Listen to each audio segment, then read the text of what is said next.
Good day, proxies, and welcome back to Random Game Fridays.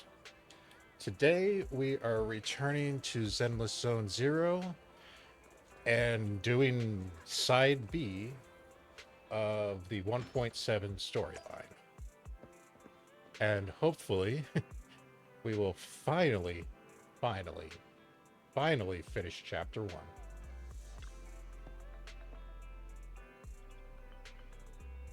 Vivian sent a message. Seems they've made more progress on the sacrifice issue. I wonder how Vivian's been doing. We all know she's been sleeping in your bed.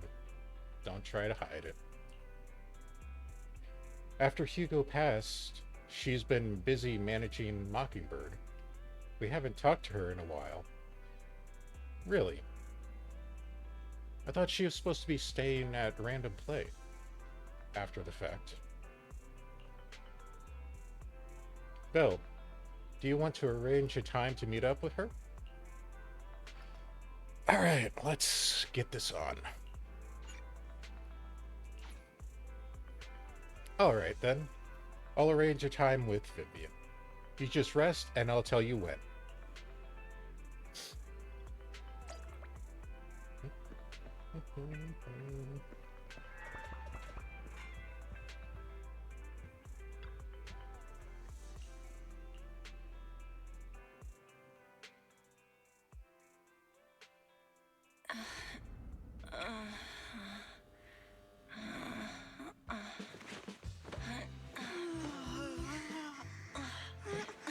Lord Faison, this time let me. Vivian? Vivian?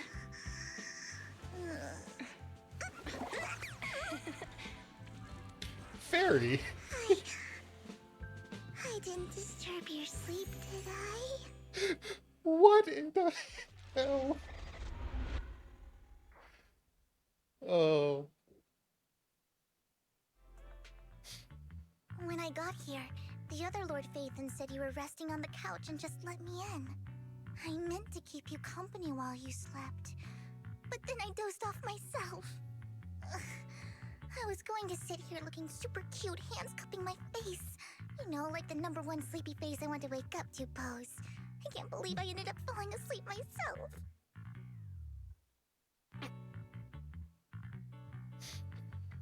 I can't believe they're starting out like this.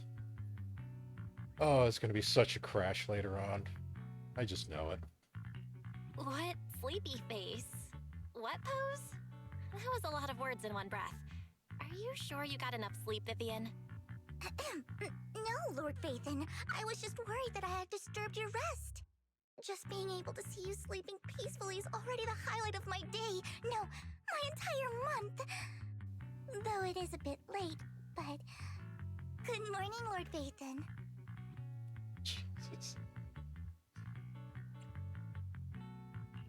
That was so formal. Feels like you're about to drop some big news after a greeting like that. Mockingbird's death has stirred up quite the storm. I took some time to gather intel. It seems someone deliberately leaked the story that Hugo is an illegitimate child of the Ravenlock family, but I haven't found the source yet. No, it feels like it'd be his higher up. Could it be Hugo's uncle, Hartman? Maybe he's trying to turn people against Hugo and Mockingbird by playing the illegitimate child card. I suspected that too. He could be using Hugo's background to make people believe Mockingbird is just another top's pawn. To the upper class, Mockingbird may be insignificant, but it has a loyal following among regular folks. But after some digging, I was surprised to find that the public isn't turning on Hugo. They're actually starting to see him in a better light. Some people feel bad for him. Some relate to his struggles. And Hartman's the one getting all the heat. Public outcry against Hartman is growing, with many believing he murdered Hugo for his own selfish gain. Tops is hosting an industry summit this week, a responsibility usually handled by the Ravenlocks. But my sources tell me another family has taken taken over this year at the last minute. If I'm not mistaken, Tops is intentionally keeping its distance from the Ravenlock family due to the current public sentiment.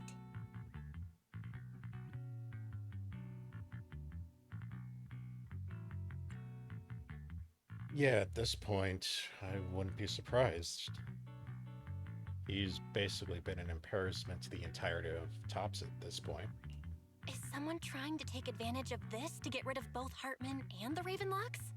I think Hartman knows this too, which is why he's completely vanished. No matter how hard I search, I can't find a single trace of him.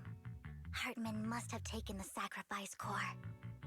Now that he holds this bargaining chip, he is definitely going to negotiate his way out of this with the Exaltists. Sorry for interrupting, Vivian, but I need a quick word with Belle. Oh, no problem at all. I'm sure you have important faith in matters to discuss. Take your time. I'll just be waiting outside. We can't make our guest wait outside. Belle and I will step out instead. Oh, don't mind me, Lord Phaethon. I wanted to browse the videotapes anyway. I'll be right here. Just let me know when you're done.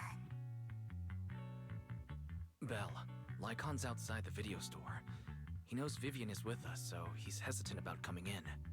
He's stressing over what he did to Hugo in front of Vivian, but he really needs to talk to us. Maybe you should go speak with him first. Yeah, I guess there would still be tension between the two of them. I'll go talk to Lycon. Honestly, neither he nor Vivian is at fault. As proxies, it's our job to be the bridge between them. I mean, that is the literal definition of proxy. Ooh, do we got side conversations? Mockingbird are the true heroes. It's so messed up. They stood up to those so-called elites and still ended up being silenced. This is definitely a conspiracy. We gotta follow his example and stand up to these bastards. But what can we do? We have no power. But Mockingbird's hero, Hugo, is just an ordinary person. If he can do it, so can we. Right.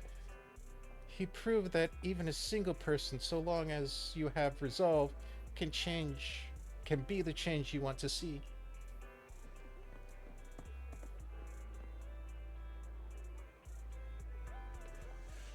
Passionately debating young person. Wow, that is a description. I mean, when the description is so long that it takes 2 lines for an NPC, you know you've put effort into it. Hartman must have murdered him to protect his own position of power. But Mockingbird isn't exactly righteous and upstanding group either. Mockingbird steals from the rich and gives to the poor. Hartman was just afraid Hugo would gain traction and he'd lose his power. That's why he did what he did. I still think there's more to this. Yeah, fair enough.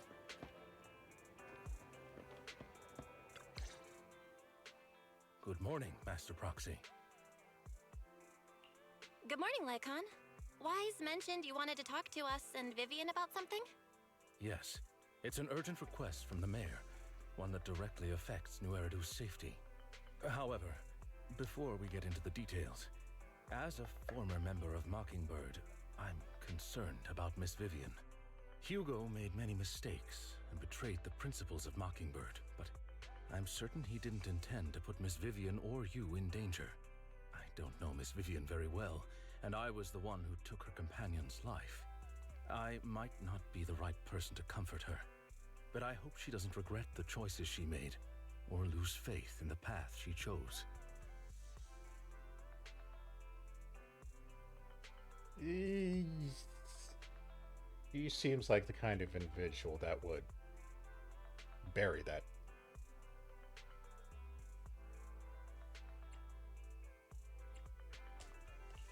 Vivian's doing just fine.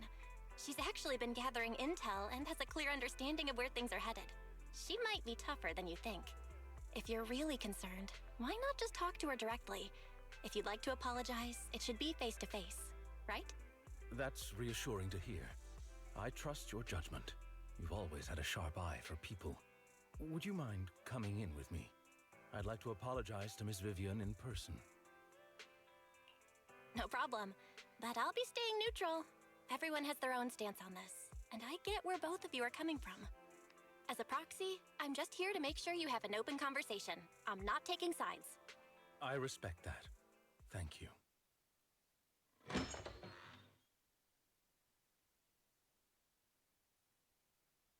Miss Vivian, I'm very sorry about Hugo. You don't have to explain anything. I'm also part of Mockingbird. Mockingbird stands on more than just game, so it won't fall when fortunes shift. Hugo had his fixations and ambitions. I also have things I must see through. I'm determined to get to the bottom of the Exaltists and the sacrifices. Miss Vivian, as a former member of Mockingbird, you have my deepest respect. You have my word, whatever comes next. I would never harm you or Master Proxy. As for Hugo, please, accept my condolences. Condolences? That's not necessary. Mockingbird has plenty of tricks up its sleeves. This isn't the kind of act that ends so easily. Wouldn't you agree? You're right. Does she know? Ooh.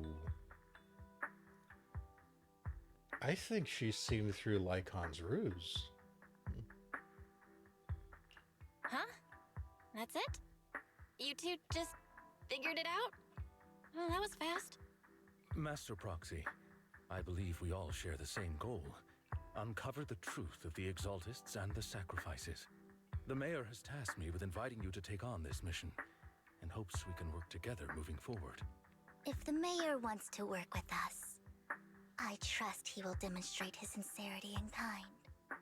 Mockingbird will not serve as a pawn for the powerful. That will never change. Of course. While the Mayor cannot handle this personally, he will make sure we have all the intel and support we need. Miss Vivian, I know you have your own intelligence network, but for some high-profile shady dealings, perhaps the Mayor can provide you a different perspective. Please, take your time to discuss. If you're open to collaborating, I'll set up a call with the Mayor so he can speak with you both directly. I need to discuss this with Wise and Vivian. With so many people involved in this, we need to be very careful. Of course, I completely understand. When you've made up your minds, you can find me at the Ballet Twins.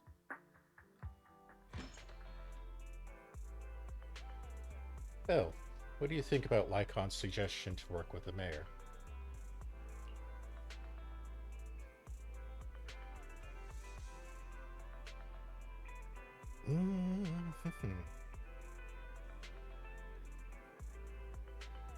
Yeah, sacrifices first.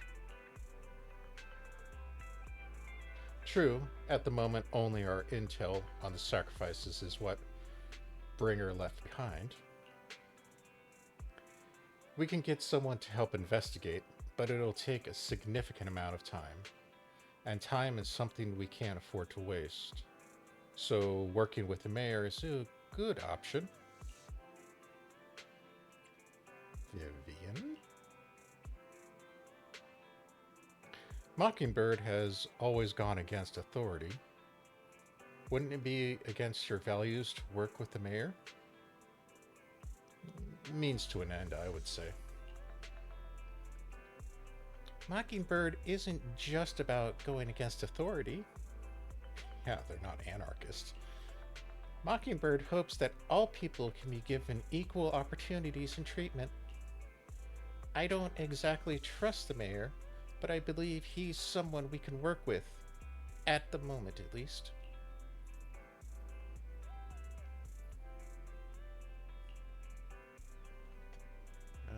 Where? Oh, Ballet Twins.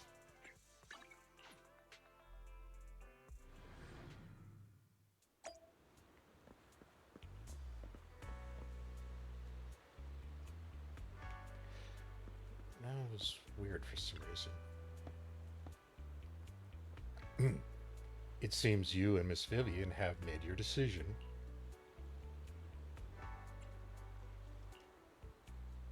Of course, please rest assured when it comes to sacrifices, the mayor's interests align with yours.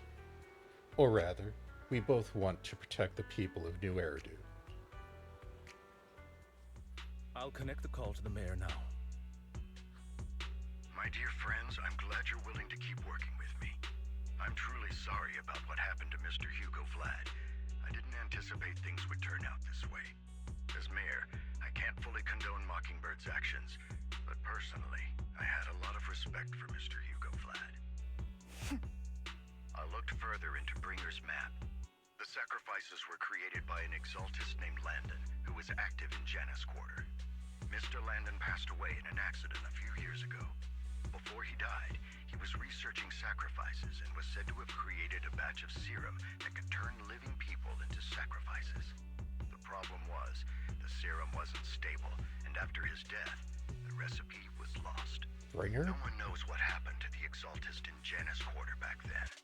But it's clear that after the leader died, there haven't been major exaltist activities in the area. Bringer's map marks the locations where the exaltists' most successful attempts at creating sacrifices were. So wait. This Landon guy was the one that created version 1.0 of the serum that Bringer used?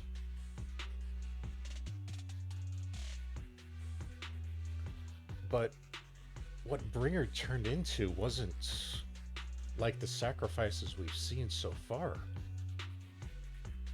Because Bringer converted into something else. Something more along the lines of the white hand of the creator. And the earlier sacrifices, like Bellabox, is pretty human-ish compared to what Bringer was converting into. So are those sacrifices incomplete? Interesting. Since this person has already passed away and the exaltists haven't been active around here for a while, then could it be that this is just Hartman acting on his own? Unfortunately, that's not the case. My sources confirmed that Hartman had been secretly in contact with someone, and they only meet inside the Hollow. Is it possible it's someone from TOPS? TOPS is a huge alliance of corporations. They wouldn't bother getting their hands dirty. Instead, they just sit back and reap the rewards. Everything Hartman is doing is to secure his place in TOPS and strengthen his power within the Ravenlock family. If my guess is correct, Hartman has gotten in touch with the remaining members of the Exaltists that used to follow Landon, helping them create new sacrifices.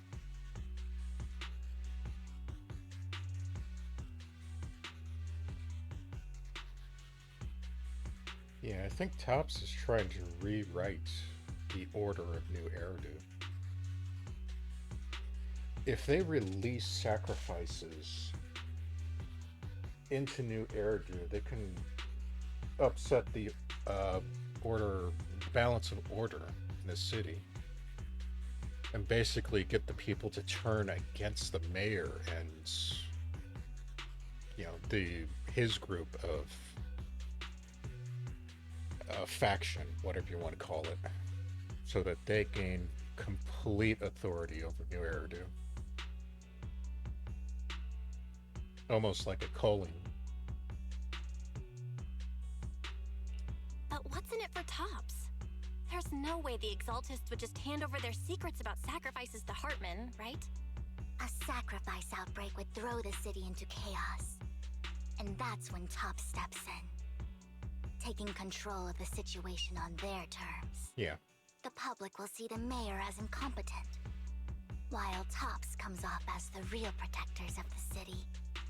And when that happens, public trust will shift towards TOPS.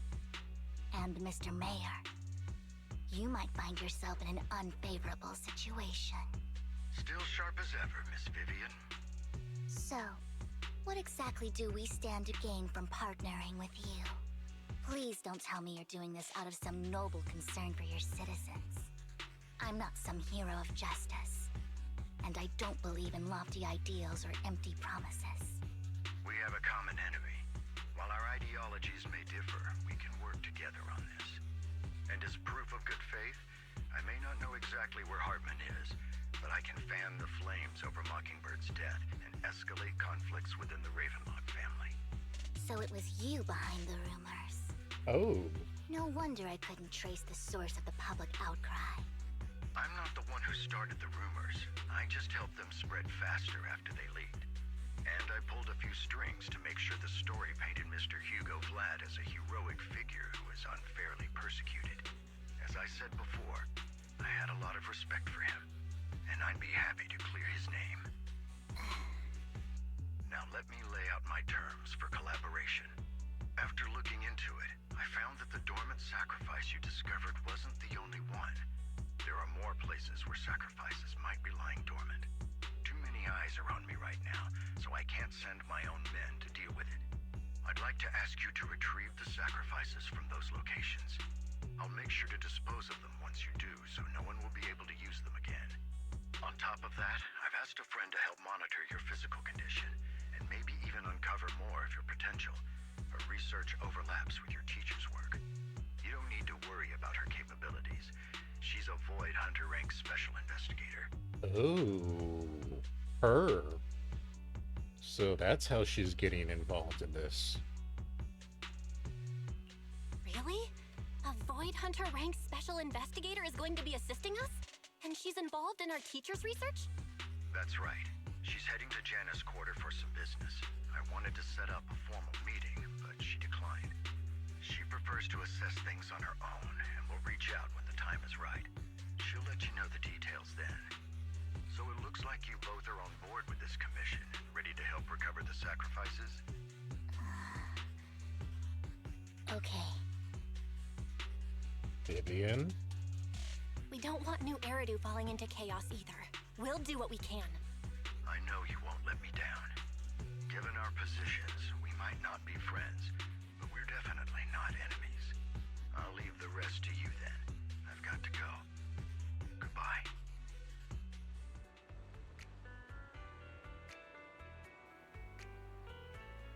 I am glad the two of you have decided to continue working with us.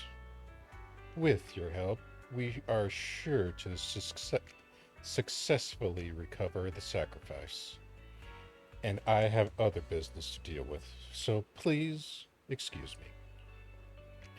If you require anything, please feel free to contact me anytime.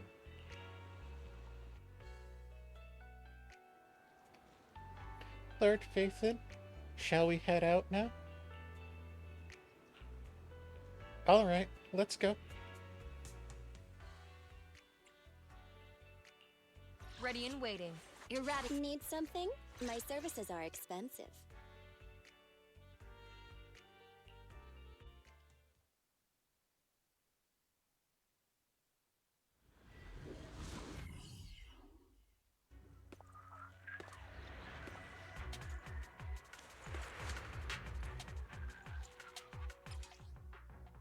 Yeah. Lord Phaethon, thank you for trusting Mockingbird and me.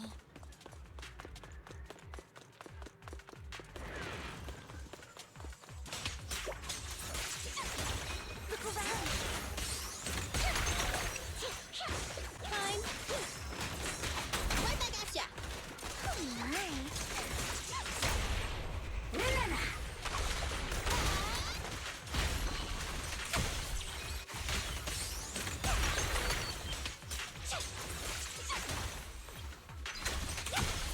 Keep your filthy hands off.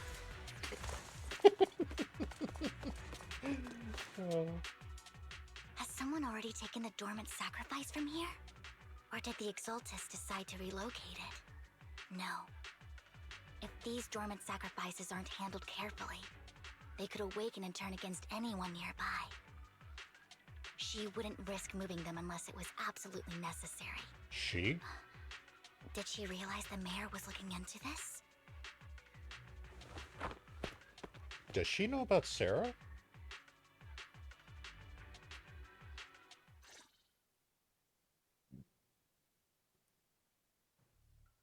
Did Hartman just make up this intel to get a shot working with us at Tops? I've been walking around forever and haven't found a thing. The Ravenlocks have always been a shady bunch. No surprise they've gone downhill over the years. I heard they were pretty loaded back in the day.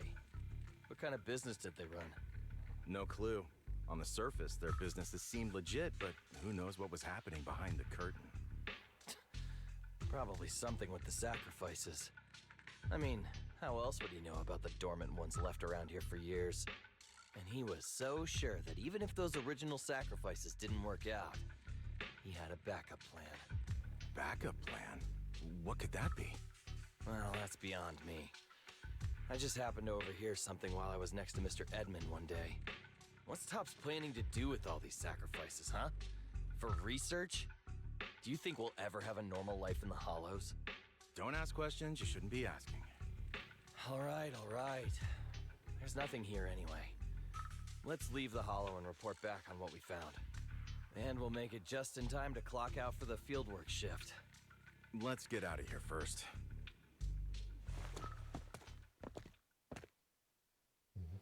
Hartman, that fool. He'll do anything to get into Tops, even if it means playing with fire. She's an exaltist. Human lives have never mattered to her. The more people get dragged in, the greater the danger. Yeah. I don't see how she would be linked to Sarah. Vivian, I've been dying to know. Who's this she you keep mentioning? I apologize for losing my composure. Please don't mind me. The she I'm referring to is with the Exaltists. Someone I have a history with. That's why the moment I heard about the sacrifices, I felt compelled to uncover the truth. I never meant to hide anything from you. It's just that, for me, the Exaltists bring back painful memories. And I'm not ready to face them yet. So, Lord Vathan, please give me a little more time. Once I've gathered my thoughts, I promise I'll tell you everything.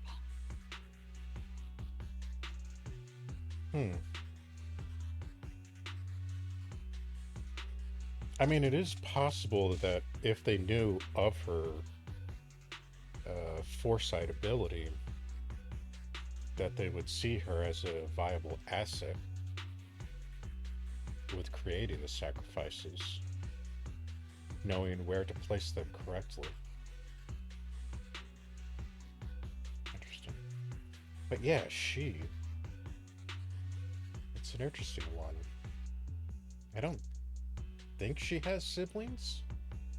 She doesn't give off that aura of being like the younger sister. Sure, I won't pry anymore. Everyone's got a past, and you don't have to dig up old wounds if you don't want to. I can see the Vivian I know now is super brave and kind. I believe you've really put in the work. Lord Vathan, if we weren't in such a hurry, I'd spend 3 whole hours singing your praises. I'll make note of this and make sure to get it done before bedtime. First things first, let's track down those dormant sacrifices. The Exaltists have probably realized someone's after them by now. I wish we knew what Hartman's backup plan is. Don't touch me. I just can't shake the feeling that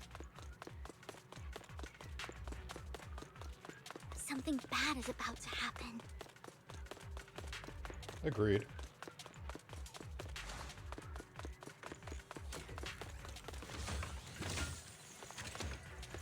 And of course, the famous Bang Boo. I still love the fact that they put that in here.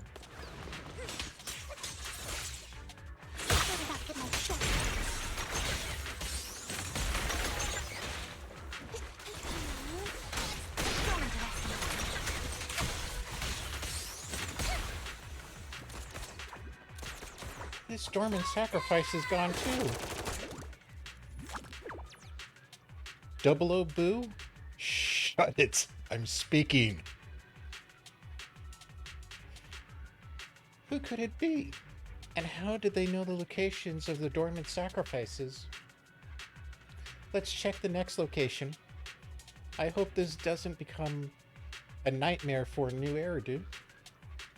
Hugo may have done terrible things, but he had his reasons. Mockingbird might be seen as the bad guys by a lot of people, but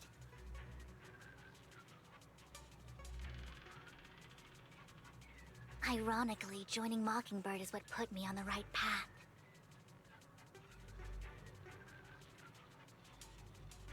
Do you? For the first time, I'm needed for more than just my curse.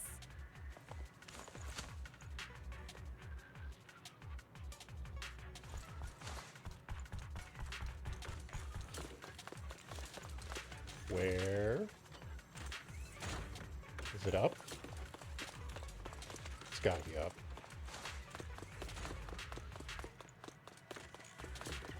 There we go.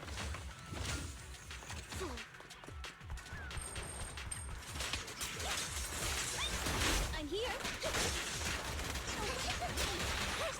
Okay.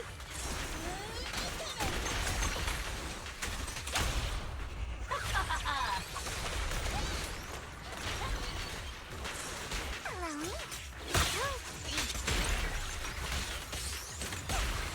Nothing here either.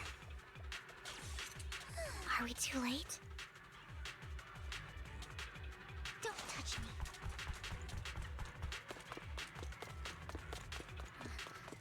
There's someone up ahead. Hmm?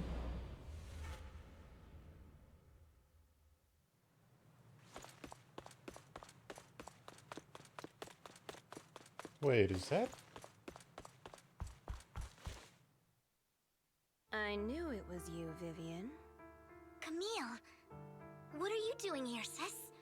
Are you destroying the dormant sacrifice? Vivian, don't call me sis. I'm not your sister. Are you trying to stop the Exaltists? I never left the Exaltists. You know what Landon did back then. Lord Landon did it for the Creator. His methods may have been extreme, but they were necessary. Back then, you walked away. You should do the same now. We didn't meet today. Take your friends and leave. What's wrong? Are you being forced into this? I can help you. Help me? Like how you helped her? Vivian, you're crying. You see me, don't you? No, You haven't changed a bit, Vivian. No need to hide your tears. I know exactly what's ahead for me. You've made your choice, and I've made mine. One last piece of advice. Stay out of this. She loathes you. I won't tell her we met today. Don't show yourself around us again. Camille!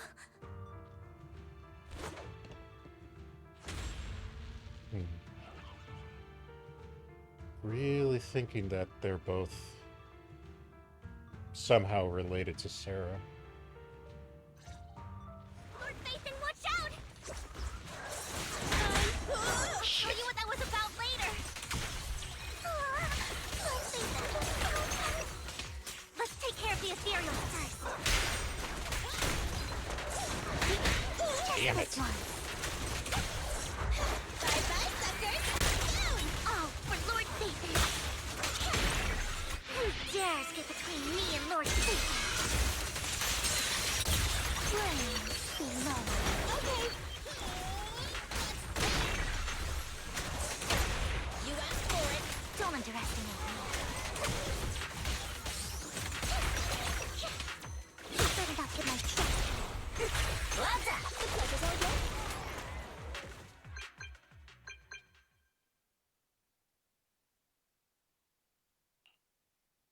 You two took longer than I expected. Did something happen? We searched the coordinates the mayor provided. Most of them were already empty. No dormant sacrifices. Camille, the Exaltists have been actively destroying the dormant sacrifices. Wait, The Exaltists? There's no reason for them to go after the sacrifices, right? Wait. Why the hell would they be destroying the sacrifices? Couldn't they just retrieve them? I thought that's what they were trying to do. Retrieve them, move them to a different location. To keep their plans. Why would they be destroying them? That makes no sense. I mean, you could still retrieve them and move them if you're trying to cover up what you were doing. But destroying them seems like a waste. Vivian is telling the truth. I saw it too. And one of them is someone I once knew.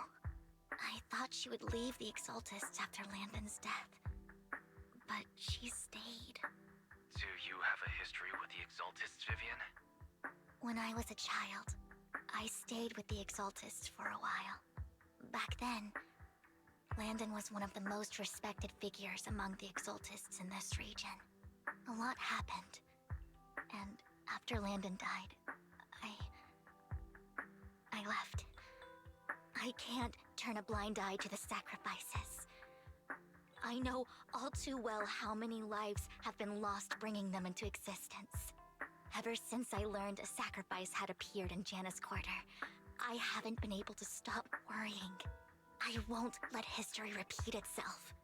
That's why I asked Hugo to investigate, starting with the Sacrifice Corps. Vivian. Please stop. I'm not looking for comfort. I'm just recounting the story for you to understand the situation. We've got bigger things to focus on. But when I do need comforting, I'll come straight to you. I hope you'll make time for me, Lord Vathan. Just so you know, I'm not the easiest to console. Well, let's just say Wise has a lot of experience across multiple different personalities of women. No worries. I'll totally have your back until you're feeling better. Okay. Back to the matter at hand. That conversation between those two TOPS employees back in the Hollow is still bothering me. They said Hartman had a backup plan, and that got me thinking about some news that was quietly swept under the rug. Lately, there have been mining accidents in Ravenlock-controlled areas. Many workers have died. The families were paid off with huge settlements, way more than usual. No protests, no controversy, and the issue was buried. But considering the Ravenlock's financial position, why would they be so generous with payouts?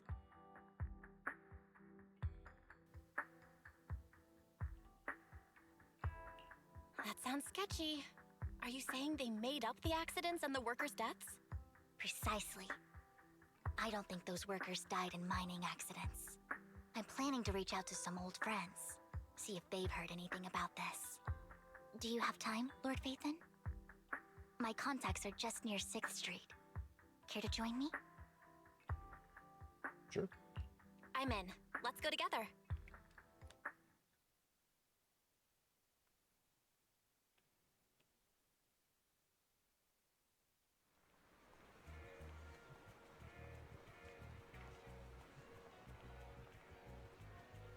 Okay.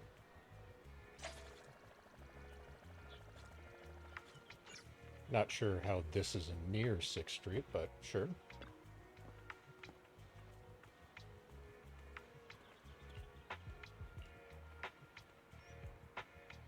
An old friend of mine said she has some new intel.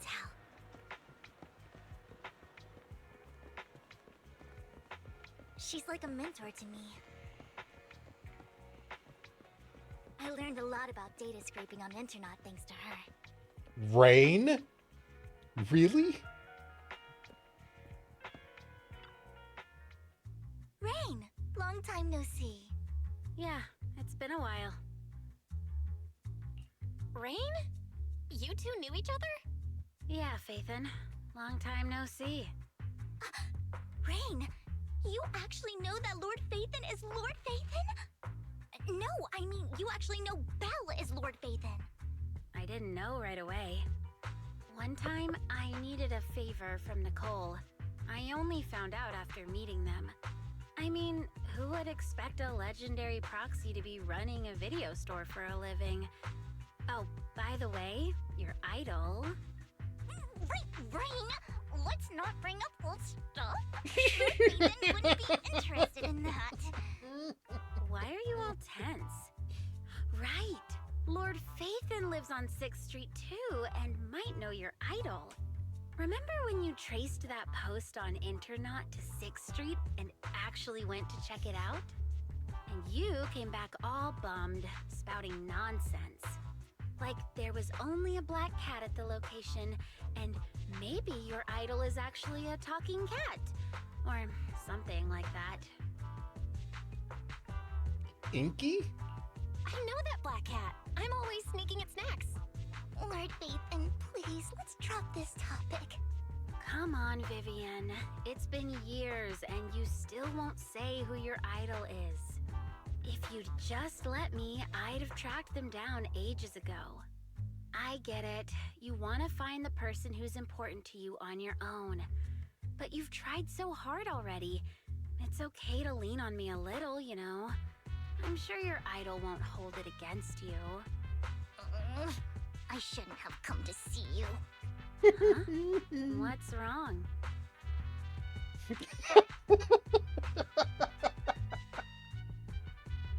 Oh, poor Vivian. Hey, Rain. Vivian said you might have some new intel. So let's get to the important stuff first. All right, let's get down to business. Here's something I'm pretty sure about. The Ravenlock family's claim that those missing workers died in an accident? Don't buy it. The last signal from those workers was near the Hollow. Then communication went dark. I think they were taken into the Hollow. And yesterday, I picked up that the Ravenlock family secretly hired some people to search the Hollow's perimeter.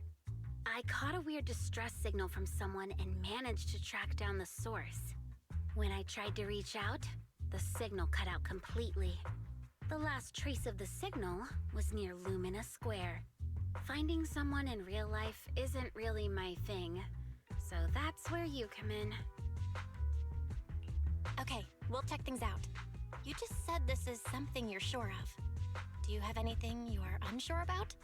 I dug up some info online, and one thing stood out. A few days ago, there were some creepy sounds coming from an abandoned warehouse by the port. The place was locked up, so no one could see what was happening inside.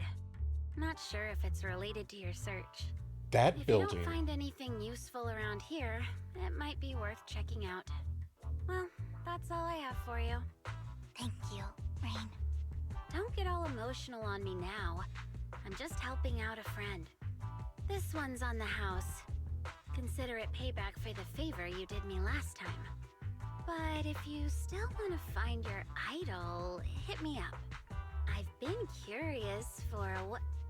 Alright, don't worry about it. I'll manage it myself. Stop being so nosy, Rain. Nosy? Nah, just professionally curious. What kind of person is worth all this searching, huh?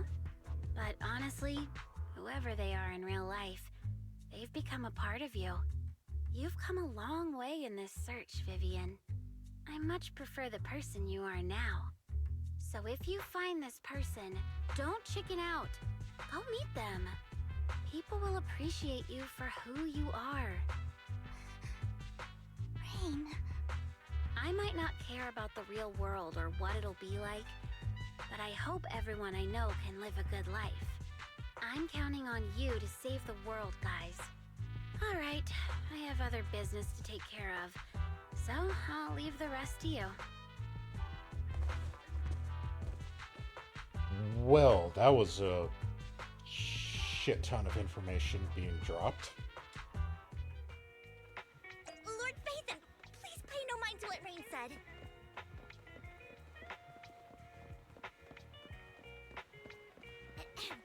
That big guy's up ahead. Let's hurry. One Denny? Really?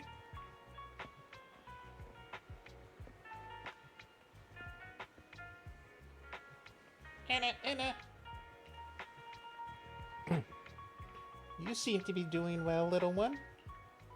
Enuna. Enna. Enna.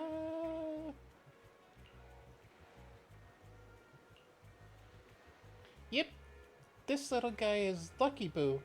My old boss at my previous workplace bought it at a discount store clearance sale. But he was a terrible boss.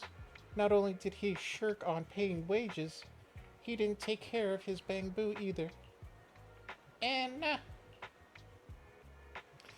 then his little guy had a malfunction, and the boss threw it out because he didn't want to spend the money on repairs.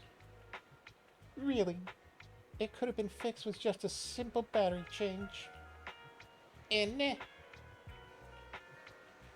all I did was change your battery for you. It was you who earned the money to buy it. And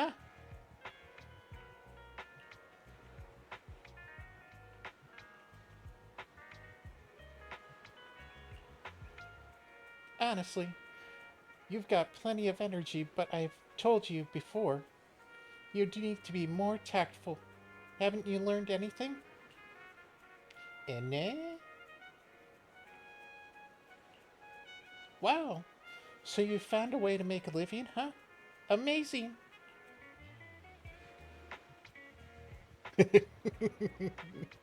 We'll protect your secret, one Danny. And I know you love exploring all kinds of places, so tell me, have you come across anyone strange these past 2 days? In New Eridu? There's plenty of strange people. And now? You mean someone who looks hurt, scared, and kinda trying to hide where there aren't many people around? Inu? Ah, nah. Inu.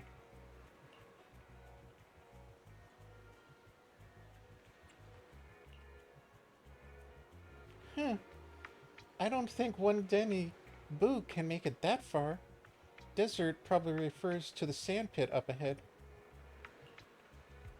Lord Phaethon, let's go take a look. Anna! As always, one Denny. Inu. One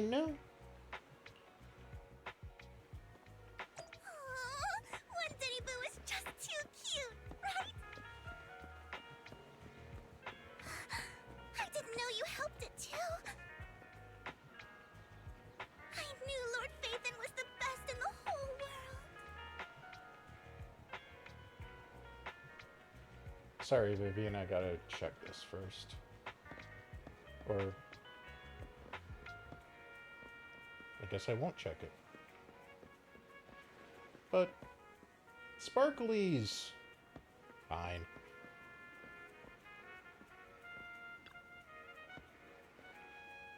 It seems that that's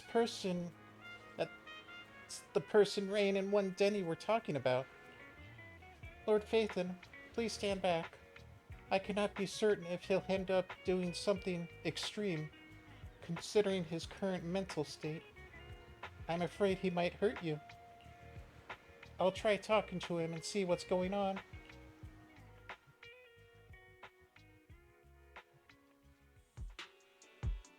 Don't take me back, please. I was wrong. I know I messed up. I don't want your money anymore. Please, no. Calm down. Who are you? I won't say anything. Just let me go. I don't know anything. I swear, I know nothing. We're not PubSec, the HIA, or the Ravenlock family. We won't force you into anything. There's no need to be afraid. What do you want from me then? We simply want to know where the Ravenlock family took you and what they made you do. I can't say. I can't tell you. I have a family. They'll hurt them. You never saw me. Please, just stop asking. Don't you wish to see your family? I don't deserve to see them. It's my fault. I was greedy. I did this to myself. But your family must miss you dearly. I'm sure they won't blame you. No, it's my fault. It's all on me. I don't want to drag them into this. If the whole ship is sinking, no one on board can escape. I'm just a nobody. And right now, there's nothing I can do to change anything. If you care about your family and friends, now is your chance to stop the disaster before it's too late. Even a butterfly flapping its wings can send a tsunami surging across the ocean. No one knows how this will turn out. But if you do nothing now, the only thing waiting for you at the end will be regret. We're not here to turn you in, and we won't force you to confront them. You'll be safe with us. I'll help you return to your family. But you must tell us precisely what happened. Hartman offered a huge amount of money, looking for workers to go into the hollow to guard something. The money was way too good. We all kind of figured something wasn't right. I thought it was just smuggling or guarding some kind of illegal ether resources, so I signed up. After we sent in our applications, Hartman's men took us into the hollow. The first place we went, there was a strange box. When we got there, they handed us some pills, saying they'd improve our aptitude for ether, for us to last longer in the hollow. But after I took them, everything went fuzzy. Something was definitely off about those pills. When I woke up, I saw my coworkers dead in front of me. And there was blood all over my hands. They said something about me being a good experiment, moved me somewhere else, and locked me up. They wanted to inject me with something. I got scared and didn't know what was gonna happen. But then a blonde guy found me, gave me a carrot, and let me go. So I escaped. I didn't want to kill anyone. I don't know. It wasn't your fault that your coworkers died. You were just a tool in their hands. Do you remember the place they first took you? Do you know what was in that box? I only remember the first place was like a rooftop. I think it was on top of a tall building. What exactly was in that box? I can't remember. I'm not lying. Those pills they gave us, they make you hallucinate. I took just one and my mind felt like it wasn't my own. My memories turned into a blur. I'm telling the truth. I'm not trying to run from my mistakes. I just really can't remember what happened. I know you're not lying. We'll arrange for your protection. You can rest easy and recover, and your family won't be dragged into this. Once this is all over, you will be able to reunite with them.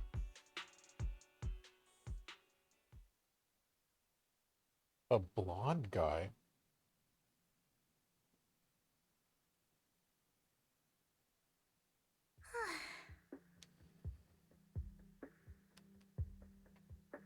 If it was on the top of a tall building, that's probably going to bring us back to Ballet Twins, but... trying to think of who they would be referring to with the blonde guy.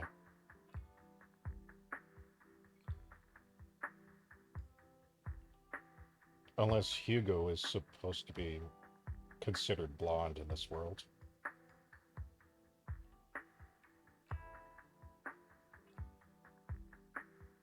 Yeah, it's like... it sounds like they were experimenting with the current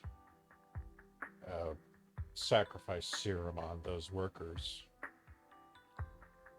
But only this guy had compatibility with it for some reason. Which means the formula isn't perfect or as perfect as they would like. Or they've got to find the correct people to turn. I've been meaning to say this for a while, Vivian. You're just so calm and decisive when things get tough. Totally different from the impression you gave me at first. Actually, I wasn't always like this. I used to run away when things got tough. There was even a point where I just wanted to disappear. as if my very existence was the source of suffering. I wondered. Perhaps leaving it all behind could put an end to the pain.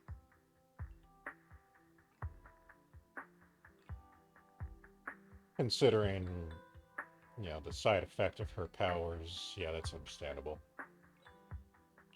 Whoa. It's hard to imagine you like that. I mean, you had this super intimidating vibe when we first met. Well, I was on a mission at the auction when we first met. And just as Rain said, I've come a long way from who I used to be.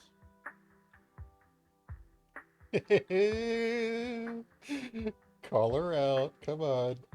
Let's find out about this idol. Speaking of Rain, it's still wild to me. I never thought you and I would have mutual friends. And you even know one Denny Boo. Can you believe we might have passed each other so many times without even realizing it? Enough about me. Tell me more about you, Lord Vathan. Where have you been? And what have you experienced? Oh, we're going back there. Looking back, I feel like I've been through a lot lately. My brother and I even lost our faith in account. Oh, everything started when the Cunning Hares took something from the Red Fang gang. Wait, a box? Oh, shit. Is this another, one of those AIs like Fairy? Oh. Fucking hell. So, oh, if Hartman has one of those AIs stored in a box as a backup, that will be disastrous.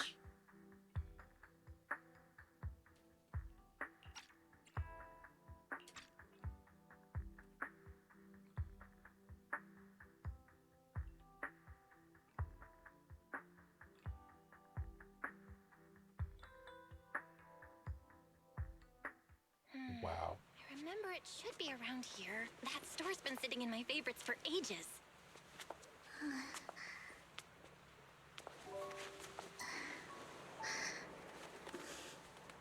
Lord Vathan!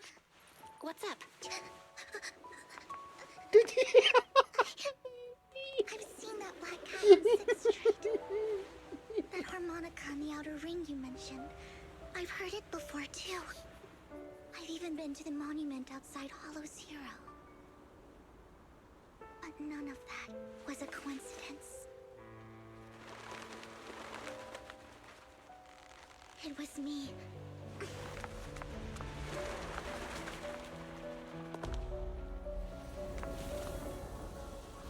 Following you. And now I've finally made it to your side. That was Ever since I was adorable. little, I had been seen as the bringer of bad fortune. I had traveled to many places and witnessed far too much misfortune. Every tear I shed brought disaster. I've heard too many curses to count. God damn, New Eridu is gorgeous. And this is just Janus' quarter, isn't it? Holy.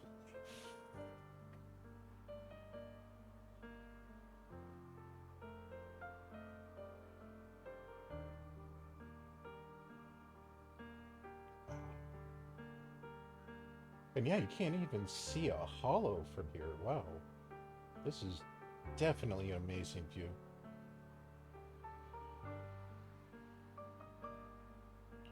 I loathed my tears as much as I despised my own existence.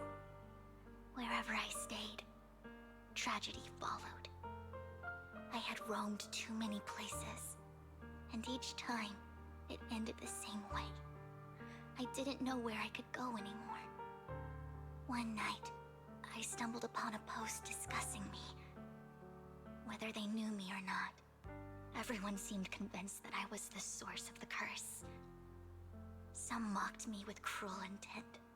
Some wished I would vanish, and others speculated maliciously. It really seemed that my very existence was a disaster. In that moment, as darkness enveloped the city, I saw lights flickering to life all around New Eridu. So many lights. And not knowing where to go, I thought, if only I could disappear into those lights. I made up my mind. And right then, my phone rang. I decided to take one last look. I wanted to know who left me my final message from this world. It was you, Lord Vathan. Hmm? Wait, really? Me? Yes. And I checked with the other Lord Vathan. You were the one using the account at that time. But I know you probably don't remember it. After all, it was just an ordinary day, with an ordinary post and meaningless comments online. But for me, it was the night I finally realized where I could go. I wanted to walk the paths you had walked, see the sights you had seen. And then, one day, share it all with you, face to face. Yeah, I really want to hear this. What did I even say in that comment? I can't remember off the top of my head. Well, you'll have to figure it out for yourself. I'm not telling you.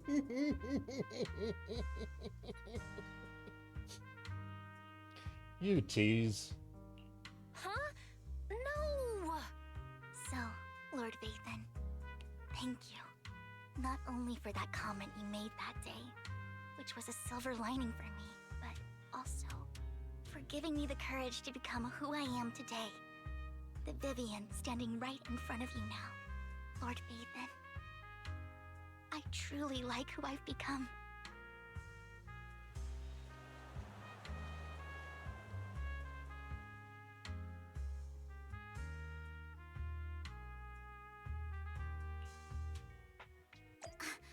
Lycon just sent a message. There's an update. Let's head back to the video store and go over the details together.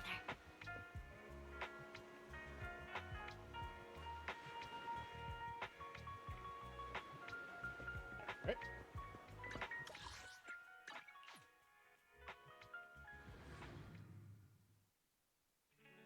Belle, you're back. Lycon told me he wanted to meet up with us online to discuss things when you returned. I'll call him now. Master Proxy, Miss Vivian. The gentleman Rena brought back has stabilized and calmed down now. Based on his account, we've identified where Hartman is hiding the core. He also mentioned that Hartman plans to trade the core with a group of people. We suspect that this group consists of members from the Exaltists. I knew it. Now that we have the location, it would be splendid if we could seize the sacrifice core before they do. Precisely. We hope you can head to the location as soon as possible to secure the sacrifice core. Okay, so the box probably has a sacrifice core instead of an AI. That's still bad, but it's not as bad as it could be. We've got this. I have other matters to attend to, so I'll leave the retrieval of the sacrifice core in your capable hands. The mayor's friend that he mentioned before will also be assisting you this time. The target coordinates have been shared with her, and she'll meet you there. Please ensure your safety, and I wish you all the best. Oh, okay. She is going to show up, huh? Lord Phaethon, we'll head out as soon as you're ready. We must obtain the sacrifice core before Hartman does. Alright. Awaiting further instructions. This is... Need something? My services are expensive. Time to make some money. Alright, let's see if I can not screw up this time. Doubtful, but... Hartman! Where's the sacrifice core? Camille, you really think I'd stroll around with something this important? Plus, even though the Ravenlocks and the Exaltus have been working together for ages. I've hardly even met Lady Dina. I'm the one offering the sacrifice core here. I'm curious what Lady Dina's got lined up for me in return? I'm just here to verify that the core you mentioned is real. Once that's sorted, Lady Dina will give you a proper response. Our partnership isn't just talk. We need to be sure you have what we need before moving forward. Sure thing. I'll take you to where I keep the core. Once you verify it's legit, have Lady Dina come over. We'll lay everything on the table face to face. All right, lead the way. It seems Hartman is trying to bargain for more. What a greedy and insatiable man. It's just that... why would they only send Camille for something as important as the sacrifice core? And I can't shake the feeling that Camille doesn't want Hartman and Dina to meet.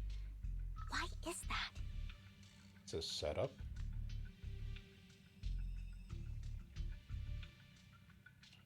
Who's this Dina he just mentioned? Is she the leader of the Exaltists? Kind of. Oh, shit. Lord Vathan, I really think we should hurry. We must get to where Hartman keeps the core before anyone else does.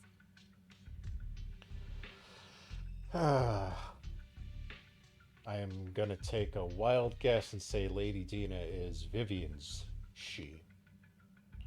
I've got a shortcut planned, but there are gonna be ethereals along the way. I'll let you handle them, Vivian. Don't worry, Lord Vathan. You're in capable hands. I'll ensure your safety.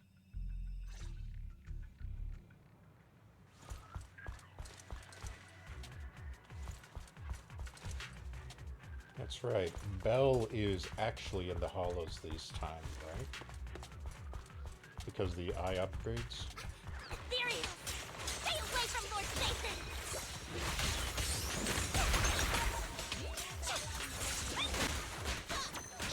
What's this? Time.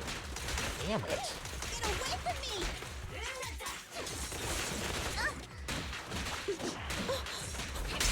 There we go. Finally.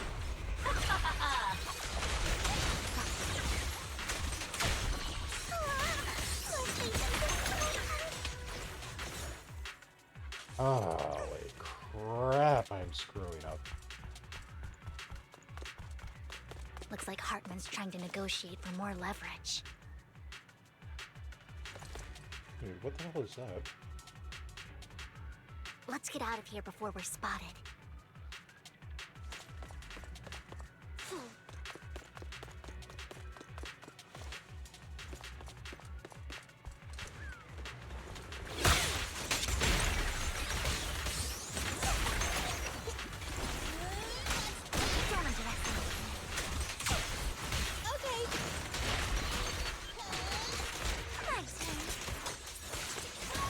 Moving, Lord Vathan. Jesus. Double O Boo is really going off.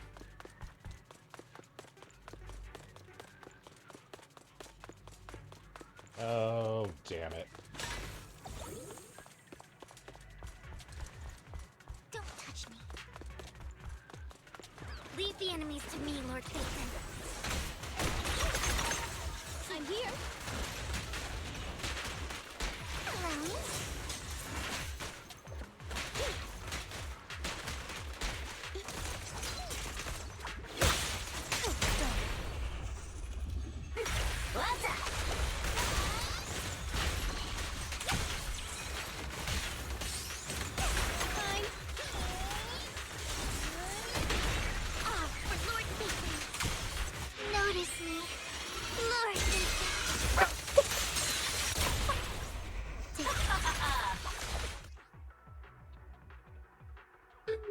Did her ult literally just do a notice me, senpai? Holy shit, I'm gonna need a minute for that one.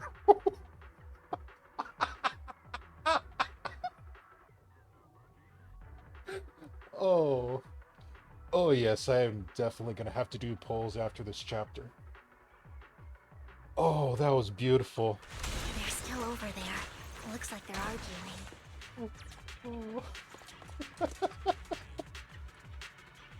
This is our chance. Let's hurry. Oh. Oh, my face hurts.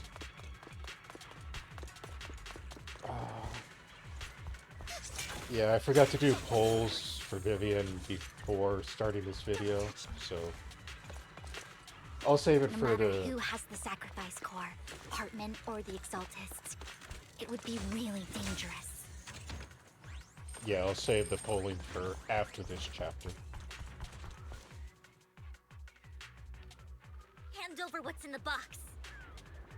Who are you talking to? Oh, no. Okay. Or we do this the hard way. Bye-bye, suckers! Go! You sure talk big, little girl.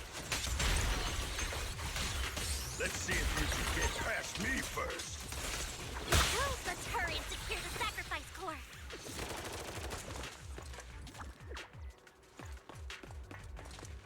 Anything? Nope, nothing over there.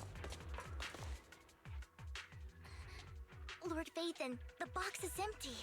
So Hartman never kept the core here to begin with? How did you even find your way here? Where's the core in the box? What did you do with it? Camille. You call this keeping the sacrifice core safe? What? Wait, who the fuck took it then?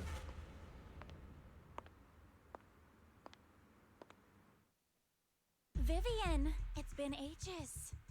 Who the fuck?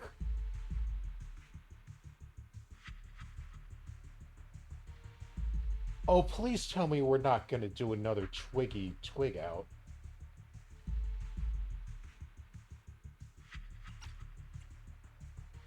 And her design. Wow. Black? I'm gonna call it Black Rose. Oh my, you actually remember me. So sweet. Look at you, thriving. I thought you'd totally forgotten about our past. So, tell me, do you ever dream about the people you've killed? Are they crying in your head all night? Back then, I had no idea. You had no idea? While you were soaking up all that love from Daddy and everyone else, you had no idea what was going on? I wasn't... Lady Dina, Miss Vivian didn't actually... Camille, when did I say you could meet up with Hartman today? I just wanted to make sure the sacrifice core is legit. I was worried Hartman might try to pull a fast one on us. Really? So loyal. I thought you'd be more like the old days. Just a few words from Vivian and you'd be plotting my demise. Just like what you did with Father. I won't, Lady Dina. Don't even think about betraying me, Camille. You owe me for what went down back then. However, I do understand your worries. This core, it's fake. No way! I got this straight from Hugo. It can't be fake. How can you just claim it's fake without any proof? Ugh, seriously?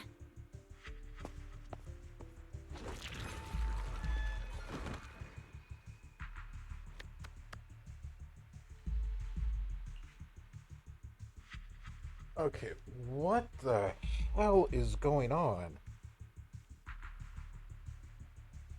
Holy crap. So, is Camille somehow involved with Lydon's demise, or was she directly responsible for it? Because it seems Dina is making it seem like she was responsible in some manner. And I don't even know where to start on Dina and Vivian's relationship.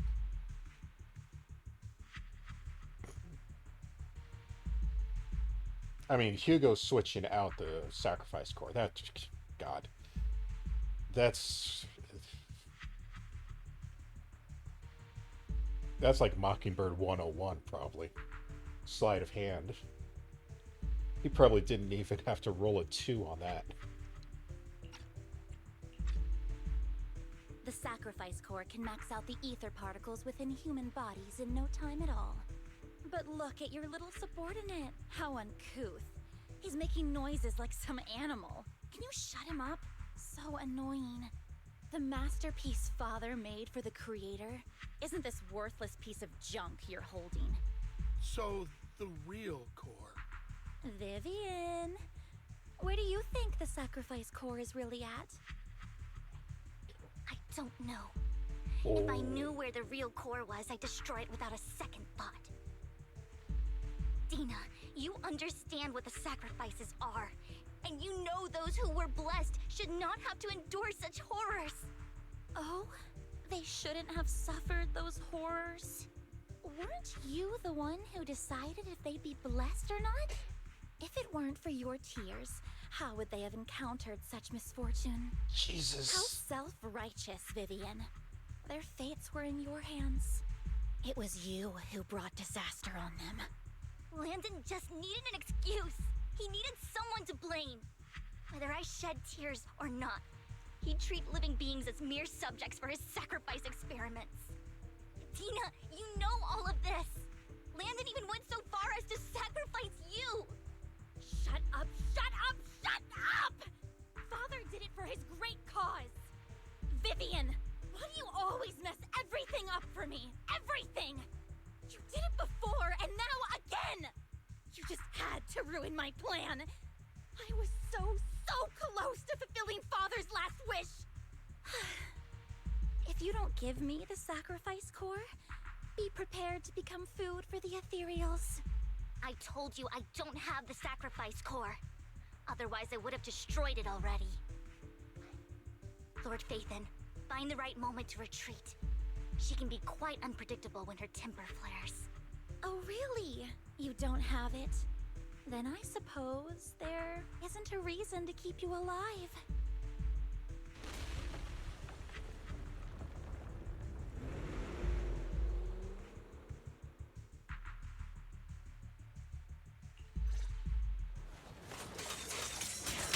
More ethereals are coming.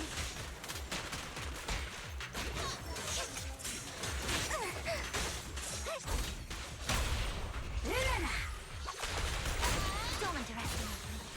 I'm here. Too many. No chance to get out of this. I better not get my shot. Oh, for Lord Phaethon. I can't even think right now with everything that just went down. Oh my.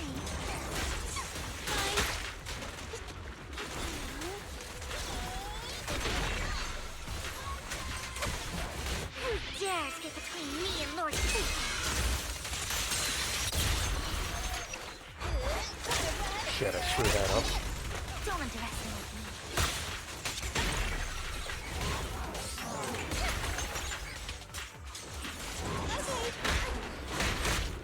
Sorry, Nicole. This one. Together, Lord Phaethon.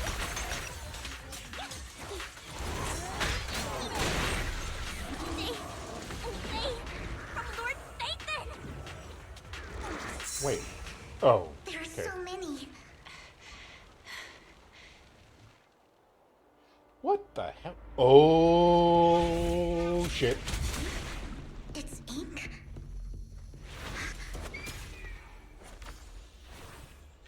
Shun Palace, good fortune, closed gate, safety. What? An evil miasma gathers here. Another place of conflict. If you wish to avoid disaster, then head southeast.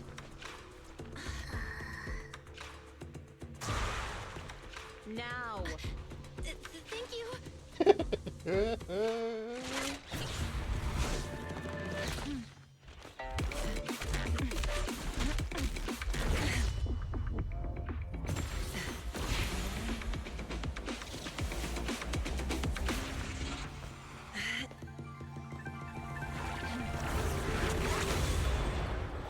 Holy shit. Finally, peace and quiet. Oh, You wow. must be Belle, right? Wow, wow, wow, wow, wow. That is the way to introduce the next Void Hunter character. Holy hell. Oh my god, that is literally like Miyabi's entrance back in 1 point whatever, 1. Oh, damn. Mayflower mentioned a special partner might need my help. I believe her name is Badass, but you can call her. Can I ask, who are you?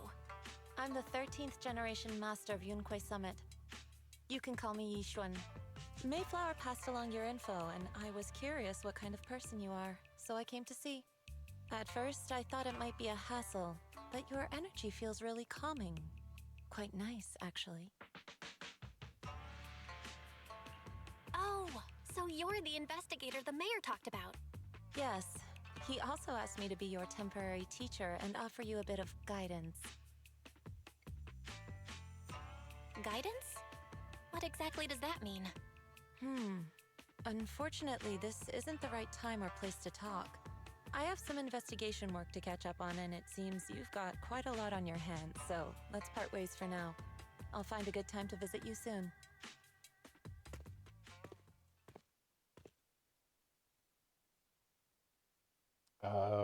Vivian's gonna be pissed I'm so sorry, Lord at Nathan. herself.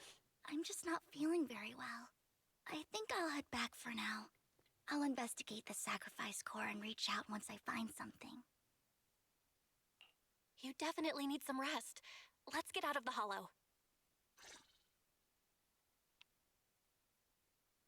Yeah, she's not happy with herself for not being able to protect Phaethon.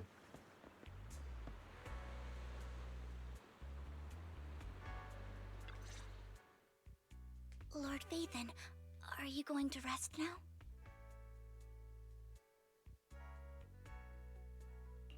I'm not in a hurry to get back. You've been kind of off since we got out, and it's got me worried. If something's bugging you, just spill it if you want to. I'm a pretty good listener, you know. I didn't mean to keep my past from you, Lord Phaethon. When I was little, people thought I brought misfortune, so no matter where I went, no one wanted me around for long. Then, one day, Landon adopted me and brought me to the Exaltists.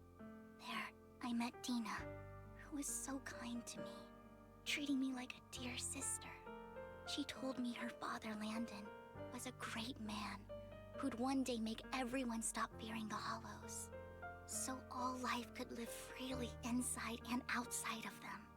Tina helped Landon pick people for the blessing, and everyone in the Exaltists respected her greatly. Those who received the blessing would have a better ether aptitude, allowing them to enter the Hollow freely without fear of sudden disaster. Back then, Dina would chat with me every day, always about the Exaltists and her father.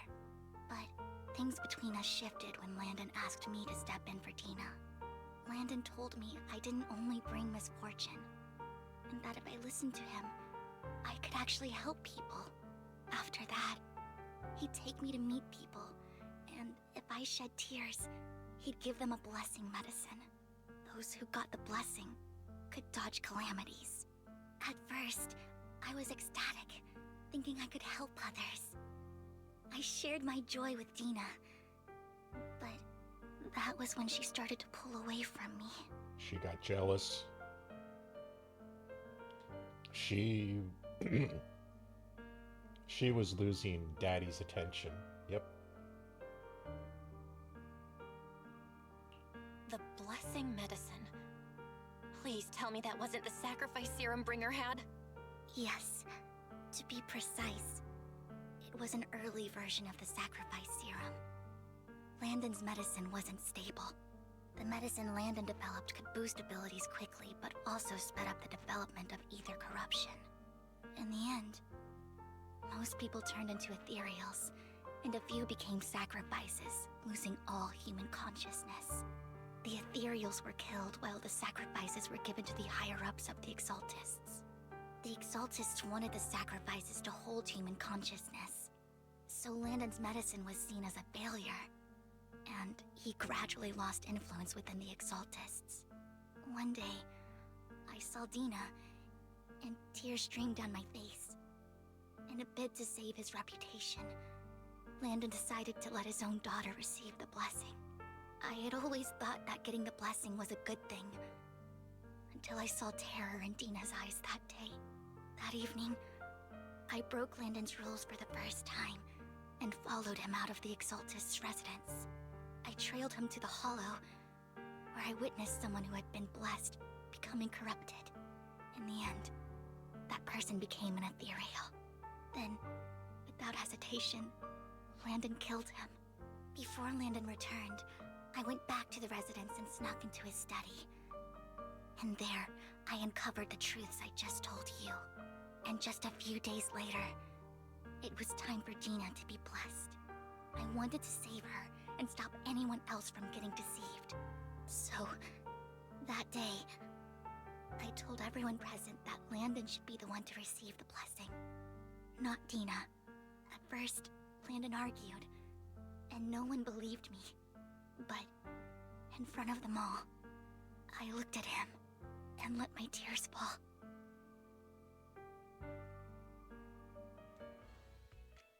Lord Landon, please accept the blessing. Vivian, you... Why won't you accept the blessing? Were you lying to us? Ungrateful fools! You have no use anymore! Liar! Run! Run! Dina! Dina, wake up! We have to go! Vivian? What's happening? Listen to me! Lord Landon's so-called blessing isn't...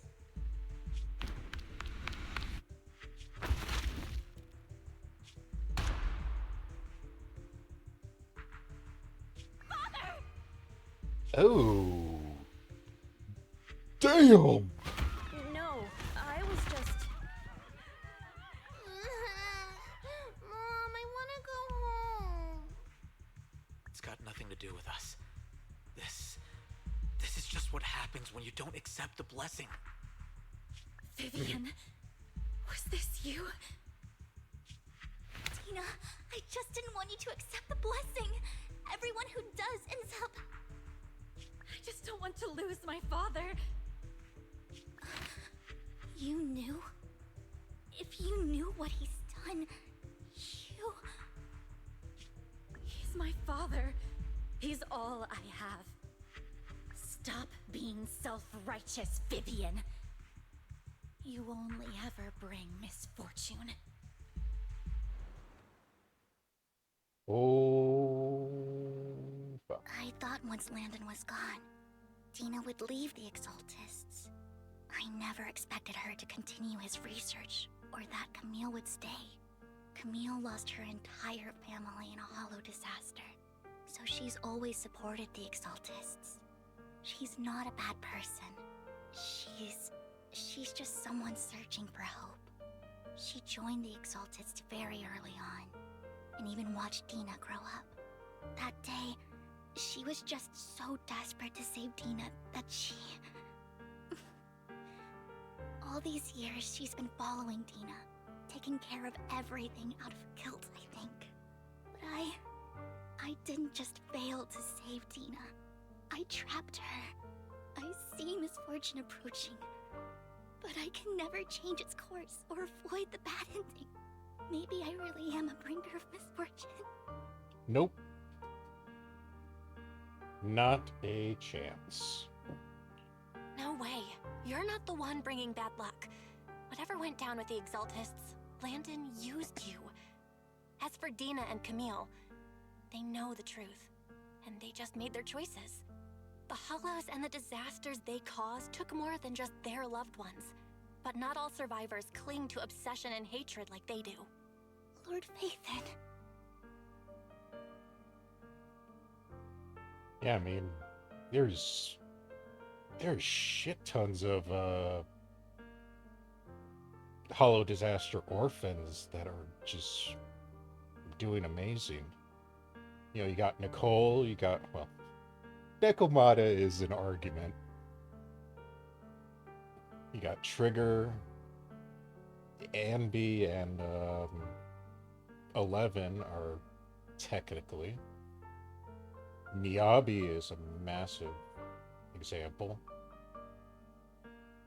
Sukaku, well, no, Sukaku was because of the war.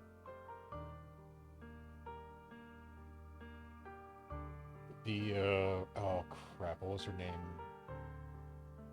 From Trigger storyline, that's another example. I want to say a good portion of the individuals in Trigger's original squad were orphans as well. All fighting for a better future, so.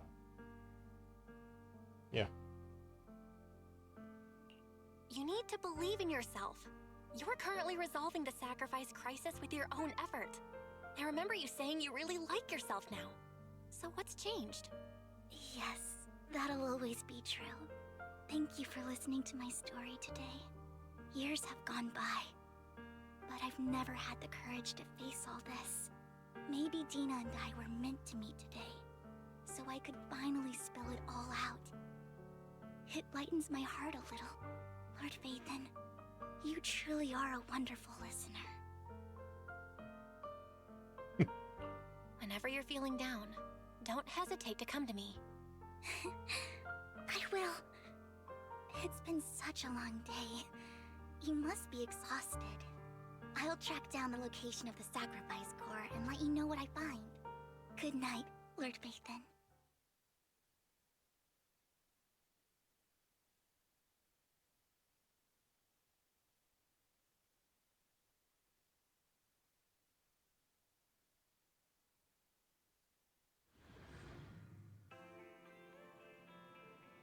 Oh, Vivian was in the store just now, but you weren't here. It was about the sacrifice core. The first time the sacrifice core appeared was at that auction, so she decided to try and find the security footage from after that day. It's possible more happened afterwards and we were simply unaware of it. If we can get the footage, we may gain new clues. Belle, if you have time, head to Lumina Gallery to meet up with Vivian.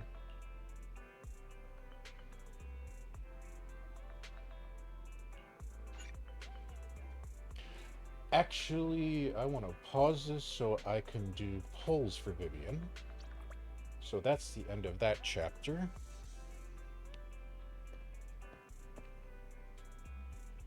Wait, what the hell is Mouseaboo doing here? Oh, anyway.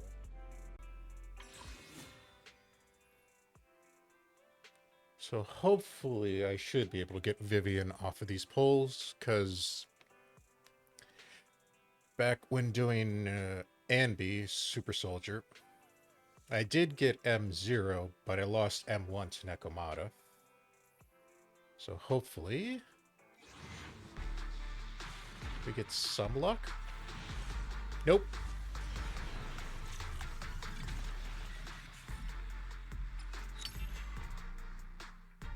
Miss Seth. Wait, whose is that?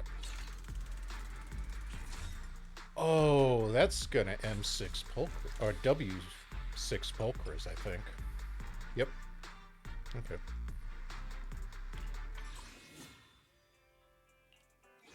Going for 2. Nope.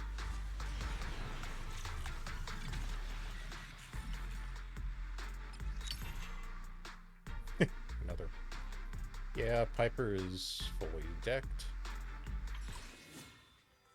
Oh, and my luck is shining through like always.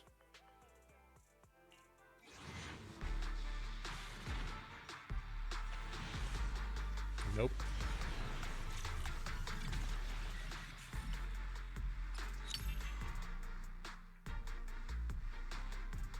What the hell is that? Ah, I finally got a Nicole. Really? Awesome. Alright. Before I spend those...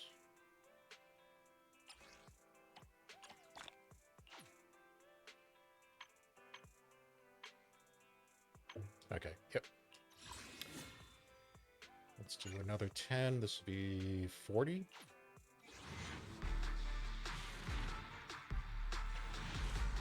Nope. Pity, here we come.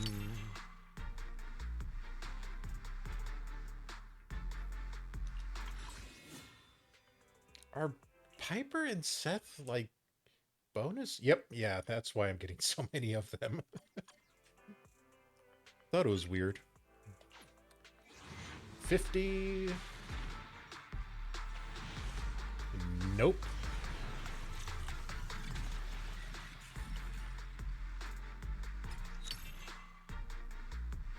Ooh, Lucy. I could use that.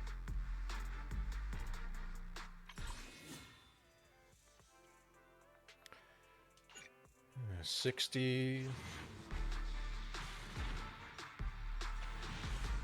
Nope.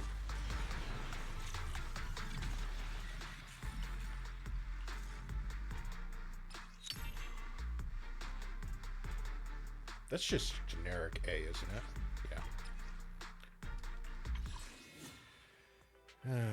This will be 70.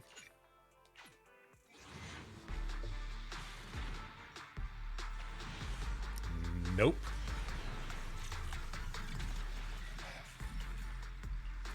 Hello, Pity, my old friend. You ever wanted proof that I am not a professional content creator? Here it comes.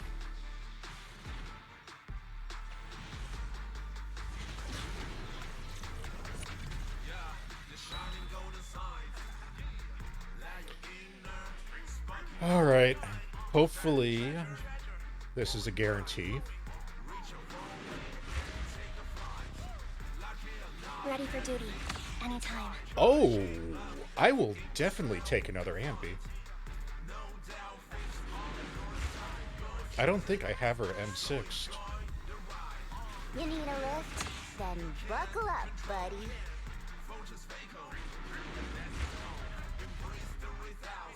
Let me make this clear in advance. There we go. I'm only here for Lord Phaethon.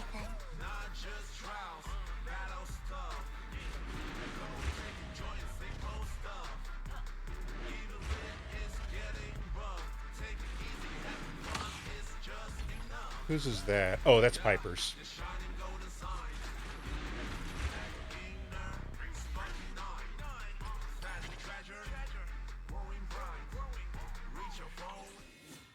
Oh. I got, what, 10 pulls?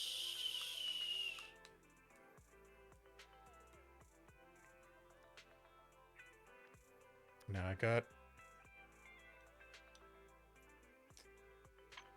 I'm not overly thrilled about her W engine, but I really want to have her have an S1. Because right now, like Miyabi, I unfortunately only have Graces because I didn't get good rolls on that.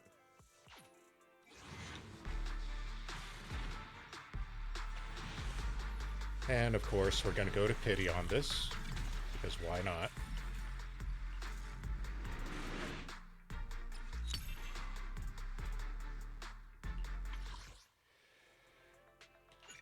Uh, 20.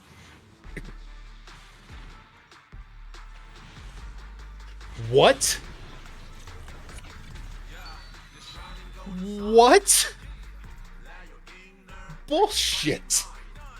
Ain't no way that just happened at 20.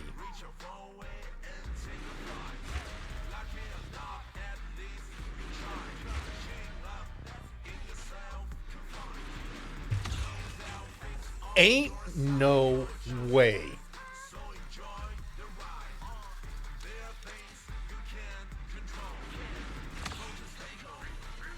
Oh, that's Seth's. Damn, double self.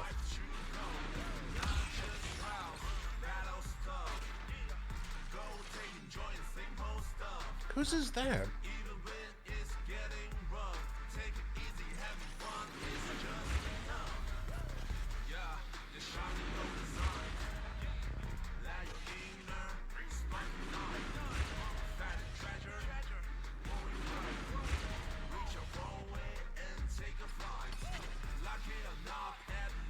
Whose is that?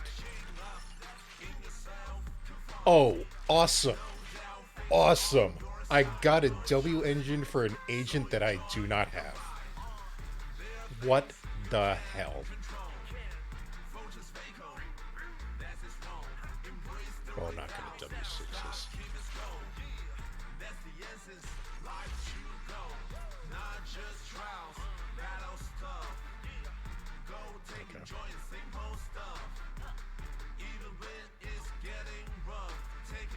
I cannot believe that happened on 20. That is insane. Well, I'm gonna have to clip that.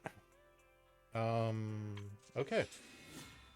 Got our W engine at least, so we'll just throw everything else at pulling M1. Alright. Wow, I can't believe I got proven wrong.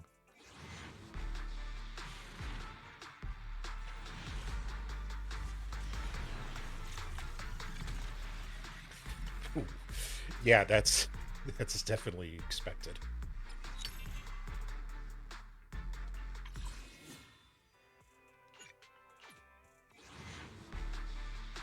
Yeah, there's no agents I'm really looking forward to in 2.0 right now. Not right off the bat. Holy crap. That's 50-50 with the A ranks.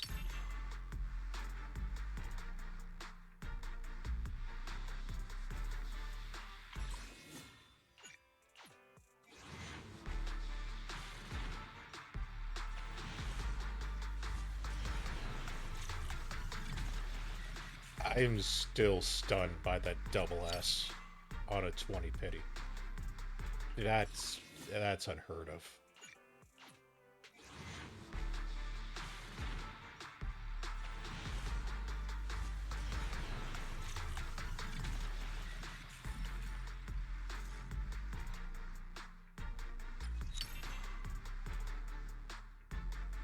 Okay, so Seth is definitely maxed.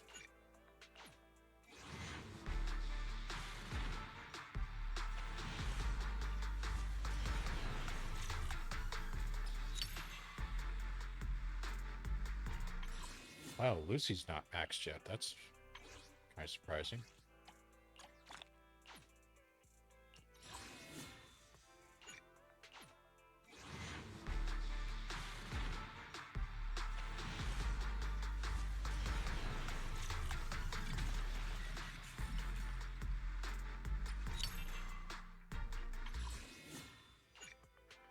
Where am I at? Yeah, definitely. Wow. Look, holy sh... Okay. Did I win 50-50?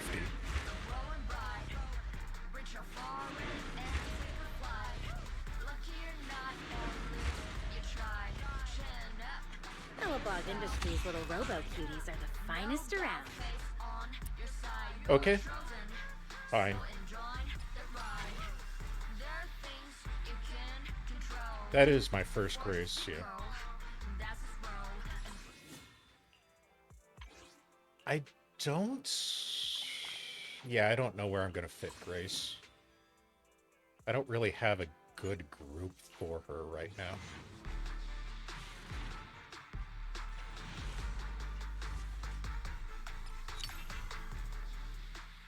Anton? Wow, that's out of left field. Alright, this is going to be the last 10.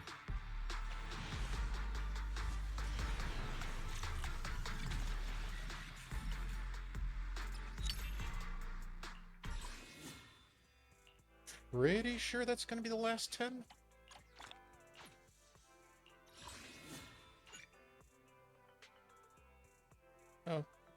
You know what? Screw it. Wait, no.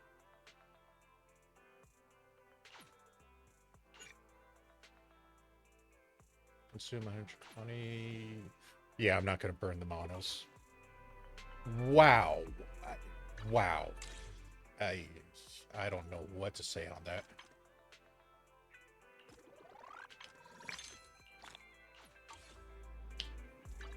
Awaiting further instruction. Ready for combat. Come on, let's get... Only the brave. Hey, I only... Good day.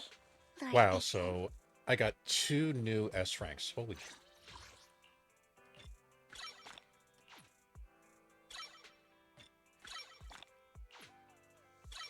I did do a little grinding to make sure I had enough materials, but it doesn't look like I did enough. Shit.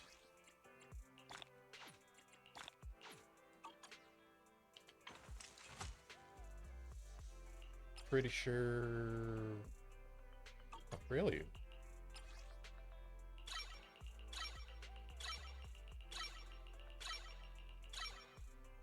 Yep.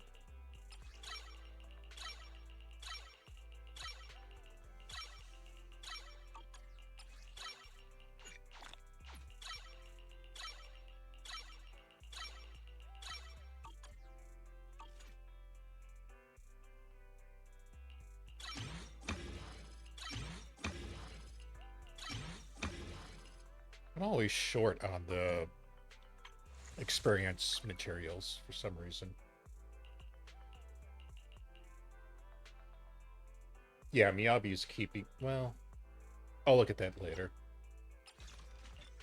But I'm pretty sure I'm gonna keep Grace's W engine on Miyabi. Since I don't have a good one for her right now.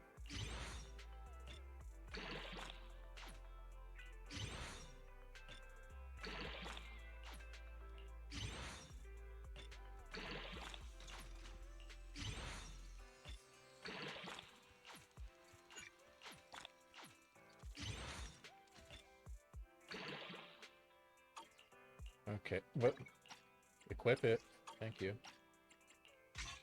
Alright. Yeah. I'll deal with all that later. And I'll do her discs later. I don't have enough.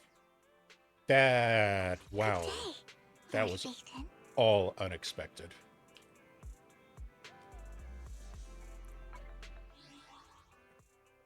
Okay, that's everything. Okay, so let's actually get back to the story.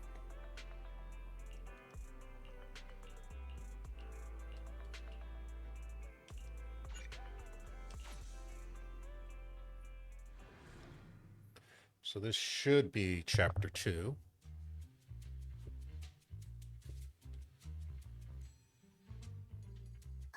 Shawl, I didn't expect you to be working here. Perfect. I was just covering someone's shift. The screening here is super strict, and I was afraid the supervisor would realize I was new and subbing for someone, so I hid in the control room during the supervisor's inspection.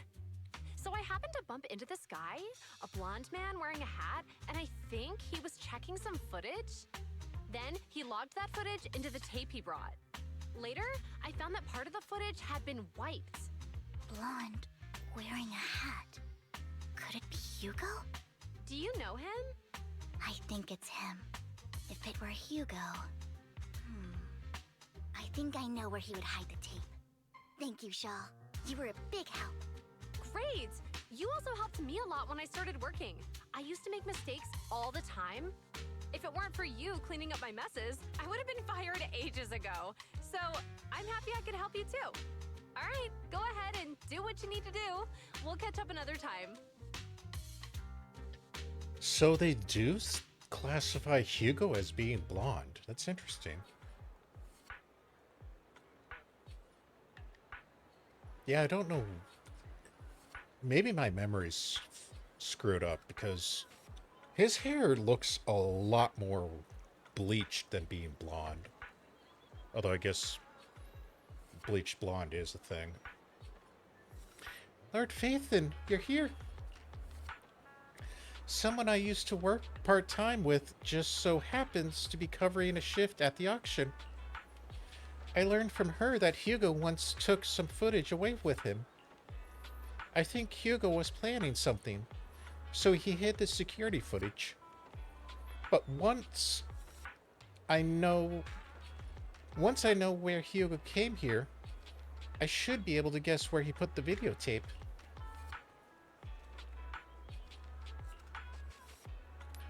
We are Mockingbird, after all. It shouldn't be surprising that we have subtle ways of communicating information, should it? Once, on a mission, we couldn't use communicators. So Hugo trained a few birds and put trackers on so we could communicate. But after that mission ended, we let them roam free. But I just checked their trackers, and one of those birds flew near the auction venue on the day Hugo took the footage. It still flies around here from time to time. The tracker only gives a broad area, but I believe this might be something Hugo left for us to find. If I'm not mistaken, the videotape is hidden wherever the bird is. I can't be sure which bird Hugo used this time. But all the birds he originally trained had at least some black feathers. Lord Phaethon, let's split up and search the area. If you see a bird, you can send me a picture of it. I should be able to recognize it.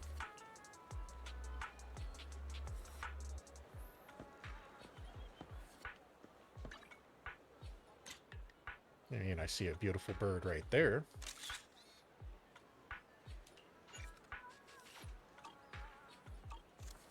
All right, enough screwing around. Let's actually do something.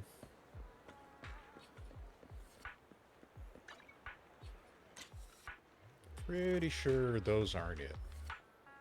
Although they are interesting.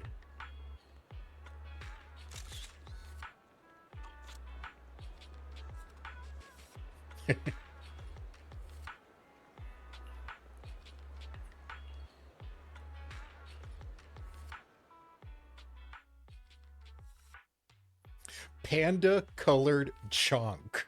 Yes. Yes, that is a perfect.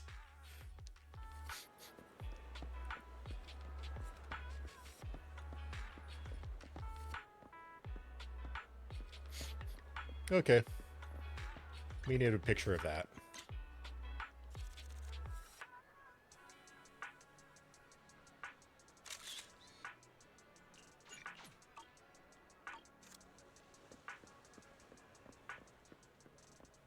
Yeah, I'm pretty sure it's not Penguin Boo.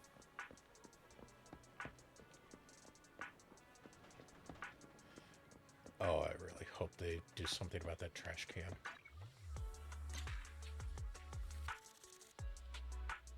A raven for Ravenlock?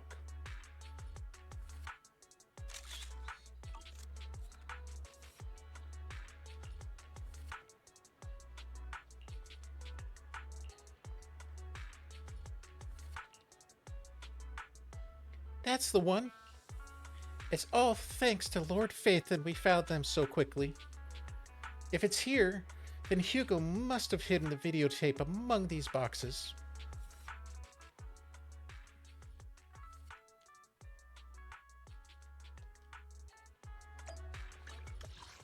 All right. Fairy, it's time to do your thing.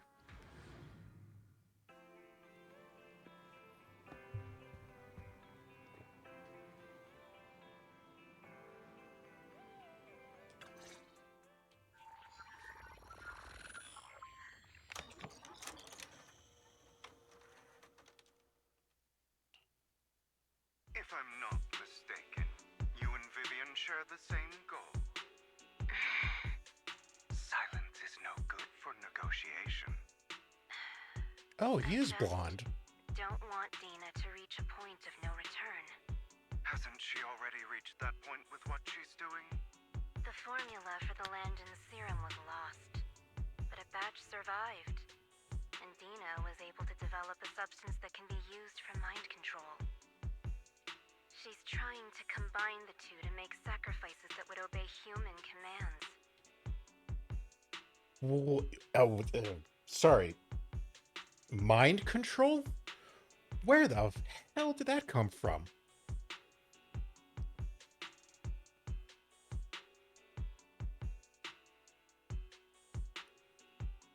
So instead of creating sacrifices that would retain human consciousness, they're creating sacrifices that are basically golems. Or she is attempting to.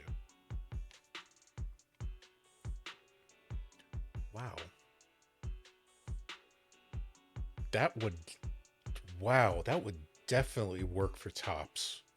Not only would they create a chaotic nightmare in New Eridu by releasing the sacrifices and ruining the mayor's reputation, they would be able to control and command the sacrifices, forcing their will upon them, and literally coming out as the heroes of New Eridu. Crap. And yeah, I guess I was wrong about Hugo being a bleached blonde. I don't know why I thought he was. If the dormant sacrifice and the remaining Landon serum are destroyed, we can put an end to this. Dina's concoction can't create sacrifices on its own. And the sacrifice core? That belongs to the creator, not her. Although I find Landon's methods despicable, I can't deny that the Exaltists and the creator are leading us in the right direction. I just don't want Dina to spend her life trapped by her father's mistakes. I mean, no offense, but I find your protectiveness rather weird. I will confirm the location of the dormant sacrifice and find the chance to relay the information to you. I do not want any of my people to be going into danger. As for the sacrifice core, I can only guarantee that it will not fall into her hands. As for how things will ultimately play out, The creator will guide me. Shit. At least she didn't say refine me. Camille was actually destroying the dormant sacrifice?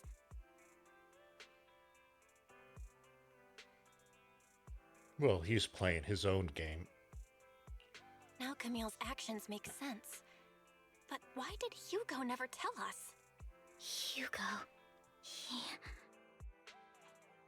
Belle, Lycon said there's something urgent he needs to discuss with us right now.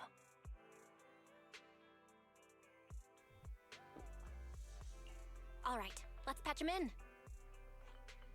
Master Proxy, I apologize for disturbing you. We have just learned that the Ravenlock family will host a banquet tonight. This banquet is rather special, as they're allowing members of their family to invite business partners to attend. With Hartman at the center of controversy, there are many members of the family who are eager to use this opportunity to replace him. The mayor has been spreading rumors of a young tycoon who inherited a sizable fortune and is looking to partner with a person from an old and influential family. This information has lured a young man named Burton from the Ravenlock family. So, you want me to pose as this tycoon and use Burton to infiltrate the banquet? Correct. And Hartman's study is also located within the venue. I see. Hartman's study might hold valuable information.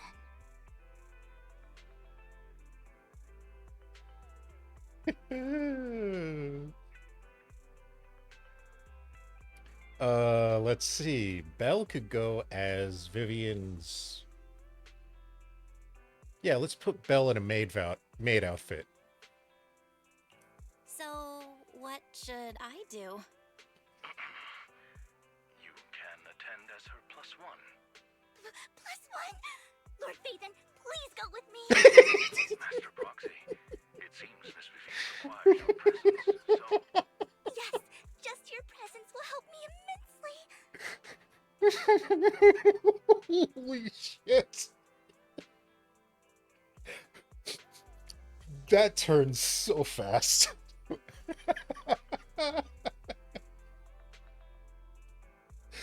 Oh. Okay. All right, then let's go together. I'll send you the time and place for the meeting with Burton. If you encounter any danger, please evacuate immediately or contact me for backup. I hope everything goes well for you tonight. Wow. You get in contact with Burton. He said he'll come to 6th Street later to escort us to the banquet.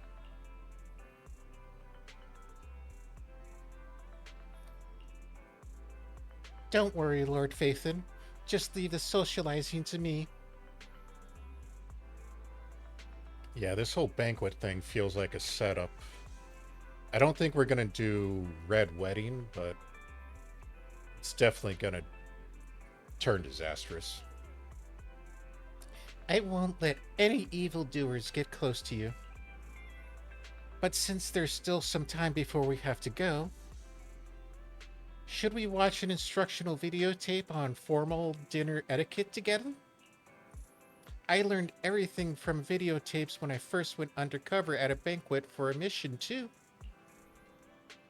Though such a method isn't sufficient to master it, it's enough to deal with this one excursion.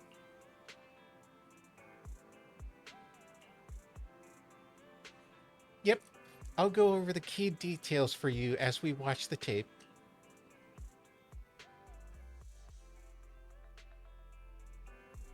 Lord Phaethon, Burton sent his location. Are you ready to join me for the banquet?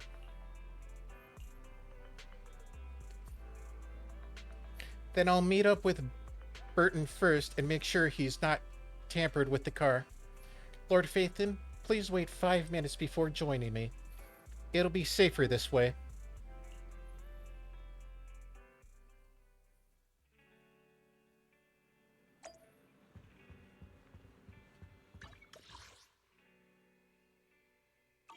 Okay, it's just outside.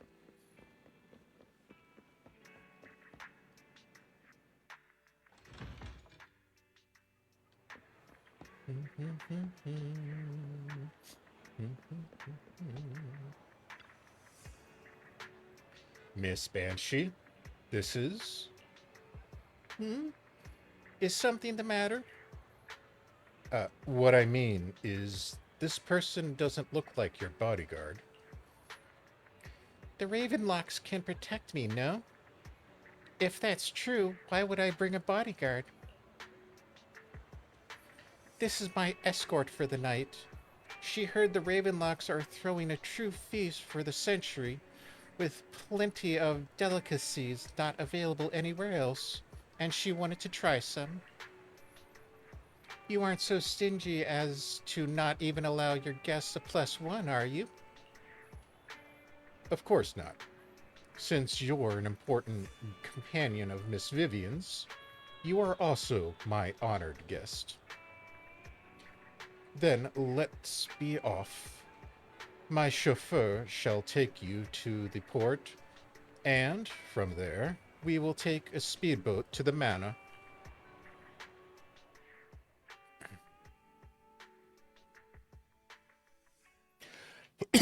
Miss Banshee, I believe I've shown you my sincerity.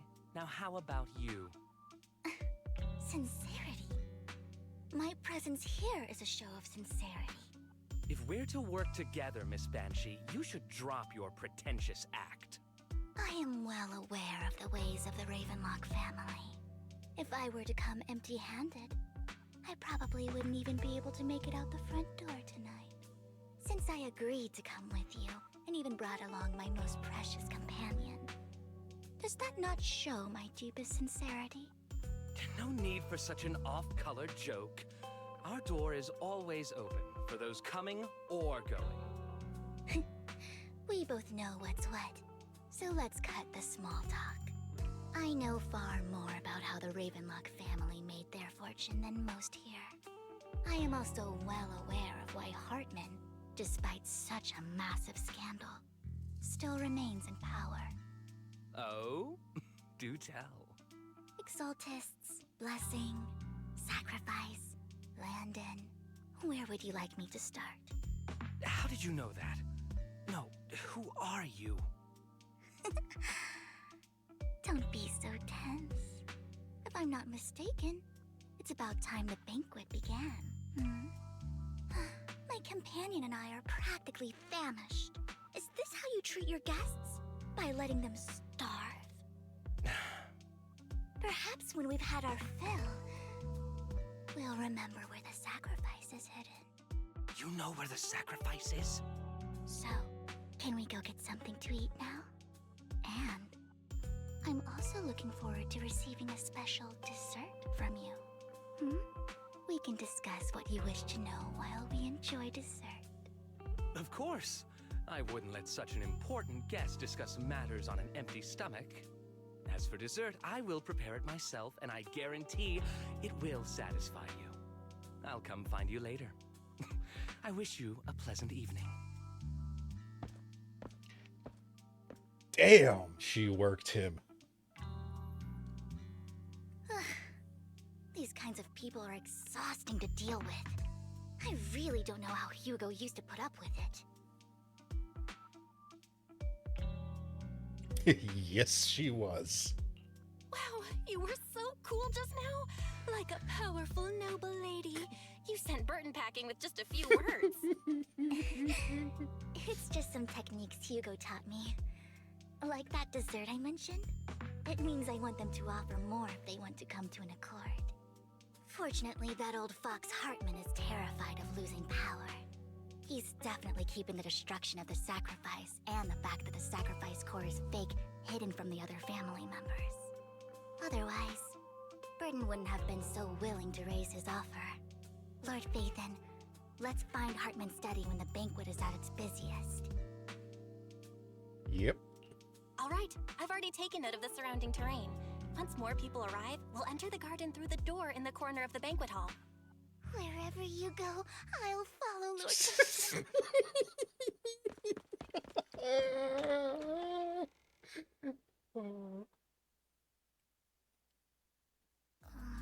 Isn't this going a bit too well?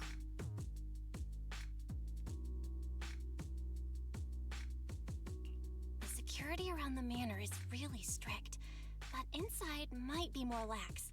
But just in case, let's tell Lycon. Right. Having some backup would be safer. Yeah. Let's check Hartman's recent correspondences for clues. I still have concerns about the sacrifice core. Right. Though the core he gave Dina was fake, Hartman might have left a trick up his sleeve and hid the real one. Yeah, I'm pretty sure it was Hugo that hid the real one. Then let's split up.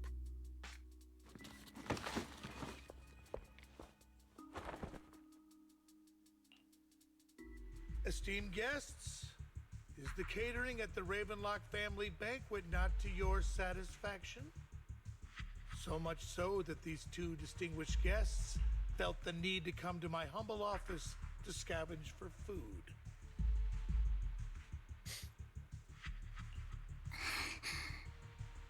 Don't want to come out? Well, after all, you don't have long left.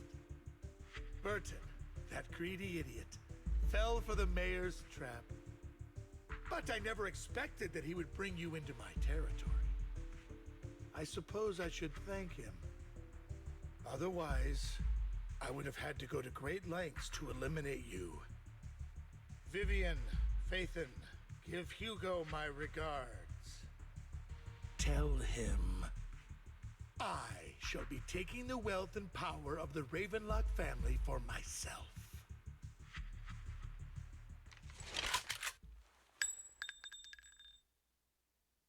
Mm-hmm. The bullet. How? Dear uncle. Damn! One mustn't be so distant with one another. You can just tell me what you want to say directly. Hugo! Impossible! You're... Uncle, you must know a Ravenlock will never stop until they get what they want. Did you really think I would be defeated so soon? When I have yet to trample you into the dirt. Oh, he did it. He fucking did it. He did you think death would kill me? No, what is it? Did you think I'd die just because you killed me? You filthy bastard! You only know how to resort to these petty tricks! Petty tricks?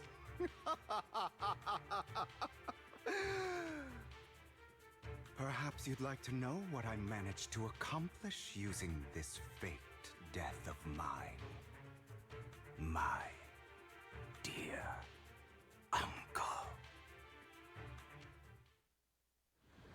God damn. But how did he get to the bullets in the gun? I mean, does Hartman not check that stuff? Faking my own death. Hope it's all worth the theatrics in the end. Yeah, it was pretty... It was just to keep Hartman off my back, but maybe I went a little overboard. The manager must be pretty shaken up. I should apologize at some point.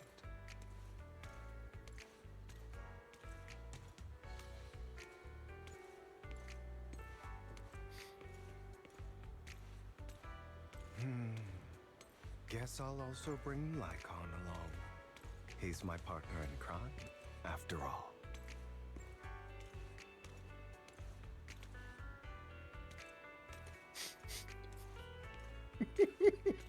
The swag. You're late. So strict. Spare me a moment to catch my breath, will you?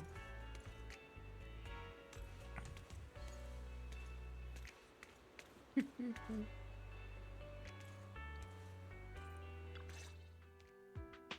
taking longer to rest than I expected. Holy shit. How far ahead did these two plan this? You know, it's one thing for them to fake his death, but he has a friggin' blood pack, which was probably underneath his clothes the entire time. Lycon, you think too highly of my physical capabilities. Well, thank you for your cooperation. I must say, if nothing else, at least your acting skills have improved. Why do you look so angry? You should be happy. We pulled that off together with flawless teamwork and managed to fool everyone.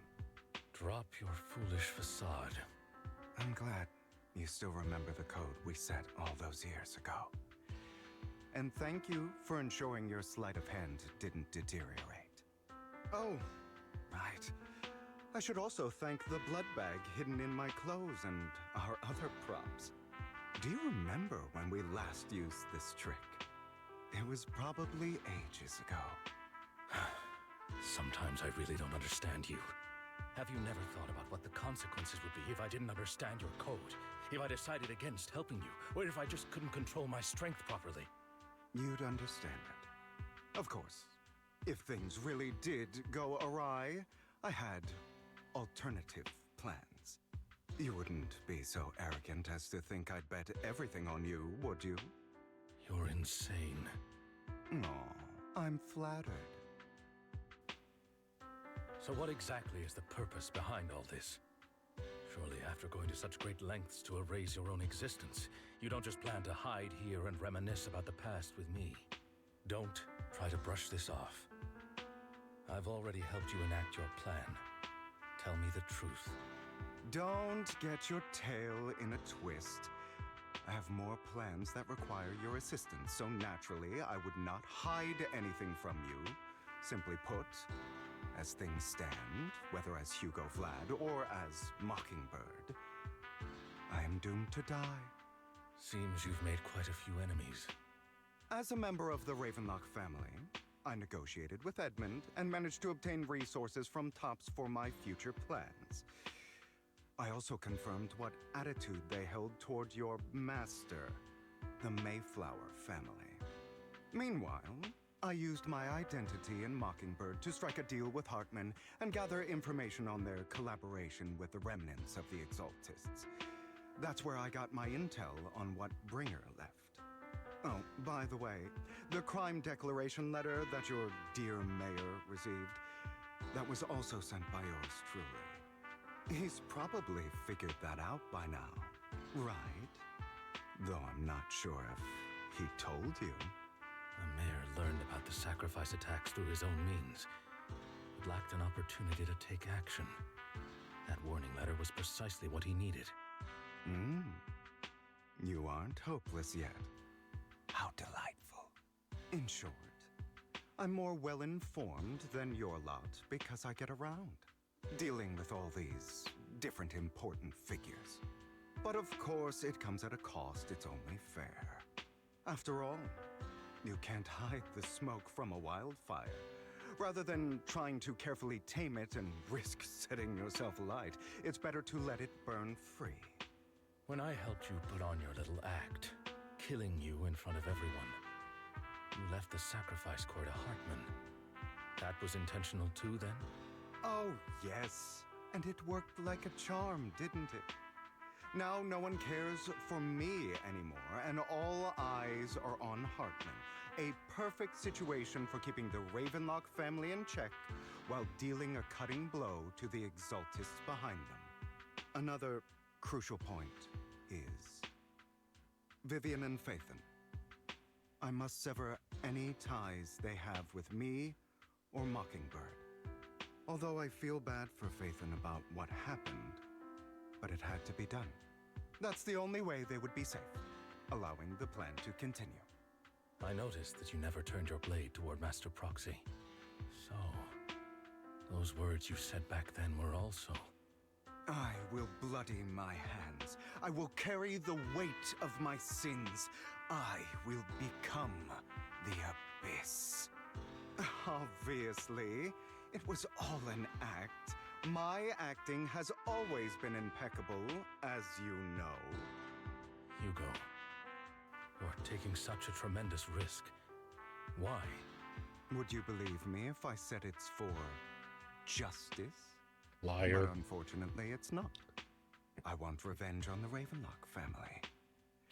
And I will make sure that despicable excuse for a human being, Hartman, suffers a slow, torturous end. Of course. I also promised Vivian that I would help her investigate the whole thing with the Exaltists. That's all. You don't look too good. Is it your wounds? No. This is the first problem I plan to resolve. Lycon, do you have a place that is sufficiently discreet, quiet, and can take a lot of damage? A rage room?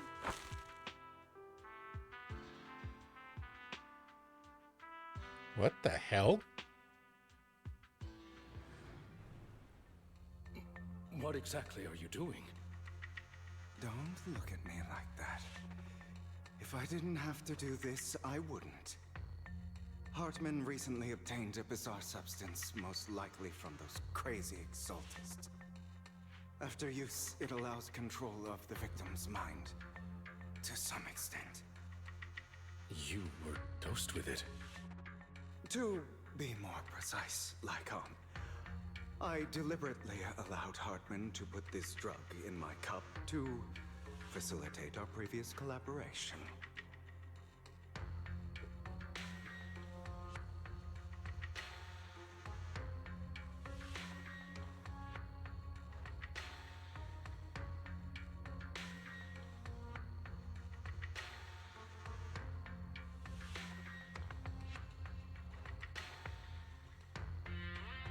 After finding out about it, I quickly found someone to help analyze its composition. The good news is he gave me a very low dosage, perhaps because he was afraid I might notice. There's a different medication that can delay its onset, from actually being under his control. I simply need to put on a show in front of my dear uncle. The bad news is that currently there is no antidote. When I delay those effects, however, they will accumulate and erupt when my body reaches its limit. It may even break my mind. And that's exactly what's happening now. I need to endure those accumulated consequences. So, I will lock myself in this room for however long that takes. I've tied my limbs to prevent me from smashing this place or accidentally hurting myself. Anyway, after you leave, do not open this door, no matter what you hear. I recommend seeking professional medical assistance. This is advice I received from a doctor. Or are you saying you don't believe I can make it? So, Nikon, come find me here at the scheduled time. All you need to do is smile and await my victory. What if I want to stop you? You know you won't succeed. You never have. And you never will. Well, time is short. Let's begin. I understand. Don't die, you stupid bastard. This is interesting.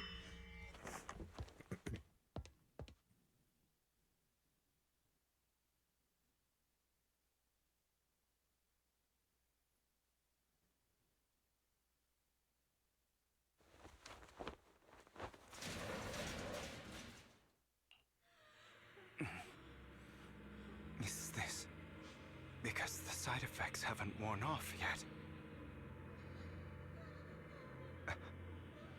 Lycon's late. I'm surprised. Or is something wrong with time itself? Looks like someone's over there. Might as well go ask. So that explains the port and the empty warehouse. Interesting.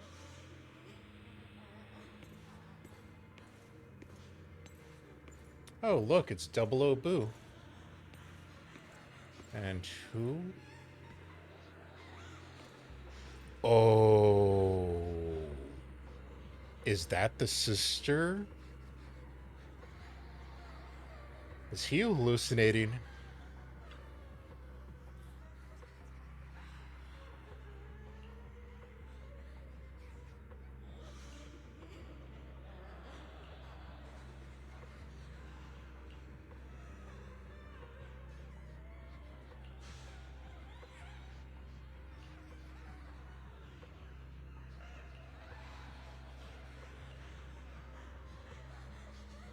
Oh, it's his mother. It's all your fault. I wish I had never given birth to you. He is definitely hallucinating.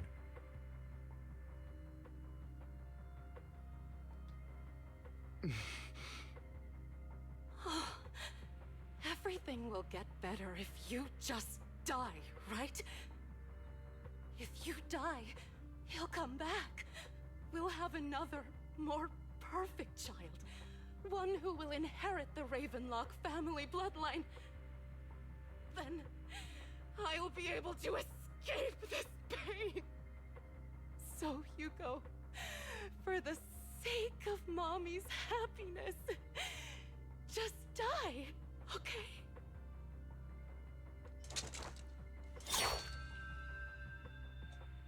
Yeah, these Ravenlocks are just...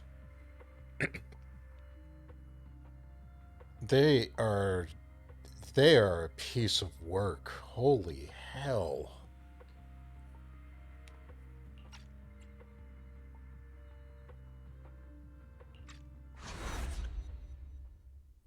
Yeah, that definitely was a hallucination. So, I wasn't awake yet after all. Yeah. That's because you don't want to wake up again. Who are you? I am you. Hidden deep within your heart. Your most true self. You want to kill her, don't you? Your so-called mother. Every time she beat you without reason, when she tried to gouge out your eyes, when she sold you into that hell, laughing all the while.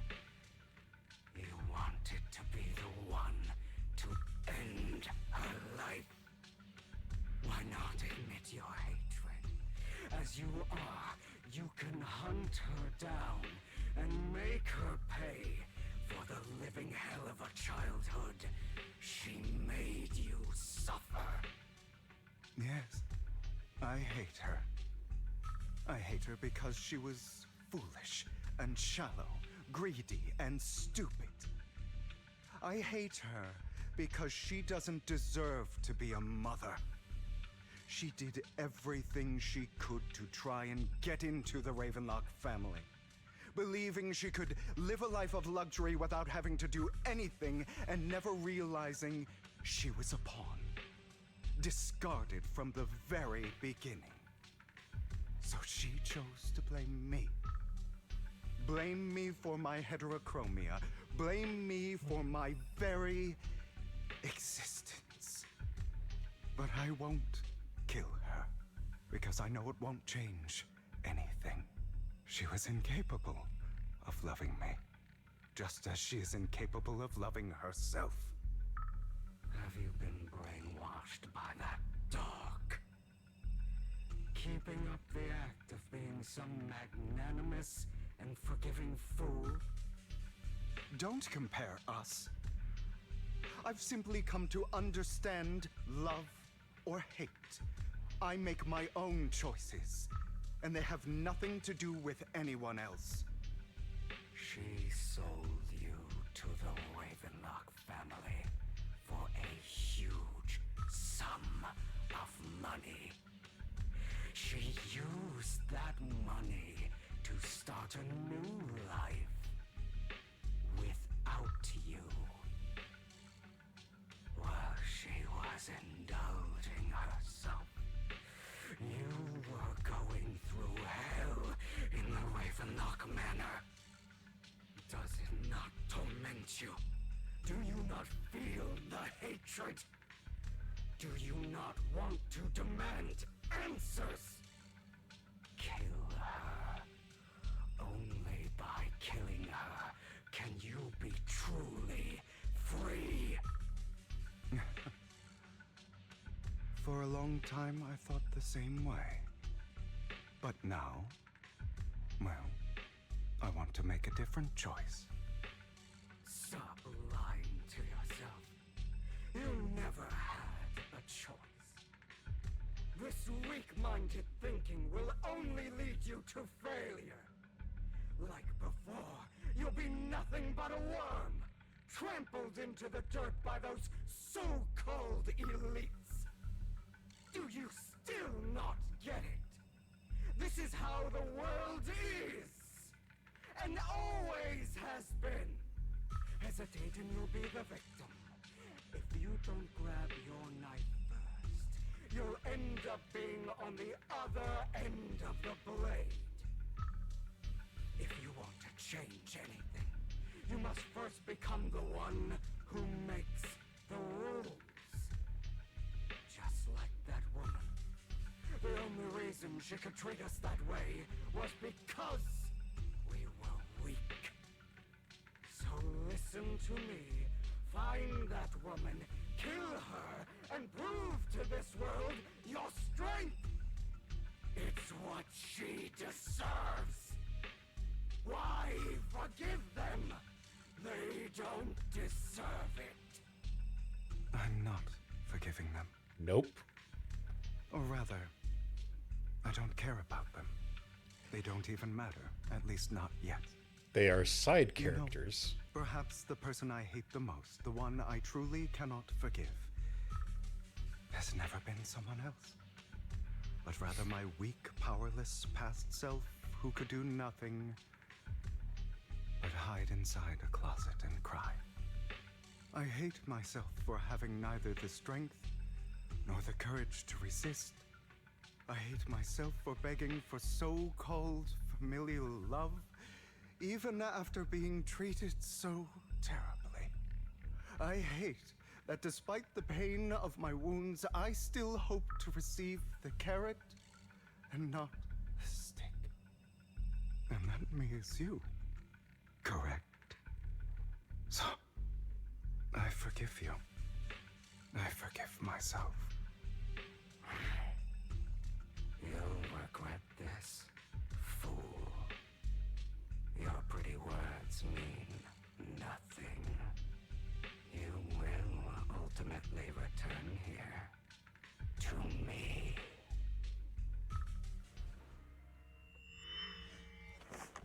Wow, that whole interaction was very reminiscent of Miyabi talking to the demon sword.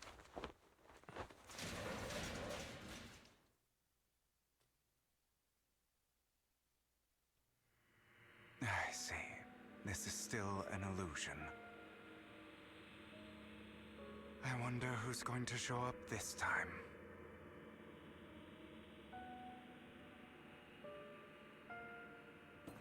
Brother! Hugo, let's play hide and seek! I'm already hiding! You'll find me, right? Like you always do! Serena. Oh. Serena is the sister that he took out. I found an even better hiding spot this time. Harder to find than any place you showed me.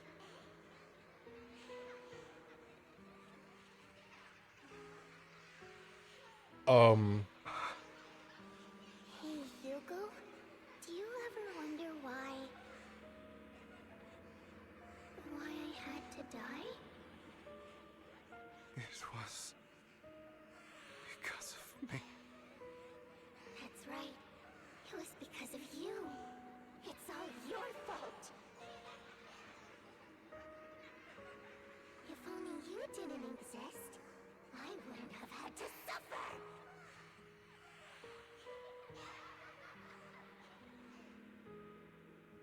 Putting that aside for a moment, this is basically the third time we've seen this model of bear. Which makes me wonder where Corrin falls into it. Because Odie from the Trigger trailer was this model of bear, and that girl was, I wouldn't say high class, but upper class. And now we're dealing with a Ravenlock having it. So yeah, I gotta question if Corrin is actually from an upper class family before her accident. Still looking in the wrong spot. I can't believe you still haven't found me after all this time.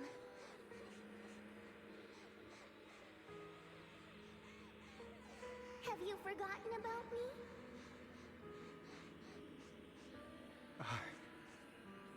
I haven't forgotten. It's okay. I'll forgive you.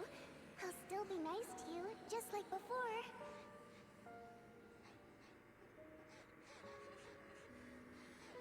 I was the only one who was ever nice to you, wasn't I?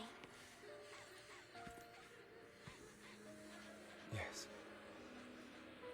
Then tell me,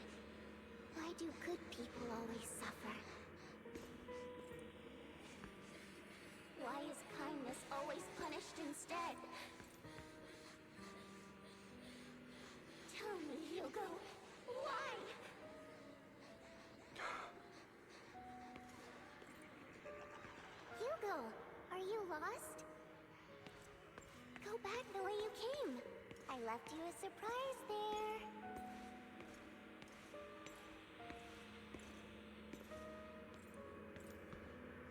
With everything that the Ravenlocks have done, it wouldn't be surprising, but it'd be pretty messed up if they actually use Serena as an experiment to keep her alive or something of that matter, but hid it from everyone.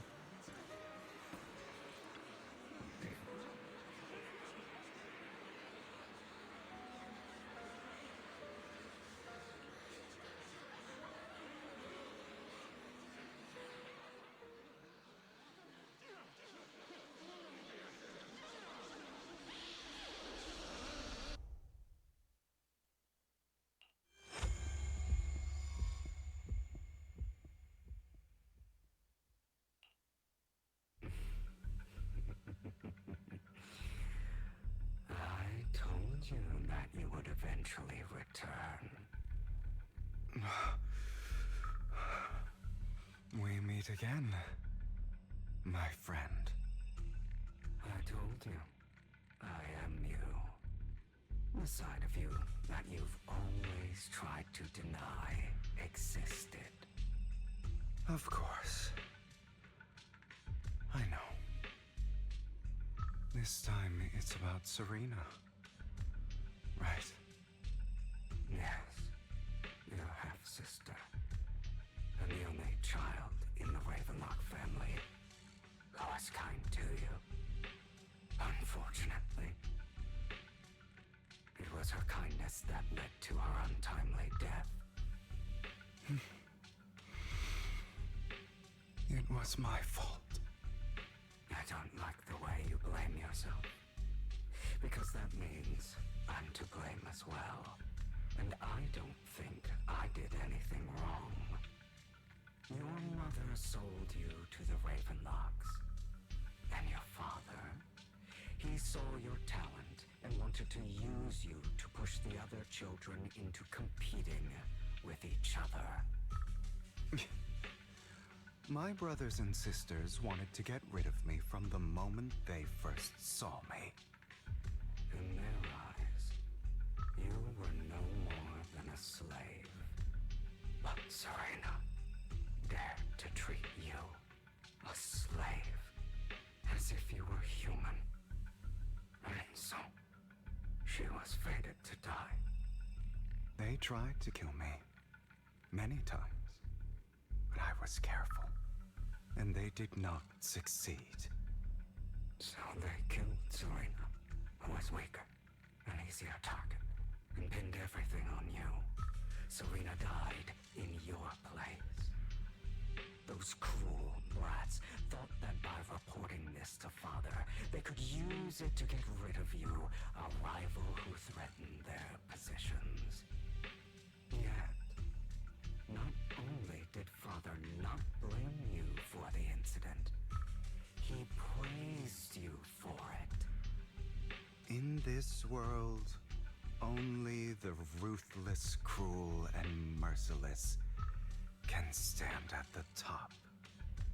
And that's exactly what you managed to live up to, no? You found a perfect opportunity thereafter to catch the ringleader of the group who framed you and almost beat him to death.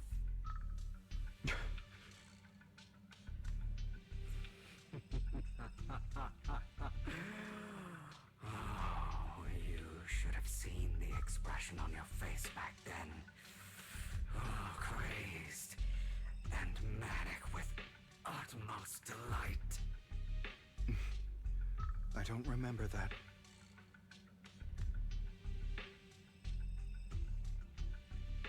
Here you go again, trying to deny your desires.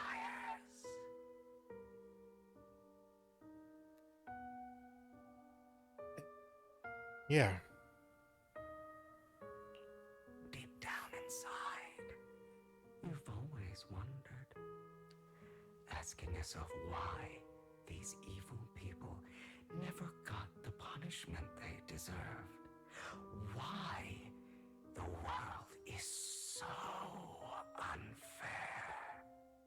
Don't you want to rip them to shreds? Just like that day when you beat that boy's face into the dirt until he was barely recognizable. His disgusting blood staining your fists. Recall your exhilaration, your cathartic release of rage, that outpour of hatred. That victory belongs to you. You deserve it. Good. Let your anger flow. Submit to the dark side. Those brothers and sisters of mine are all dead. I cannot take revenge against the long deceased. They died by Hartman's hand, dying in the power struggle to become the Ravenlock family's heir, rather than by our scythe. Boring. Boring? I find it hilariously ironic. Children who would murder their own kin for scraps of power, dead at the hand of their uncle who followed their example. Is that not karma? Power struggles pitting kin against each other, betrayal, suspicion, and hatred between people of the same blood. It's like a curse written into the Ravenlock family's genes. Laughably stupid. Don't forget, my dear, that the same blood flows through your veins.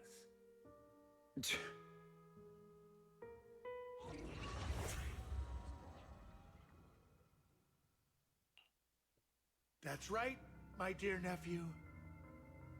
No matter how much you deny it, the blood of the Ravenlock family flows through your veins. Survival of the fittest. Only the strongest deserve to live. Only the strongest deserve to rule. This is the path of success that has led the Ravenlock family to victory countless times.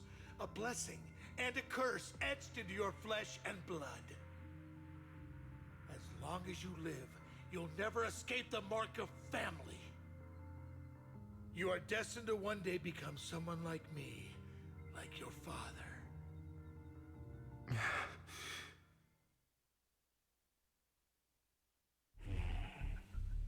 Is that fear I sense? I can see you trembling. Why does the Ravenlock bloodline terrify you so? I won't become like my father. Never. You won't become a failure like him. So relax. Our power eclipses him, and so does our ambition.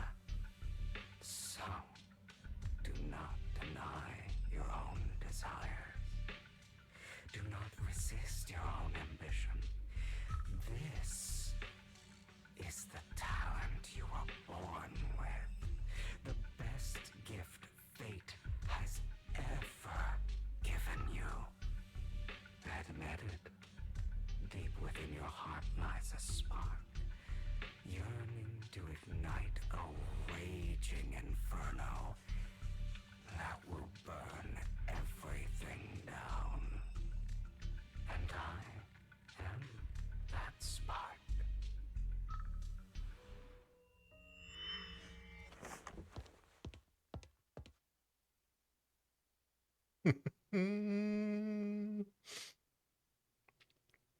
Oh, this is getting good.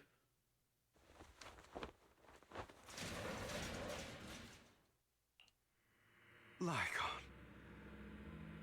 Never Oh. thought I'd be this genuinely thankful to see you.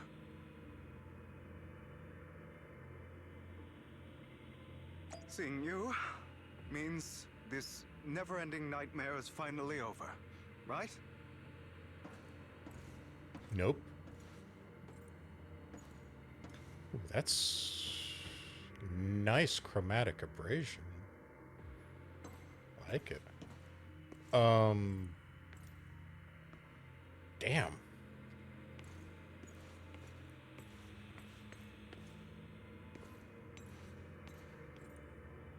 So what route is this gonna take?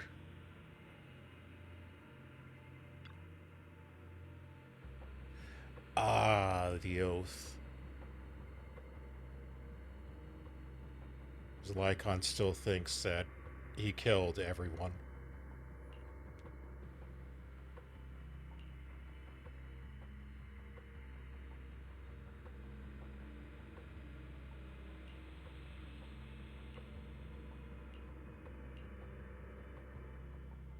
I don't want to hear something like that from you. You have no idea what that man, my father, is really like. A person who stops at nothing for their own interests and ambitions. Just like what you're doing right now. And what do you think I'm doing this for? All of this was part of your plan. You knew where the Ravenlock family was going to be, so you set Mockingbird's target there. To seek revenge, you plotted to assassinate your own father, but he was too vigilant, and you failed. After almost being assassinated, your father was furious and locked everyone in the hall, but was unable to find the assassin. And what a coincidence that a hollow disaster just occurred in the vicinity. So he used it to eliminate all the unfamiliar faces there, turning them into victims of the hollow. An easy feat for the Ravenlock family. Well, that's screwed up. So, the one who killed innocents was my father, not me. You knew what choice an extremist like him would make. And you used the chaos to once again attempt an assassination. This time you succeeded. You killed your own father at the cost of innocent lives. Admit it, Hugo. You don't care about anyone else. The only thing you care about is your revenge. How is that any different from your father? Enough. I'm tired. I may hate him for betraying me, but he wouldn't say something like that. What? You aren't Lycon. You're the other me, hidden deep within my heart.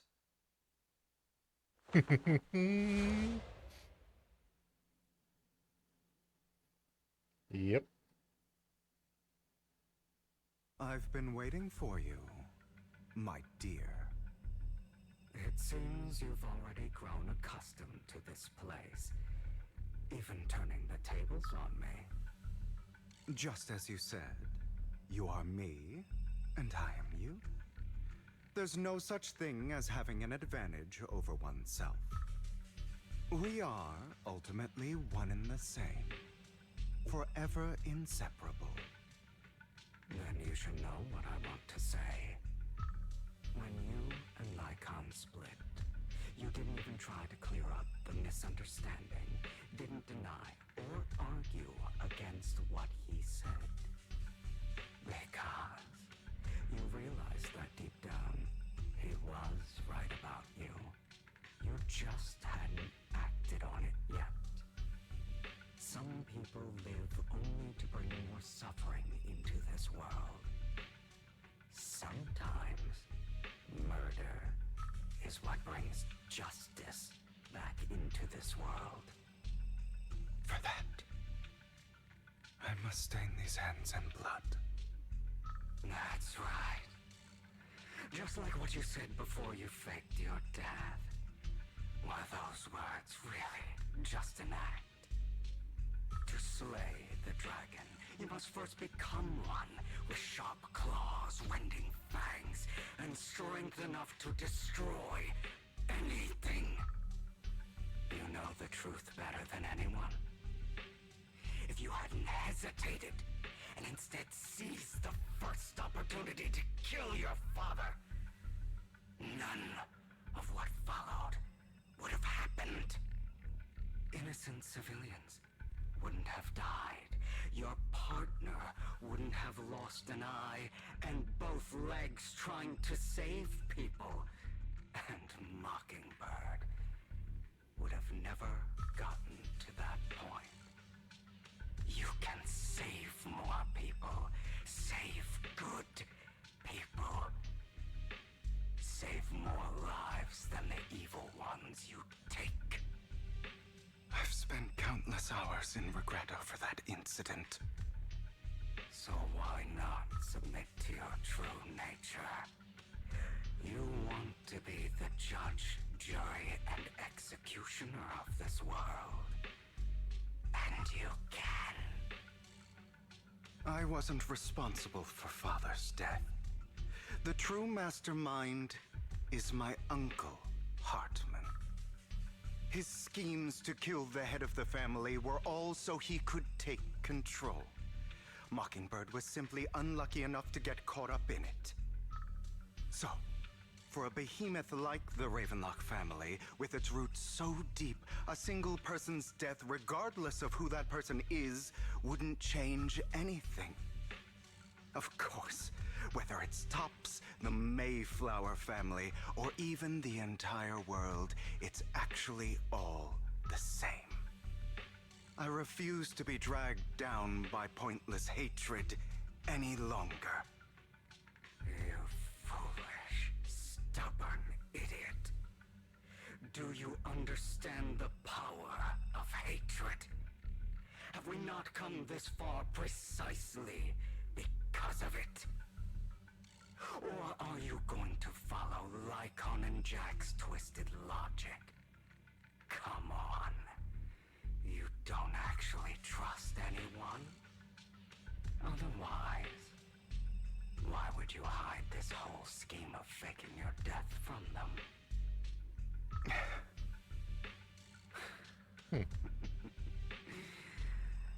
You've built an impenetrable wall around your heart, keeping everyone out. Of course you are right to do so. No one in this world can be trusted. Always. All you'll receive is hatred from your own blood and no love. Suspicion from your companions, and betrayal that comes all too easily. But the most ridiculous thing is that you want them to trust you. You stay silent and long for them to notice your suffering. You yearn for your companion's understanding and trust. Idiot. That's why you are incapable of exploiting them for your own ends. You care about their safety even more than your own. But remember, only the weak need companions. And we are children born from hatred. We are different from them.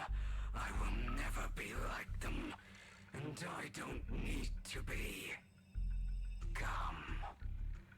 Let me show you what powers we can wield. But you are me, and I'll never lose to myself.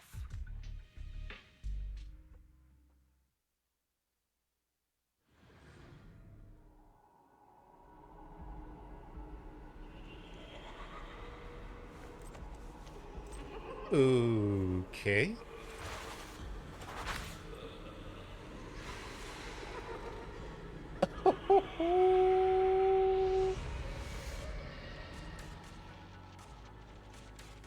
Is this shit gonna pop off? Think about all the injustice you If you choose to forgive, you know that. Letting you consume me would be the real betrayal to myself.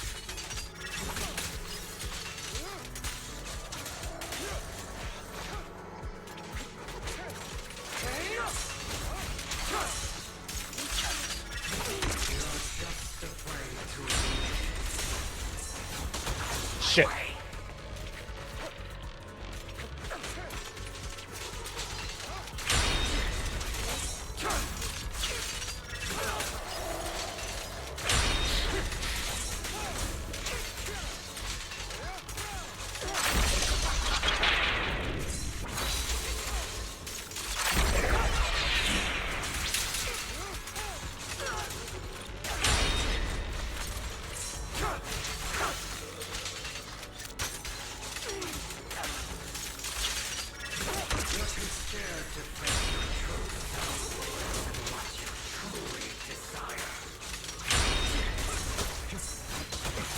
Ah, damn it.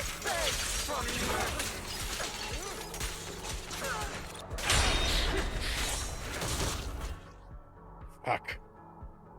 My hand is actually hurting from that.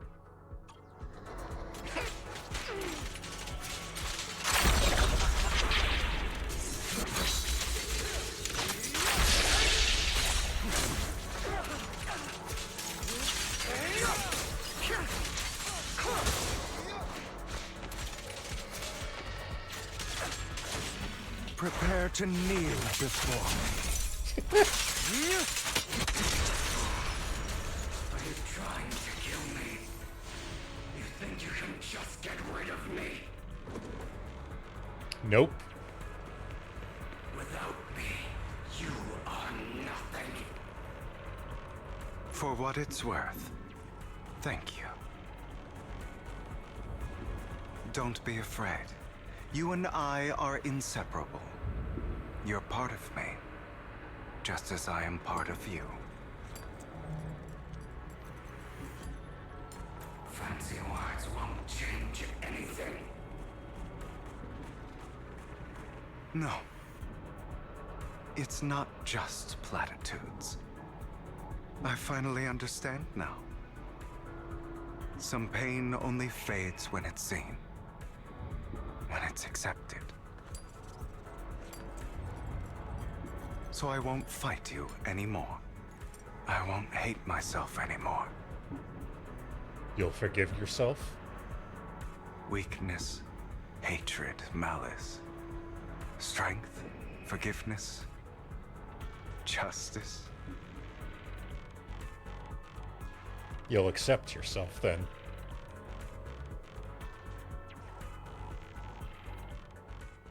For all your flaws.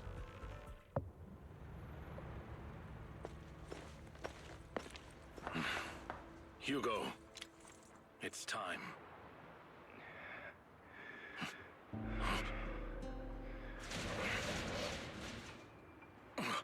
Hugo. Hugo, you... Did I scare you? I made it through. I won. No praise for me, my dearest partner.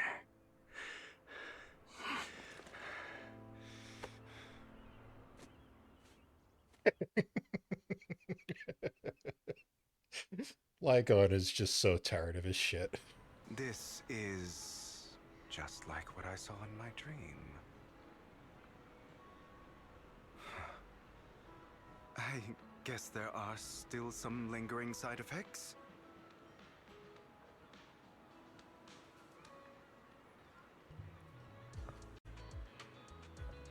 Alright, so basically going over everything that just straight went down. The demon basically represented all of his anger over past regrets, you know, wanting so-called revenge, so-called justice. While the true side of Hugo wanted to basically let go of the past that was tying him, chaining him down. Basically refusing to let him grow and evolve. And choose his own path, choose his own destiny.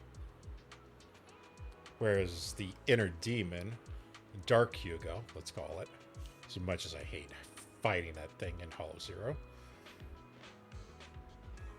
was forcing him to follow the true path of Ravenlock, even though it was trying to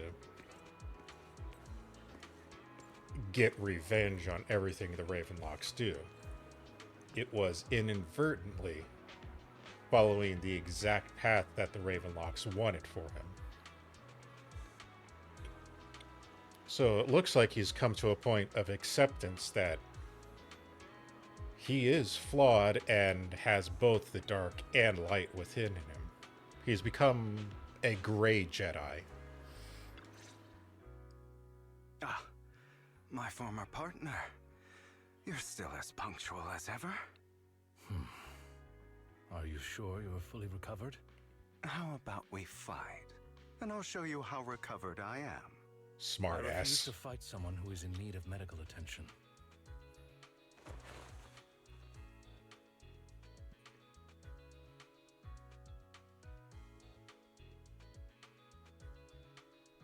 How thoughtful. I'm touched. Or perhaps is this simply part of Victoria Housekeeping's professional care? I'd rather you not starve to death. So they are chocolate coins. Yeah, that's awesome. Not to your liking. I'm fairly certain this is the same kind as before. No. I've just gone too long without food. It feels a bit uncomfortable. Either way, thank you. Now tell me, what exactly happened in the warehouse? Just going a bit crazy from... you know what? Were you expecting anything else? But I did have a very long dream. A dream about many things from the past. If I had to put it into words, it would be like giving myself psychological therapy.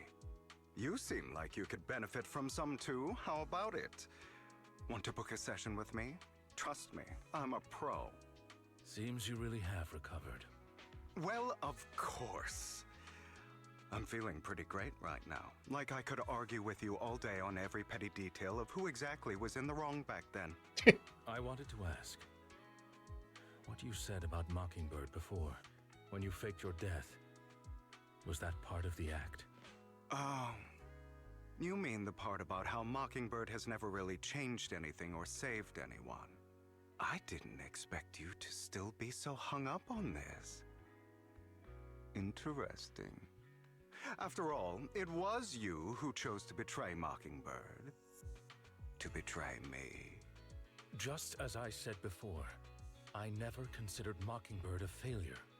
Perhaps Mockingbird deviated from its origins, but it has its value. You shouldn't reject the things you've done. Or Mockingbird. I have contemplated this before. Yes. Mockingbird has helped some people and has genuinely managed to cause trouble for those who abuse their positions of power for evil. Yet those in high positions still possess immense resources, and the people we helped remain destitute and suffering, willing to become slaves to those in power for scraps.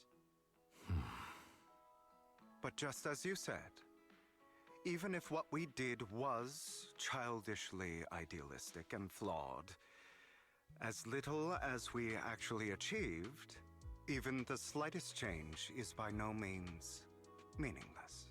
Yep. Nothing holds more value to me than Mockingbird.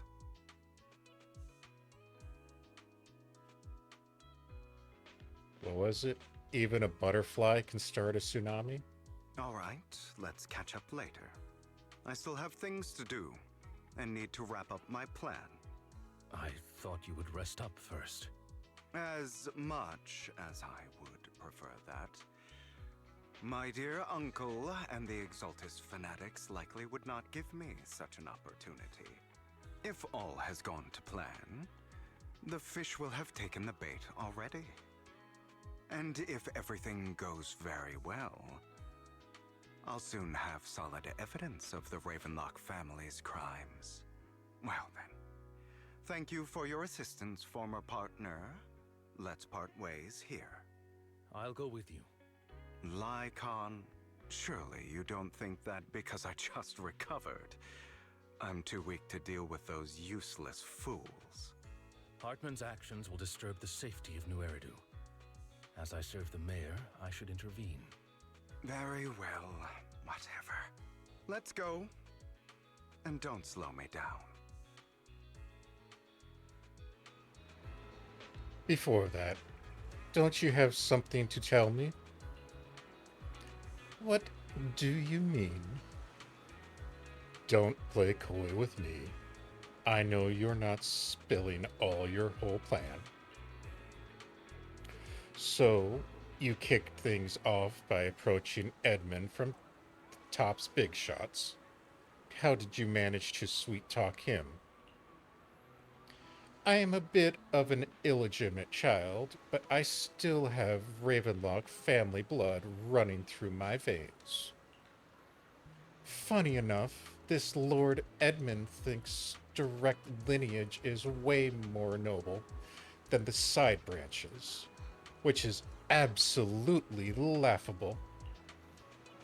So, I played his arrogance to my advantage. And let's be real, I had some juicy intel to swap with those high rollers, but that's Mockingbird's secret, so I can't let an outsider in on it.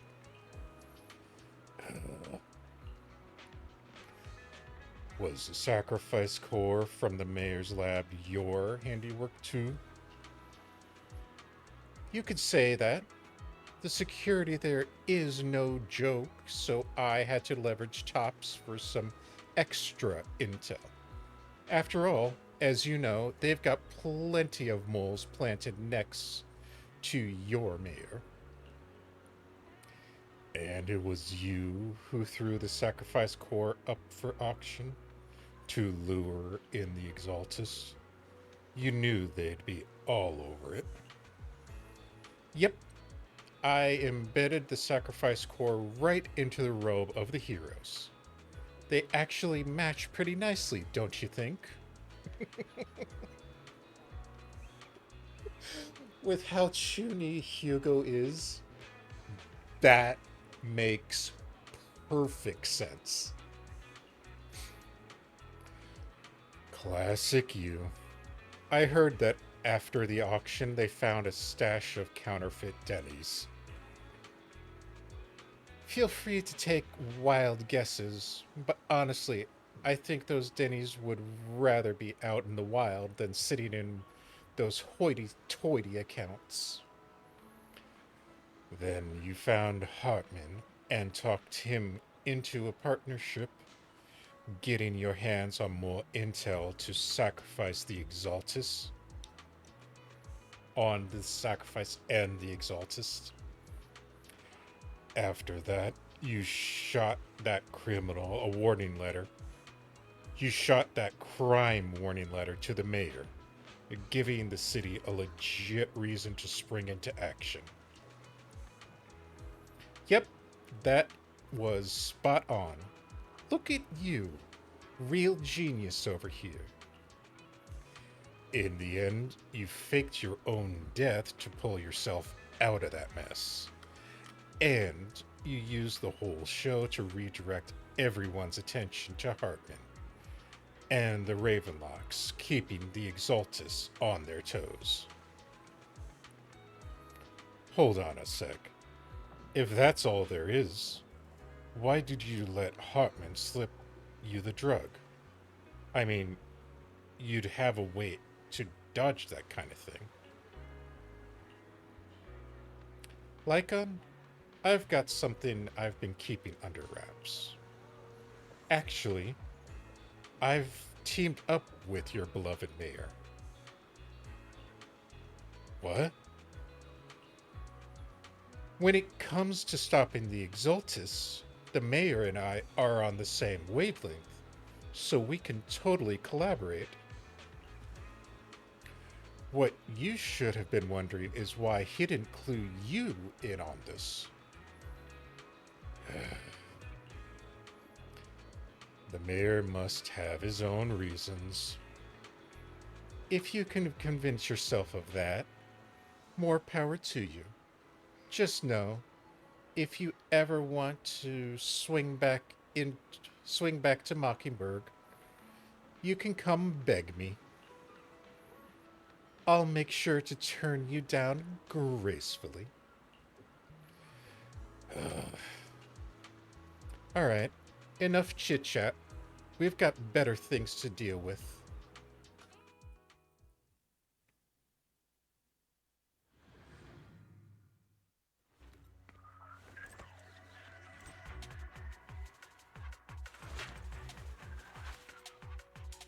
I'm sure you've heard about the missing workers from companies under the Ravenlock family, too.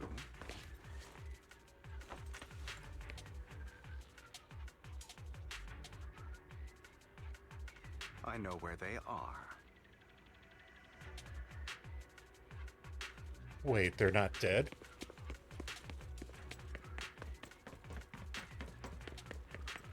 Those are Ravenlock's men. The workers with them are the victims who were tricked into going into the Hollow.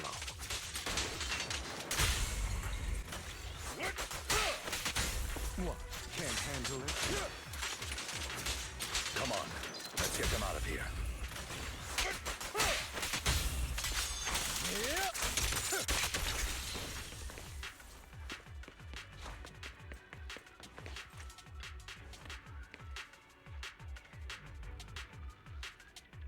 Thank goodness, someone's here to save us. Thank you. You're welcome. So, could you tell us what those Ravenlocks did to you before they ran off? They're a bunch of liars. They tricked us into this hollow. They said that they had a job with high pay for us, but they kept avoiding the topic after we got here. Something didn't seem right, so I wanted to leave. But then they showed us their true colors. They tied us up and told us that they were going to ship us off somewhere. They didn't make you take any weird medicine, did they? Medicine? No. But it wasn't just us they tricked. Another group went that way. I see. Here, take this carrot. There's an exit nearby. You should get out of here while you're still here as soon as possible. I can't thank you enough. Let's go, Hugo. We must save them, rest of them. You sure are eager.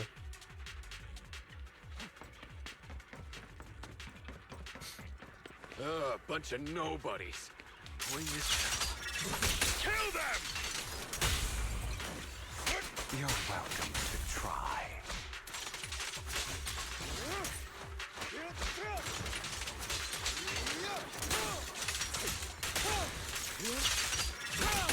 I'm not opposed to it.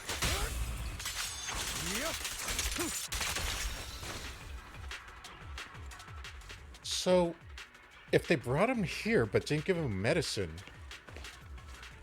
is this a distraction or a ploy?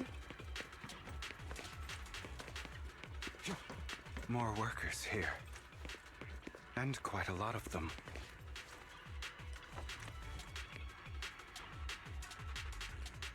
How are you guys?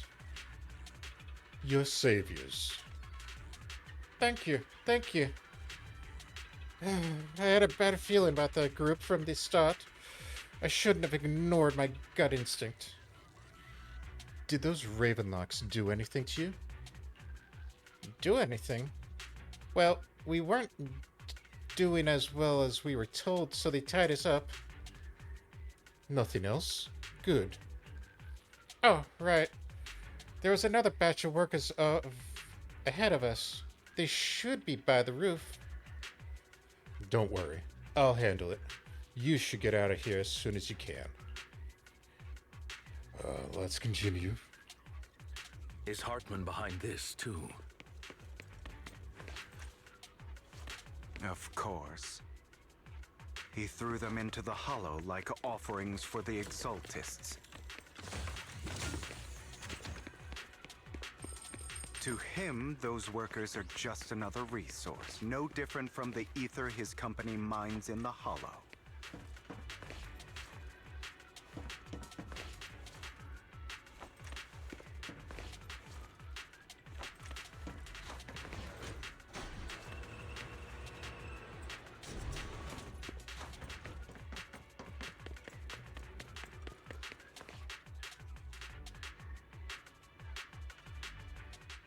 There's more over there. Let's hurry. It's different this time. Don't rush in. Let's listen in on what they're saying first. I still need more direct evidence to ensure the plan is absolutely foolproof. The compensation you promised, it's all real, right? All we have to do is follow you into the hollow for some simple tasks, and you'll give us a huge sum of dennies. Sounds real suspicious. Shut your trap. You keep yapping and asking questions. If this is all so suspicious, why were you so eager to sign up for it? Because I don't have a choice. My daughter was previously caught in the hollow disaster and suffered severe corruption. The treatment costs have completely drained our family's savings. So that's why... It's the same for me. A serious illness at a senior age. I need the money. Who would risk taking a job like this unless they were desperate? I'll do it. No matter how suspicious. As long as I can get paid, I'll do anything. Even risk my life. Wait, you people from the Ravenlock family, you're part of a big company in Tops. You wouldn't go back on your word, right? Don't worry, you'll get every denny you were promised. But before we start, you all need to take this medicine first.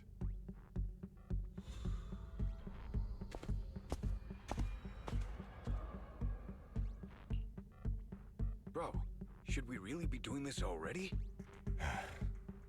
These workers keep talking. We're wasting time like this. And the sooner they take it, the sooner it'll be over. Consider it an early release for them. What? You didn't say anything about having to take pills before. Look, this is good stuff, all right? It'll increase your ether aptitude. There's tons of people who'd kill for something like this. Exactly! You'll be working in the hollow for several hours. This is essential medication. You have to take it before we continue. If you refuse, then you can forget about the job.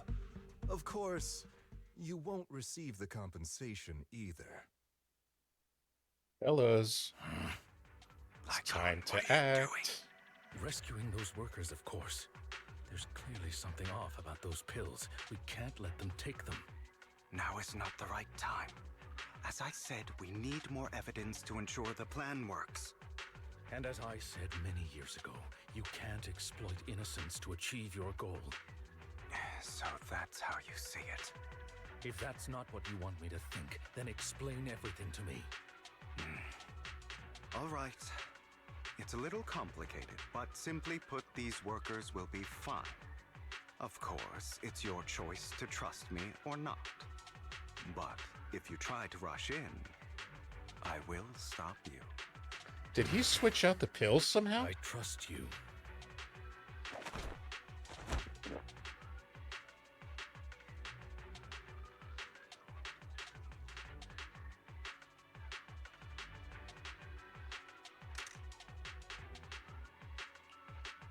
All right. That's the evidence. Now we can go and beat them into the ground as much as you want. Don't forget, you owe me an explanation. Also, don't overdo it and kill them. Even if they're the worst of the Ravenlock family. All right, Your Holiness, Saint Lycon. Who the hell are you? Why don't you take a guess? We're the ones here to stop you.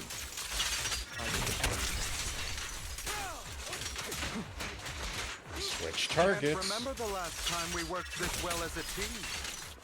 Kneel before me.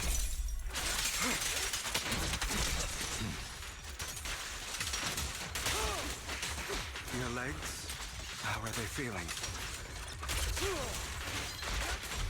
I'm fine. To be honest, I think I prefer the way you used to fight.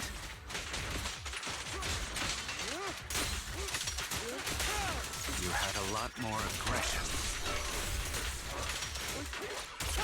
I've merely learned to control my strength. Let the party be. When I need to be aggressive, I will be.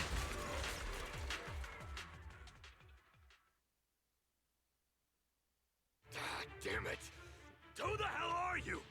How dare you mess with the Ravenlock family? Ravenlock. Savor the name while you can, for it will soon cease to exist. What's that supposed to mean? It means exactly what I said. I think this might be good for you. Sever your ties while you can. You still have a chance to walk your own path. The family's honor comes above all else. Is that really what you think? I saw the compassion on your face just now. You're not from the main family, right? That's why you were assigned to these trivial tasks. But in reality, there's no need for you to keep playing this boring game for them. I don't have a choice. From the moment I was born into the Ravenlock family, You always have a choice, if you're willing to act. All right, let's end the small talk here.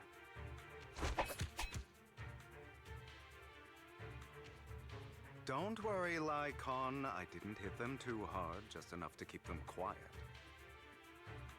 How's that? My acting's pretty good, right? As always, a certain someone What? should take some lessons from you. I'll leave the rest to you then. Okie dokie.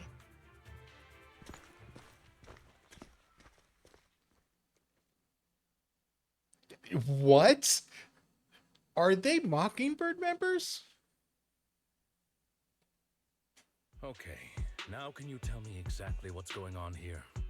As you can see, that worker just now was actually an informant of mine. The pills were swapped out with vitamin tablets.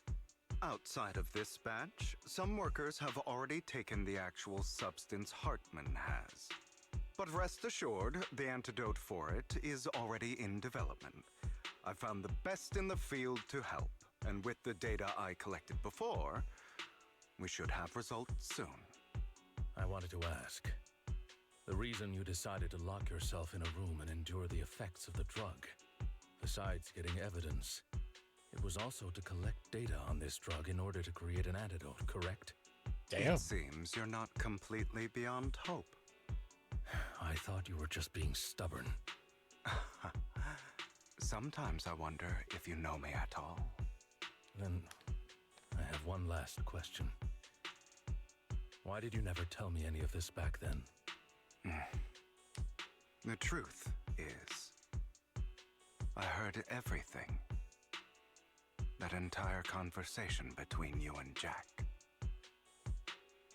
Before he passed away in that small attic. When Jack called you aside and gave you those warnings. When he told me you might go down the wrong path? Yep.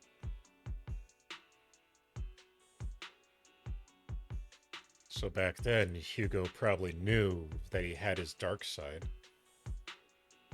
Himself as a Ravenlock, aside from himself as Hugo. That's right. You never said anything. What would I even do? Scream and rage over your suspicions, or get on my knees and beg for you to trust me?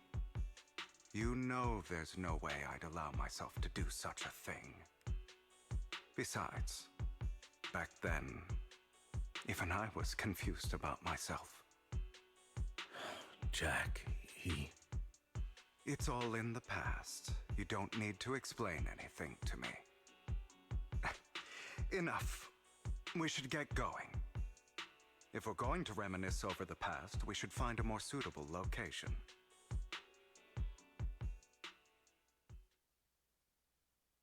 Icon? That incident back then, I didn't do it. It was a scheme Hartman devised to take over the family. It was Hartman who killed my father, too.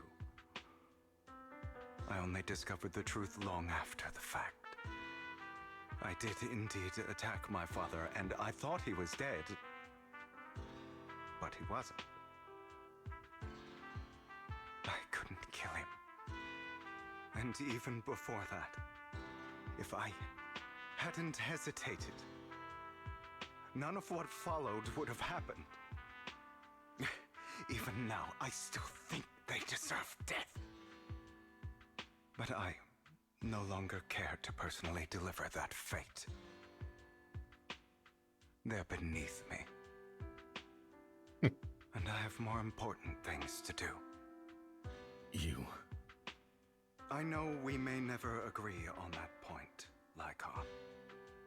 I once wanted to fight against those ugly truths that defined me, but I discovered that the more I rejected them, the more painful it became. So, I could only accept that crazed, hateful, and malicious side of myself. As long as I know I will never become like my father, like Hartman, that is enough for me. You've changed, but I think that might be a good thing. Don't patronize me. You've changed a lot too, compared to before. I still disagree with Jack's words, and I won't forgive your betrayal. I will walk the path I believe is right, even if I must tread over thorns and through the mud. But I will also allow you to walk your own path, Lycon. Should I say thank you? Nope. You're welcome. Come to think of it, we haven't talked about your legs and eye. It was just an accident, not your fault. I'm doing well now. I hope you are too. On the contrary, perhaps I should be the one apologizing. I misjudged you. I used to think you wanted power, that everything you did was for your own ambitions. I thought you wanted the power to pass judgment on all in this world like a god. I am a god. I am my own god. Or you could say that in this world, everyone is their own god. There are many things that we are powerless to change. But there are also many choices we can make. Just as I said before, I am the only one who can kill me or save me. I'm glad you think that way. Let's go. I still have one last thing to do. To witness the end of Ravenlock.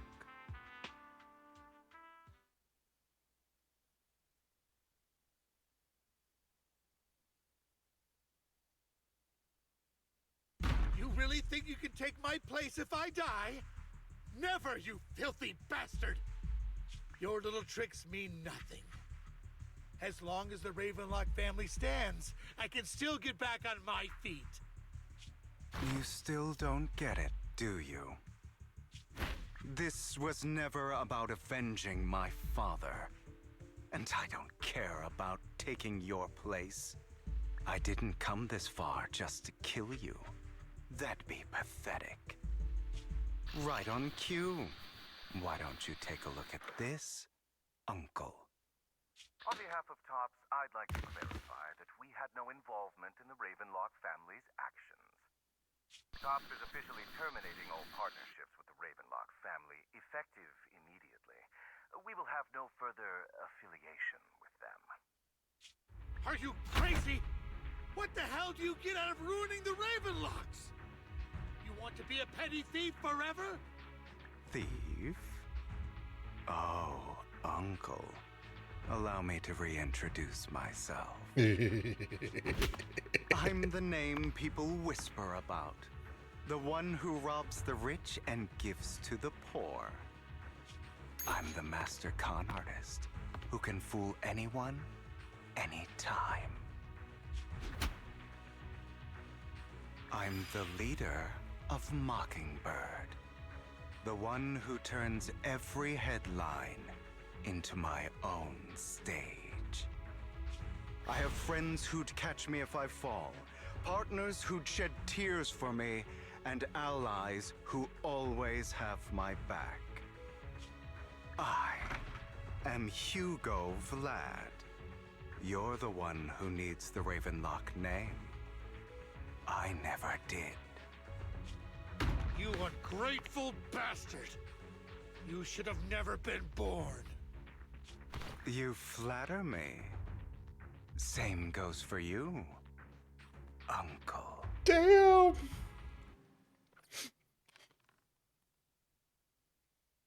Holy shit.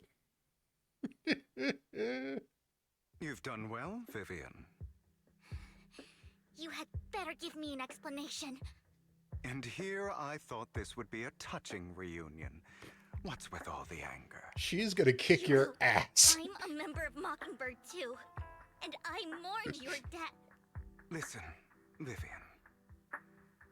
I don't want you or the people you cherish to get caught up in danger because of me. I've always been selfish, so I don't hesitate to use you all as variables in my plans. But it is because I am selfish that I also don't want my failures to affect my treasured companions. In any case, if you were in the same position, would you not make the same decisions? Lycon's taking care of everything outside. We should go. Also, Belle, thank you. And I'm sorry for the whole act where I threatened you. It was the only way for Hartman to drop his guard against you and leave you be. I, Hugo Vlad, am forever indebted to you. Oh, he is definitely gonna have to buy her a lot of sweets and flowers to make up for that. Master Proxy, although it is late, there is some important intel that I must give you now. So, Lycon, you knew about Hugo's plan to fake his death? I was simply playing along. After all, I could not determine whether Hugo's plan would pose a threat to you. You are a student of the mayor's late friend, and I am obligated to protect you.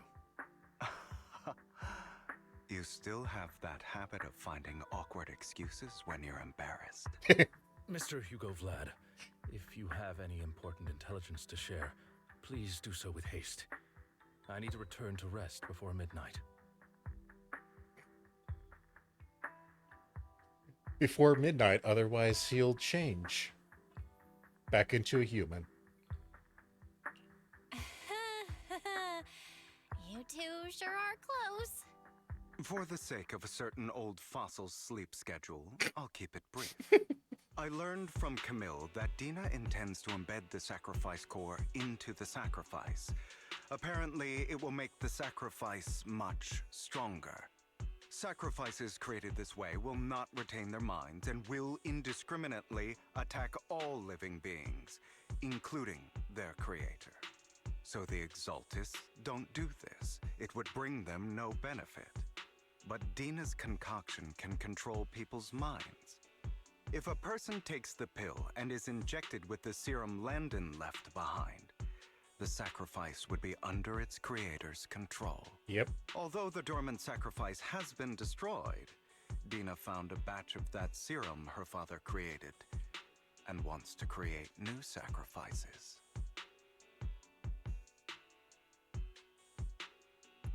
Pretty sure Hugo does. Never mind the sacrifice. Hartman's sacrifice core is a fake. We don't know where the real one's gone. The real core has always been here. Ass. Here? In Lord Phaethon's video store? Vivian, do you remember when I suggested you give that collectible to our What? dear proxy? I remember. But that was just an ordinary pendant. And I've met the person who submitted it. She has absolutely no connection to the Exaltists. How about our dear proxy take out that pendant so we can take a look?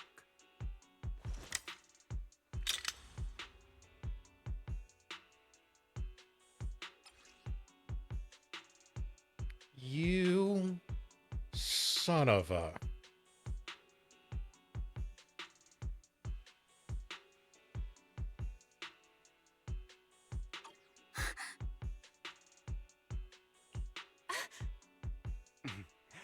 I'll take your surprised expressions as a compliment for my little trick. I will hand over this core to the mayor as agreed.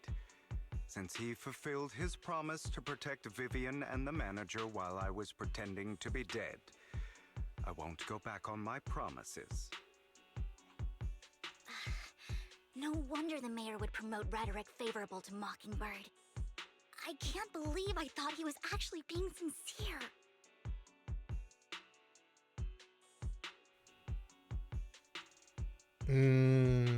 That's arguable, but... Since we have the sacrifice core, all we have to do now is stop Dina from using innocent people to make more sacrifices. Yes, and we need to destroy the last batch of Landon's serum. Hopefully with no options left, Dina will give up her obsession. All right, that's the important stuff. I'm going to go and confirm where Landon's serum's been stashed. I'll contact you again once I have something.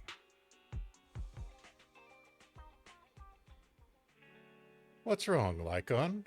Weren't you in a rush to get back and rest? You act like you're gonna turn into a werewolf after midnight or something. Oh. How are you feeling now? Relax. I'm not kicking the bucket just yet. But you look a bit more run down than before.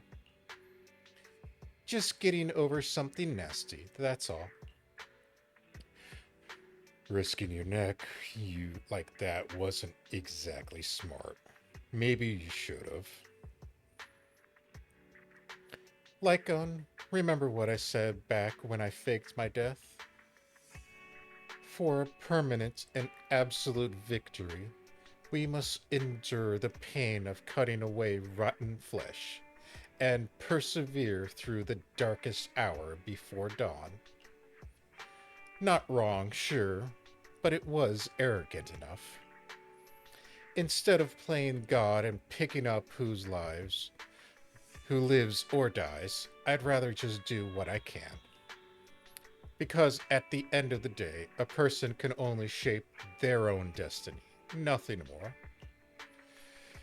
You really have come a long way. Well, I appreciate the compliment. Hugo, you've got a lot of explaining to do.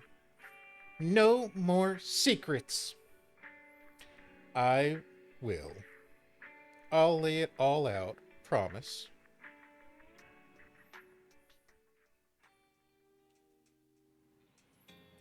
Belle. Hugo sent a message earlier.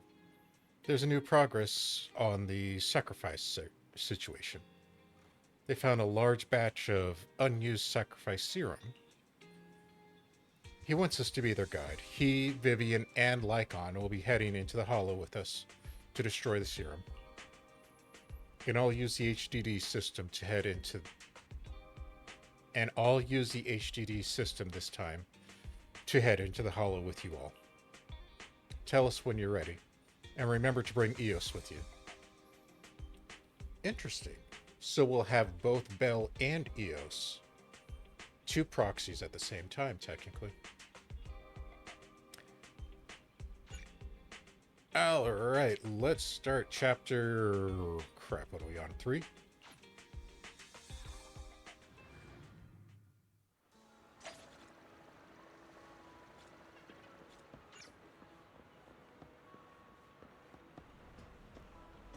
Wow, you can still see the scratch marks.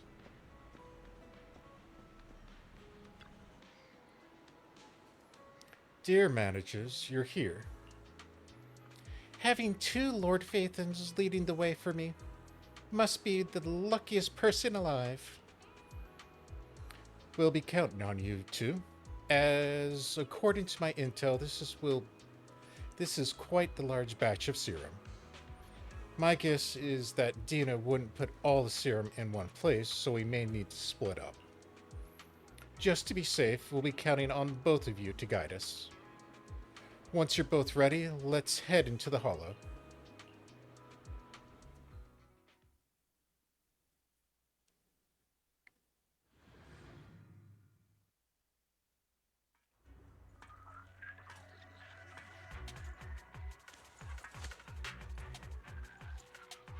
Landon's stash should be somewhere nearby. I did some digging. Some of the missing workers were brought here too. Don't touch me. Dina's getting ready to make her move.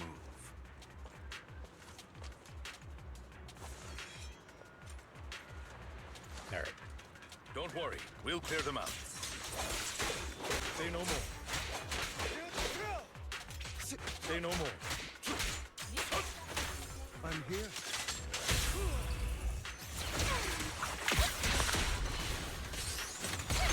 At your service. Freeze all evil! I'm not opposed to it. Oh my. Nope, nothing over there. Don't touch me. They're trying to destroy the goods! Stop them!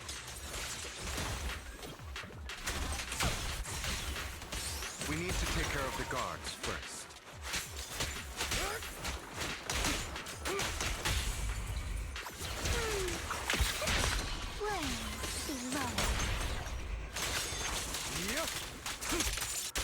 Some of the serum is stored in this warehouse. Fine, if you insist.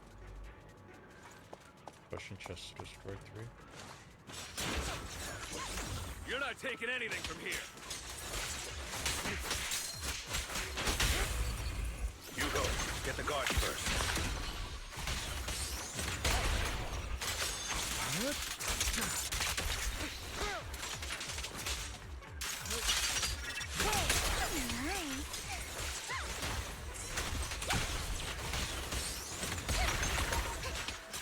Understood.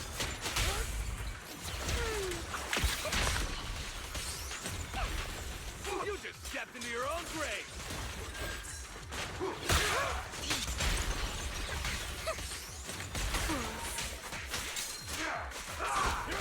Shit.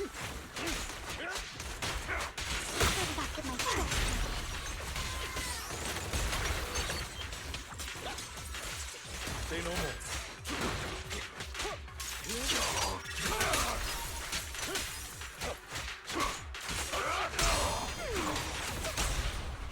Stay calm now. Not worth my time. Who dares get between me and Lord Phaethon? Prostrate yourself before the abyss. Out of my way! I'll take you. I'll bite your throat out.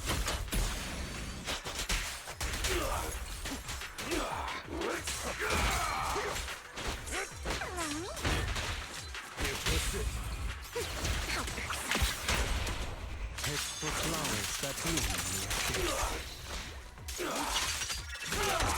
Let the party begin. Wow, that was powerful. Okay. Anyway. More of Landon's serum survives than expected. Fortunately, since they're still here, it means Dina hasn't executed the final step of her plan. There is likely a lot more stashed around here, and we have yet to locate the missing people. Our actions here won't go unnoticed. Perhaps they're making plans to deal with us on their side. With Landon and Dina's concoctions combined, she may be capable of creating a sacrifice that obeys her. If it comes to that, this will get far more troublesome. Let's split up and search for clues. How about we split up? Hugo and Lycon will destroy what remains of the substance around here, and Vivian and I will go search elsewhere. Very well. Let's go with your plan. But be careful if you encounter Dina and her people. According to Camille, she's absolutely obsessed with completing her father's dying wish. Who knows what she may try? Let's part ways here for now. And perhaps the other manager could use EOS to guide us. Sure. I've been feeling better these past few days, so just follow me. It's only now that I realize how fortunate we are to have two Lord Faithins. Although, I feel like our work's doubled. In the past, Belle and I would only ever work on the same route. Greater power means more responsibility. And in any case, I'm sure the mayor would be able to provide double compensation. He's a very generous person, after all. Right, Lycon? I will request additional compensation from the mayor. Compensation is just one aspect. It's one thing with Belle being in the Hollow in person, but now with us working on separate routes, I can't help but worry even more for her safety. Oh, but I trust in your abilities. I'm just not quite used to this.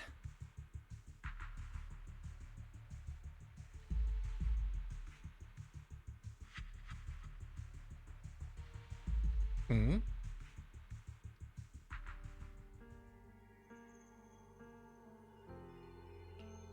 This is the future I saw.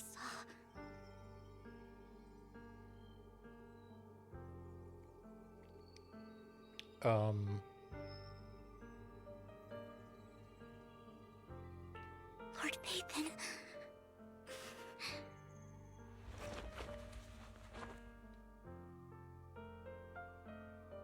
I'm sorry. This time, I will make sure the future I saw does not come to pass. Vivian, what are you doing?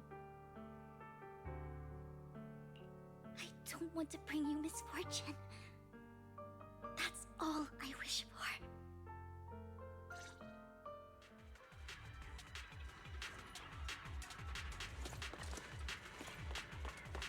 Don't do anything stupid. Leave this to me, Lord Phaethon.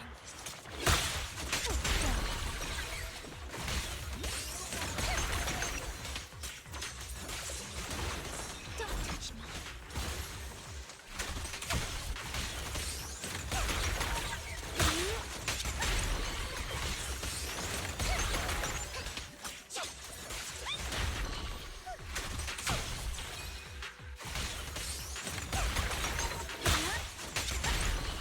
Together, Lord Phaethon?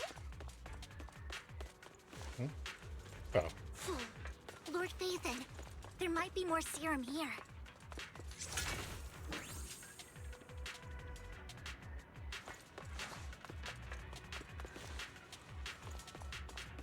Don't touch me. Fool. How dare you steal from Lady Dina! I'll try to go easy on you.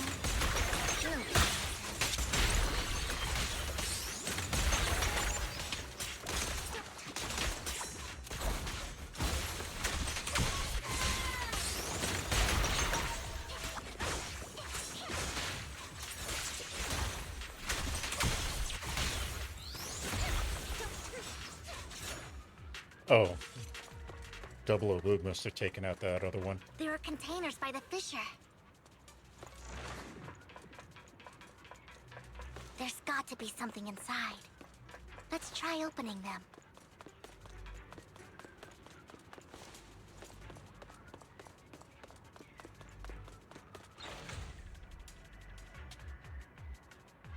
We don't want any more money. Please, just let us go. I don't think I'm gonna make it Just end my pain, please. We're here to save you. Are there any other captives?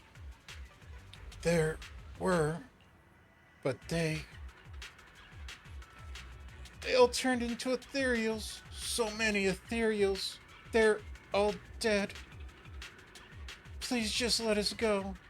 That girl never intended to let us live. My friends will get you out. We'll deal with this. Don't be afraid. You'll get out of this hollow alive, we promise. Really? Oh, thank goodness. Be careful. So many people were brought in with us. They're all ethereals now. Really, really scary ethereals. I can't even imagine what she's planning to do with such a massive horde of ethereals. People will die. Everyone will be killed by those ethereals. Hush! Say no more.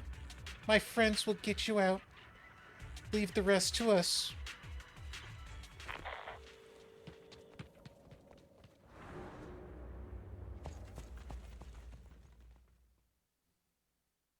It must have been tough for you to find this place. Vivian, if you had stayed out of it, I wouldn't be so eager to get rid of you. Those people have been taken to safety. You're all out of options. They're just mere test subjects. So what if they get away? There will always be people consumed by greed, and therefore, they will come willingly to me. In any case, what are a few sacrifices in comparison to the completion of Father's grand ambition? Dina, you deceived those people. They didn't come willingly to you. You tricked them, just like Landon did back then. Deceived? Father gave hope to those who had everything taken from them by the Hollows. Vivian, you once rejoiced at the hope Father offered you, too. Before Father took you in, you were no more than an omen of disaster that no one wanted. It was Father who gave you shelter and a purpose for existing. Do you remember the first time you bestowed a blessing under Father's guidance? How did you feel when that person looked at you with adoration and gratefulness? That was the first time you felt hope. Like your existence had a purpose, right? Don't forget that it was Father who, through what you call deception, gave you hope. And you, what have you done? You basked in Father's attention and everyone's adoration, only to destroy everything. Do you think that by leaving the Exaltists, those people will live better lives? Of course not. Those who suffered under the Hollows will only continue on as walking corpses, without the hope Father gave them. Do you really think you're some sort of savior, Vivian? In the end, you're just an ungrateful brat who brings misfortune to those around her. It was you who destroyed everyone's hope. Not everyone wants to live in false hope, Dina. You say it's because of greed that people willingly become your sacrifices. Perhaps those people aren't entirely virtuous. But that greed is just wanting to live a better life beyond the Hollows. What you and Landon have done was never about giving people hope, but exploiting it. Stop lying to yourself. Deep down, you know what Landon did was cruel. No. Back then, when Landon wanted to inject you with the serum, the fear in your face was as plain as day. I saw it all clearly. If all of this is as righteous as you claim, then why did you make such an expression, Dina? Don't look at me with such pity! Father did nothing wrong. All of this is to make something of the Hollows other than disaster. That's everyone's only hope. Dina, it's not too late to stop. Stop living in this lie. You know what would happen if a sacrifice loses control and escapes the Hollow. It's not the Hollows that are to blame for those people's deaths, but the hope you keep talking about. That will cause more despair and claim more lives. That is merely the necessary sacrifice to accomplish a greater goal. No one deserves to be a sacrifice. Your hypocritical magnanimity disgusts me. I can always go and get more test subjects if they've escaped. And I will be able to replicate Father's serum with enough time. With you gone, I'll be able to complete Father's gift to the Creator and fulfill his last wish. Camille, release the failed subjects. Oh shit. Lady Dina. Camille, are you going to do what you did before? You keep saying you'll follow the Creator, but it's all lies. Lady Dina, the Hollows took my family from me. I understand that there's no way to get back what I've lost. It was Lord Landon who told me that the Creator would guide me. One day, Hollows will no longer be disasters. Everyone will be able to survive inside them. I look forward to the day when this hope becomes reality. I watched you grow up, and I know that you've always looked up to your father. He gives you hope, and I destroyed that hope with my own hands. I know the pain of loss, so I've always felt guilty. I want to atone for the hope I destroyed. But Dina, I don't want to ruin more lives, and I don't want to continue watching you destroy yourself. Vivian is right. Not everyone wants to live in false hope. So, please, stop. Camille, are you abandoning me too? I'm not abandoning you. I just don't want to see you go past the point of no return. The point of no return? I passed that point ages ago. No, Dina. You can still turn back. I'll be your way back. Where are you going, Camille? I made a deal with Hugo and the mayor. If someone needs to take the fall for this, let it be me. Damn. I did it. All of it. That's impressive. Being the martyr for the Exaltists. I've been forcing Landon's only daughter, Dina, to research how to create sacrifices. I colluded with the Ravenlock family for my own gain. Everything Dina did was under duress. Since I've kept her captive for so long, she doesn't have the skills to survive as an independent member of society. She'll need a caretaker and teacher. Someone who will look after her and educate her. No! I refuse, Camille! I refuse to accept this! Dina, I'm going to dispose of those failed subjects. I won't allow it! You'll die! I won't allow it! You can't leave me. I command you! You've always followed my orders, and you will follow them now! It wasn't your orders that I've been following. My younger sister, who was stolen from me by the Hollows, also had such beautiful red hair. When Landon told me the Creator could bring me hope, you were standing there, right behind him. I was certain, then and there, that this was the hope the Creator had given me. Start over, Dina. You still have so long, so much time.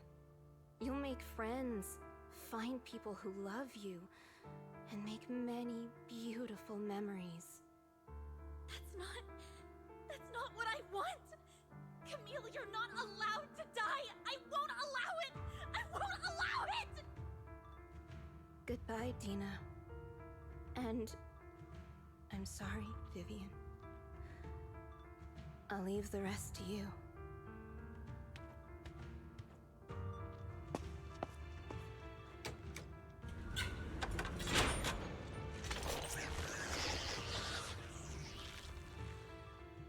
Well, this went sideways really fast.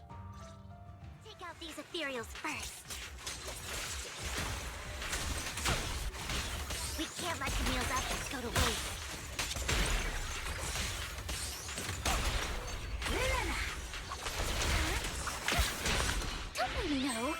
Hit my first 30 needle.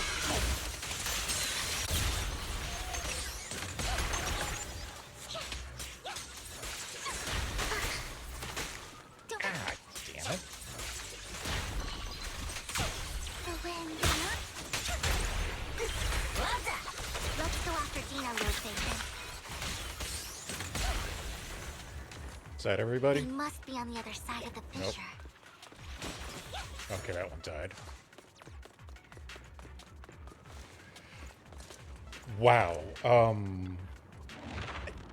I don't even know what to say with the everything has just popped off.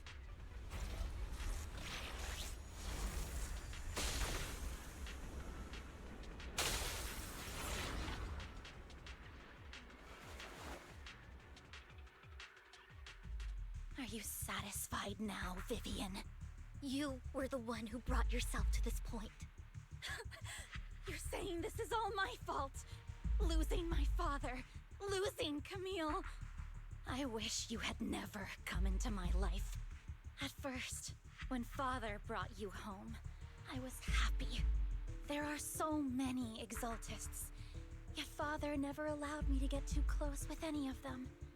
I never had any friends either. But when father brought you back, he told me to take good care of you, that you were my first friend.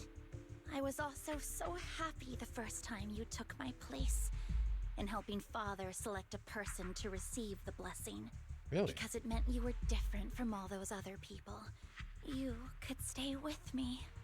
But soon, I grew jealous. You took the attention that should have belonged to me. Yeah. You even took father's love from me. Thought that's what it It's only was. because of my ability that Landon... I know, but... Vivian, jealousy is something you cannot control. Of course, the same goes for fear and hatred. I was terrified that one day you would look at me and shed tears. I knew if that day ever came, father would not hesitate to force the blessing upon me. And when that day did come, I hated you for causing my father's death. Tina, you knew everything about what happened back then, so why are you still defending Landon? And why didn't you tell me back then? If I had known earlier, maybe I could have found a way. Because it's the only thing that makes me more special than you, no? It proves I had father's trust. I was more useful to him. Jesus. Vivian, you said you wandered without a home ever since you were young, hated by anyone you encountered. You were happy to gain recognition from everyone and help father when you were among the Exaltists. But in the end, you discovered you were being used, so you felt betrayed and hurt. Then, what about me? All I ever had was my father. I've never known a life outside of the Exaltists. Ever since I was young, my only purpose was to help father select who was to be blessed. The only purpose I had was my father and the Exaltists. I've never been taught anything else, Vivian. It is what little value I have, and have ever had. And you In took the that end, away? You took even that from me, and completely destroyed it. You think you're doing good and fighting evil. You've only managed to affect a small part of your world. But have you ever wondered if maybe that's all there is to my world? I never wanted to hurt you. You were also my first friend. And that's why I wanted to save you back then. Save me? You and Camille all talk about saving me. Why don't you understand? To me, loss is so much more painful than death. Tina, you can start over. Everything Camille did was so you could live on. Let's leave the Hollow together. There are so many amazing places in New Eridu. This time, I'll take care of you. I've also met so many amazing people. I'm sure they'll love you too. Okay, Dina? Vivian, I can't can't forgive you. And I don't want to forgive you. I have nothing left. If what little hatred I do still harbor were taken from me, well, I refuse to be so pitiful. I won't apologize, Vivian. Oh, shit. Yeah.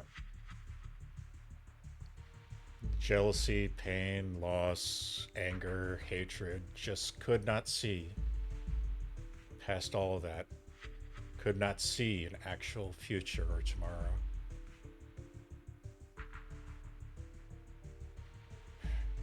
Damn it. And here I had a small sliver of hope that she would actually become redeemed, for lack of a better term. I don't want to hate myself. So I can only hate you for killing my father, and hate Camille for leaving me. That's just the kind of person I am. Hateful and despicable. I refuse to owe anyone anything. I refuse to feel regret. I won't. Vivian, I will keep hating you. I will take all who are precious to you.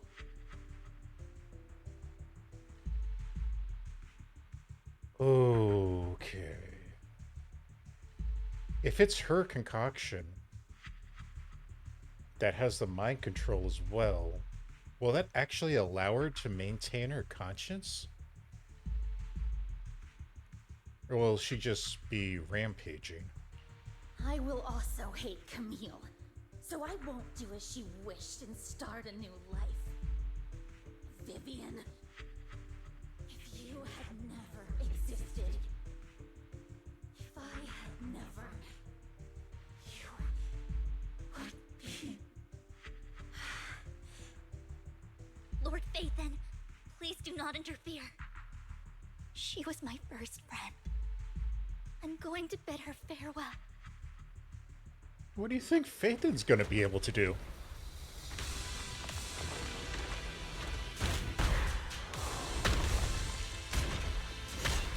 Holy shit. Dina, soon the pain will be over. Lord Phaethon, don't come any closer.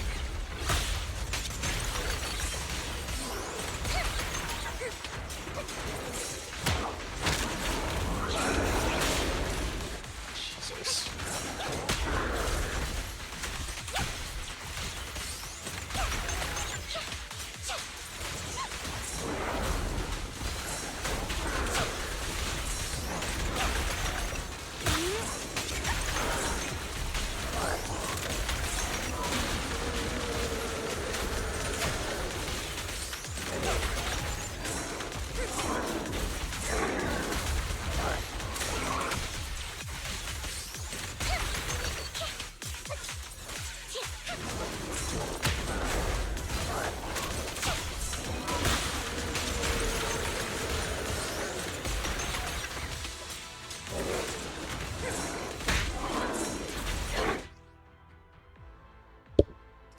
Dodging.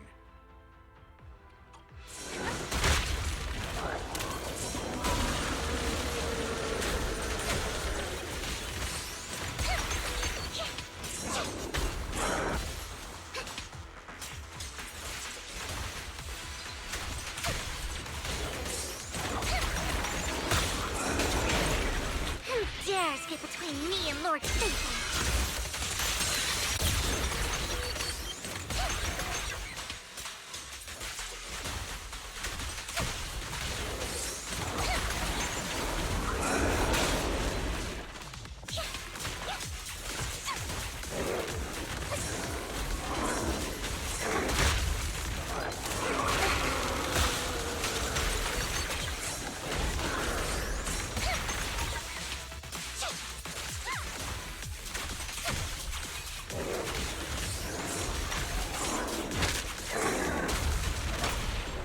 Finally. What are you looking? Jesus.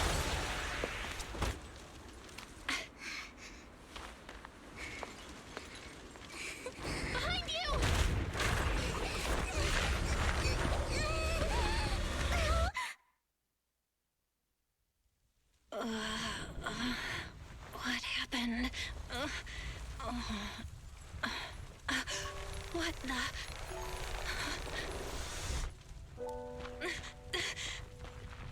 What? Belle, don't come near me.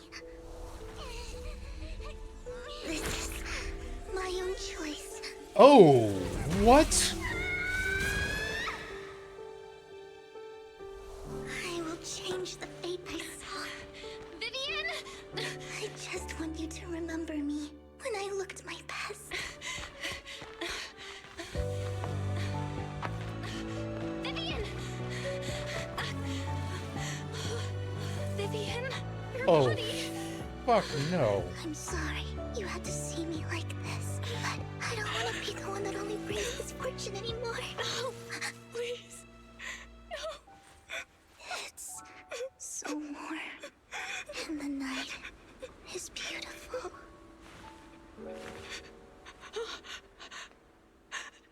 Vivian?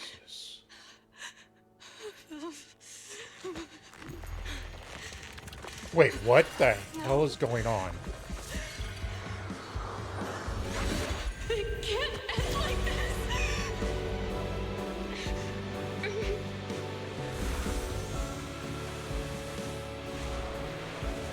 What?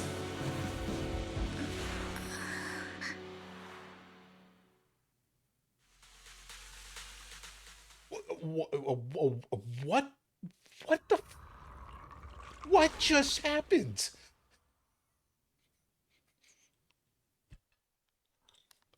Okay. What the hell? So Vivian took that serum knowing full well that it would corrupt her, but she used it to boost her powers to basically survive the attack. But what aspect of the eye implants? Or is there something beyond that with the new boosting that allows them to cure corruption? Or is it that Belle... No, Belle didn't absorb it. Are they anti-ether? Is that going to be like a new element somehow? I have so many questions. Belle, you're scaring me. Belle, I'm so glad you're awake.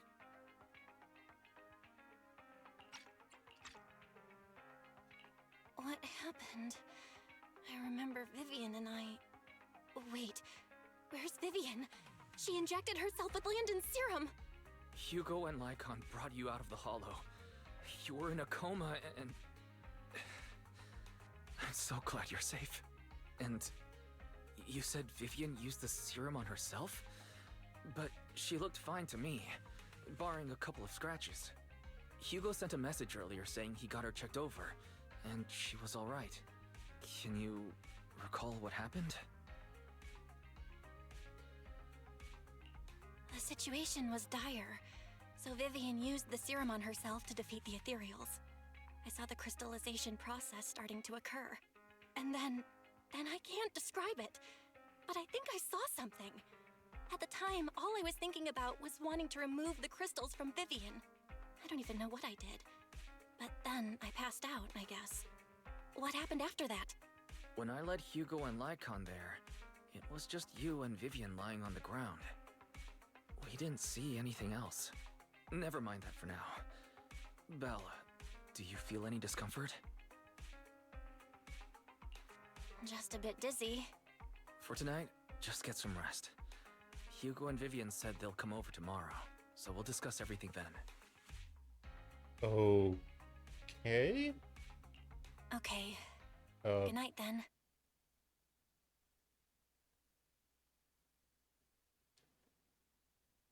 Lord Phaethon! How are you feeling?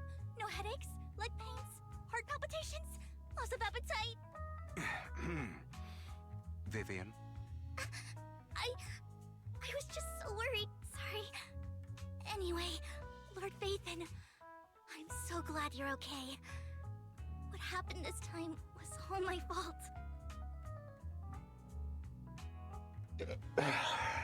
All right, looking past whatever the hell just happened, I'm pretty sure Vivian's Phaethon obsession is going to skyrocket, because this is technically the second time that Phaethon has saved her. You only became an ethereal to defeat Dina. If it weren't for you, neither of us would have made it out alive. So, what happened? Belle said she saw the crystallization process start, but I didn't see anything through Eos. Hugo, Lycon, did either of you guys see anything strange? Allow me to explain. Miss Vivian told us what happened after she awoke, and the mayor arranged a full medical checkup for her. Based on the results, Miss Vivian indeed shows mild corruption sequela. But if the crystallization process had already started, the lingering effects should be far more severe. To be precise, if the process had already reached the point of mass surface crystallization, it should have taken no time at all to become an ethereal. So, the mayor theorizes that it was the etheric energy within Master Proxy's body that affected Vivian's condition and the surrounding etheric particles, causing Vivian's corruption to recede. Essentially, corruption is a reaction between the etheric particles inside the body and in the surrounding environment. Therefore, it's not necessarily irreversible, just that currently our mainstream method of defense is prevention.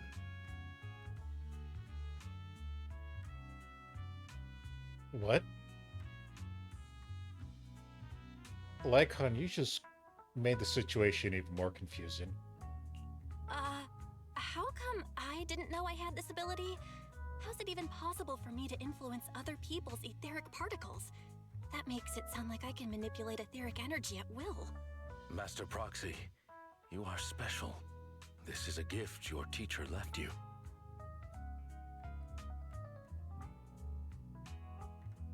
So, wait. Belle technically has ether potential of sorts? So if the proxies ever become characters, agents, what, should be an ether support like Nicole? Our teacher? So this has to do with her? Or Astra? I don't know all the details, so I cannot explain everything to you. My apologies. However, Miss Yixuan might be able to answer some of your questions. She will visit you sometime soon, so please feel free to ask her any questions you may have. She has quite an eccentric personality. If she causes you any inconvenience... Doubtful. If she causes trouble, can I file a complaint about her to you? Master Proxy, you have always been a people person, so I trust you will handle things just fine. That just makes me more worried. In any case, the mayor has asked me to give everyone his most sincere gratitude. Unfortunately, the mayor could not come personally, but has promised everyone a favor. Provided it's within his means, he will offer his unconditional assistance once. There is no time limit on this favor. Unconditional, What if I wanted his position as mayor? Smart If that is ass. what you desire, then the mayor and his subordinates will be first in line to vote for you in the next election. As for the other votes, you'll have to work for them on your own. But should you assume office, I hope you take full responsibility for handling all day-to-day matters and lead by example. By sheer happenstance, the mayor has provided you with a copy of his current assignment, the City Waste Sorting and Processing proposal. Old fox.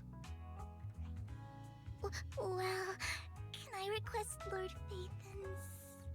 The mayor imagined you might ask. I have prepared all the necessary documents, and the ceremony expenses will be covered by the mayor as a gift. As long as Master Proxy agrees, we can sign and process the documents immediately. What? But this matter requires mutual consent and cannot involve coercion, confinement, or one party's lack of consciousness. Stop, stop, stop! I would never do that to Lord Phaethon! Probably. Doubtful. At least not today. As for you, Master Proxies, the mayor has some sense of what you desire. That said, he hopes you might speak with Miss Yixuan first before you decide the timing of that favor.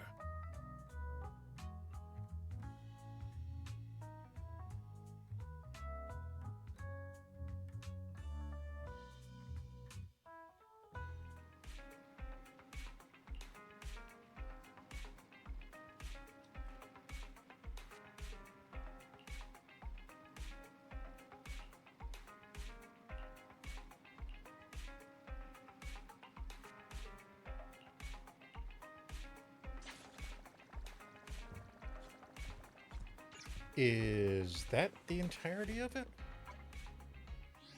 Oh, wait. Let's go upstairs and see what happens.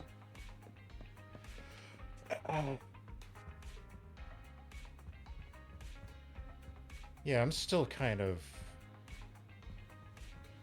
confused as to what happened exactly.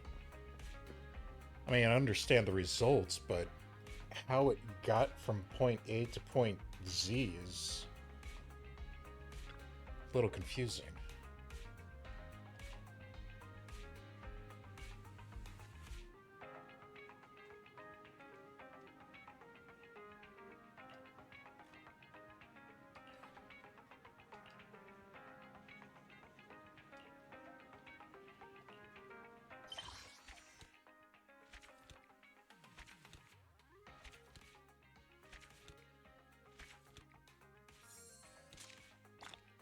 Wow.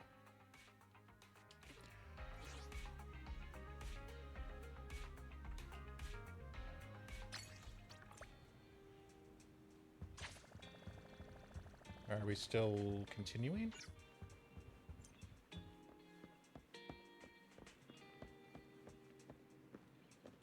I guess we're still going on. Belle, someone calling herself Jean is here for you. She's dressed like one of those masters of the mystic arts from those movies. I think it was Jean. Do you know her?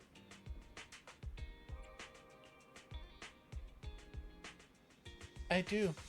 She saved us. She saved Vivian and I when we were encountering some ethereals before. Wise, do you remember what the mayor said before? That he'd bring in a Void Hunter ranked special investigator to help us adjust to our ether aptitude? Juan is that investigator. I see. No wonder she has such a unique presence. Yeah, I think that's a requirement of Void Hunters. According to her, we have good Feng Shui. And 6th Street is I'm gonna fuck this up. Geomantically blessed. Geomantically blessed. And a good place to live, too. That makes sense. Yeah, she looked so serious. It didn't sound like she just empty. It didn't sound like just empty flattery. You weren't here when she came in earlier. I asked if she wanted to stay and wait, but she said she wanted to take a look around and you could talk once you were free. If you have time now, you should go find her, Belle.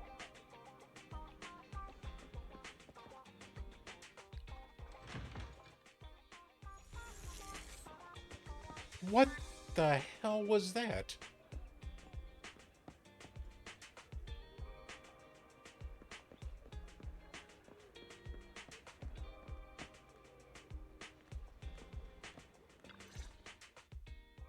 I did not expect that such a spiritual entity would exist here. It appears this street is a geomantic gem. spiritual entity? His name is Howl, and I guess you could say he's a neighbor of mine. Is there something special about him? No, I was simply a bit surprised. It's rare to find such an intelligent individual of this breed. Even huskies can be really smart. Howl is proof. You're right. Yet, being overly intelligent comes at a price. It must stay here for prolonged periods of time, parted from its owner, and unable to move about freely. Both a blessing and a curse. However, it seems quite happy. We've strayed a bit off topic. Since you're back, let's discuss our partnership.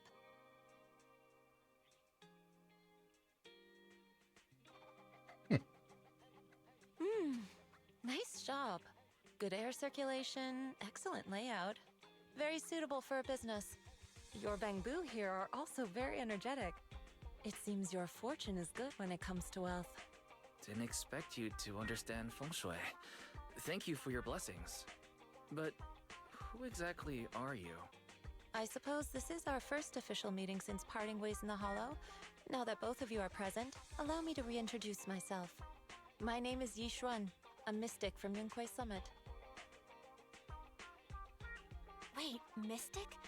Like those people in movies who can tell your fortune and go around blessing people? This is my first time meeting one in real life.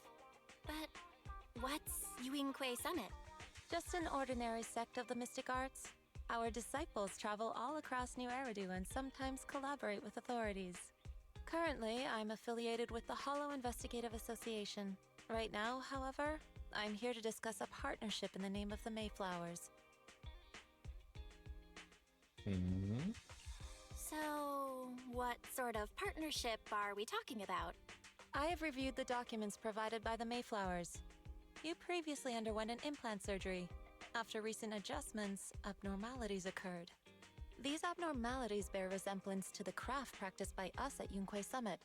If you are willing, I can teach you how to better control your abilities. To better control my abilities. It sounds great, but there's no such thing as a free lunch. Since you're willing to teach us your craft, Shifu, you must want something in return, right? Shifu? That's right. Mayflower will have you join me for some investigations. Looking at my divination results, this will be a complicated and very likely dangerous matter. He's still going over the details, but should have more information for you soon. You can wait until then to decide.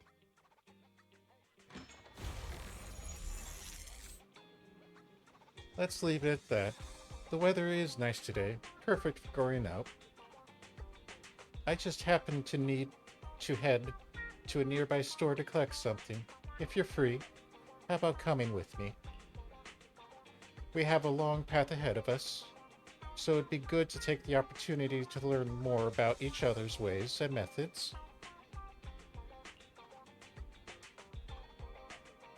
Sounds good. Let's go. Yi Zhuan, Shifu, where's the store? It's at Luminous Square. It's called Buan. Buyan, I think. Oh, I know that store, but hasn't it been closed for ages now? Is that okay, Shifu? It matters not. Whatever the situation, let's head over first. It's been ages since I last came to the Janus Quarter. I'd like to take a look around. Just tell me when you're heading to Luminous Square. We can meet up there.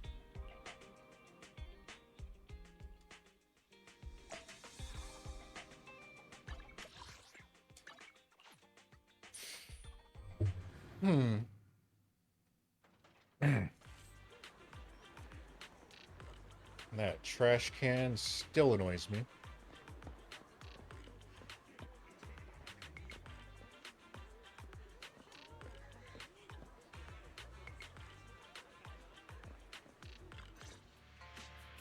Please, help me check my fortune! Here's my pop. Look, doesn't this thick wealth line mean I'm about to strike it rich? I've looked it over, and your fortune is decent. Huh? You barely looked at it, and you're already done? You have good fortune. What? You don't believe me? I do. Thank you so much. Next, it's my turn.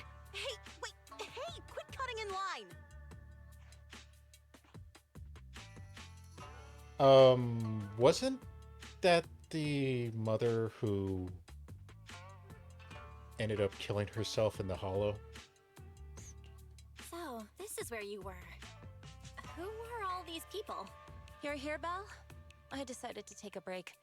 I didn't expect so many people to come seeking my divination services. Don't worry, I need no more than a simple spell to solve this matter. Fortune-telling services is 10,000 dennies per session.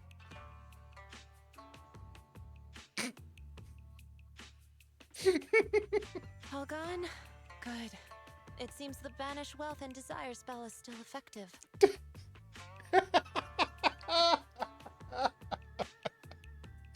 Oh, so... Banish wealth and desire?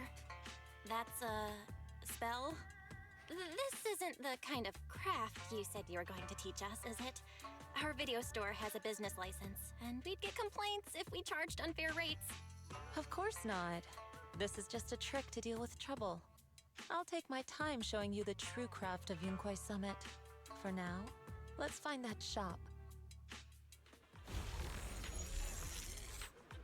And na and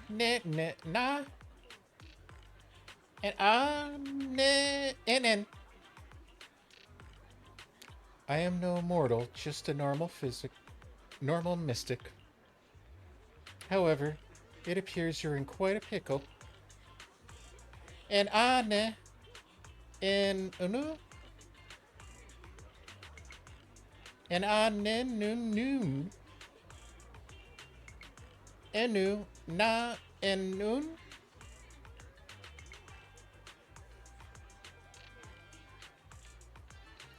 and an in ene ne na and na ne ene na ne na ne na. So you wish to use the mystic arts as a cover to convince it to get repairs? It shouldn't be difficult. Belle, do you know of any place nearby that does repairs? There's no need for that. I can check it first. If there's no major hardware issues, I can do some debugging and adjustments. Very well. Enane, ne. En ne, en unen.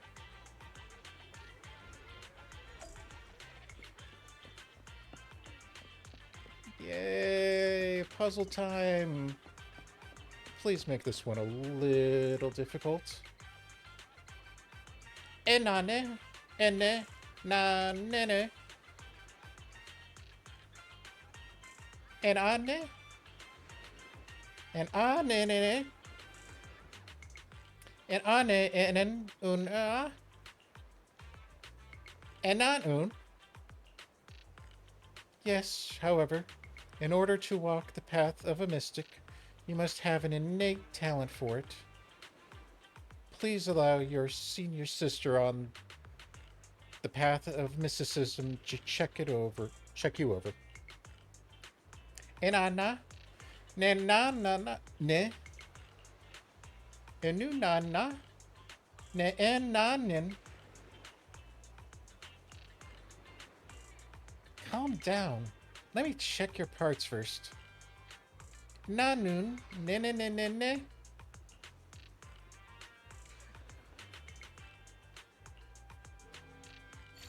Oh, good. I was about to get pissed that I wasn't going to be allowed to have one.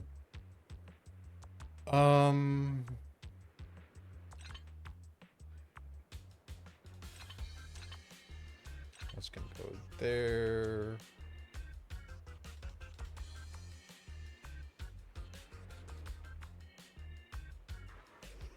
I guess that's all we're going to do. Yay! Great! All repaired. How do you feel? Ne.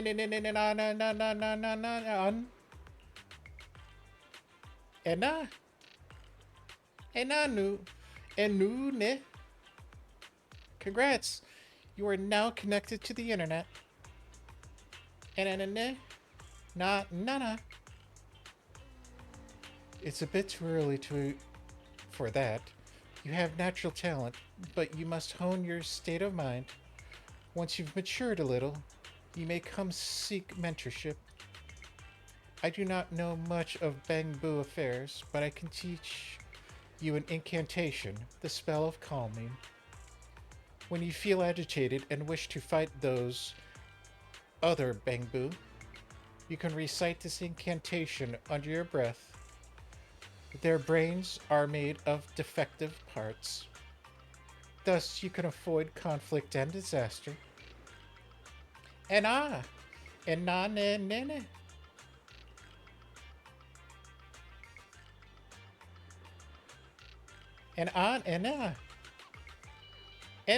Na.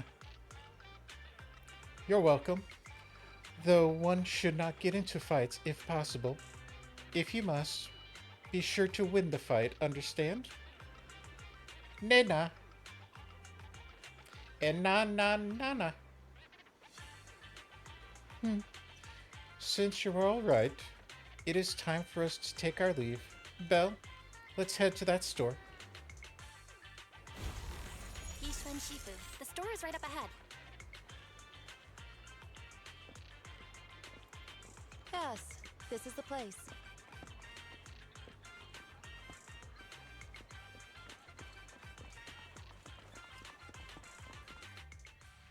Ah, this is the one. Seems it's closed. Another wasted trip. Not necessarily. 1 second, please.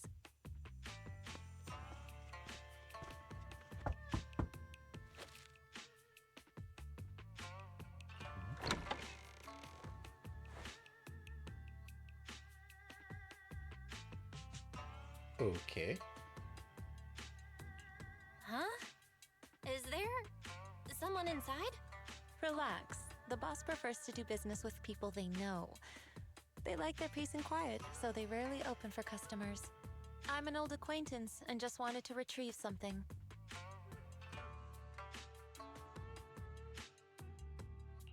What a strange private business. Shifu, what exactly are you retrieving? Just some things needed for our future investigations. You'll know in time. Okay. Really? Shifu, I feel like you're always so mysterious. Rest assured, I'm not hiding anything from you. It's simply because the correct time has not yet arrived, so there is no need to rush. Since we've already obtained what we came for, let's part ways here. There will be plenty of time in the future. We will certainly meet again.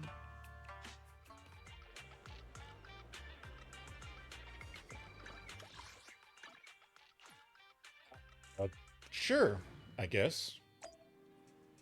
Wise. Is this the end? Belle, you're back. Did everything go well? Possibly. It went well. It's just that Yizhuan Shifu deals with things in a rather unique way. Maybe that's just how a mystic does things. I see. Belle, do you think what Yizhuan Shifu claimed is real? Learning mystic arts and whatnot? It sounds like it came straight out of a movie. Are we going to be like those movie protagonists who use talismans to defeat ethereals and magic arrays to suppress hollows? It definitely won't be as exaggerated as a movie, but I don't think Yizhuan Shifu is lying either. She really did display mystic powers back in the hollow. I see. Well, I trust your judgment. Plus, the mayor must have his reasons for choosing her to teach us. Yijuan Shifu said the mayor would only have us help her on some investigation. I wonder what it is. Either way, we'll find out soon. There's no rush. Belle, you must have been so busy recently. You should take this time to rest and have a break.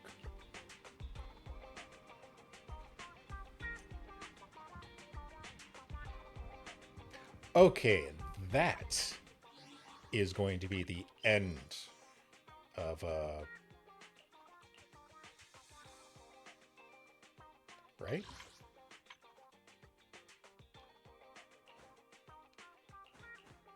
Yeah, that's going to be the end of 7.1 Side B. Holy crap, this has been long. And hopefully that is finally the end of Chapter 1. We can eventually move into Chapter 2. So many things went down. And I'm still a little confused on what happened with Vivian and Belle, but I guess we'll just deal with that as it comes along. So, as always, thank you for watching, and we'll see you next time.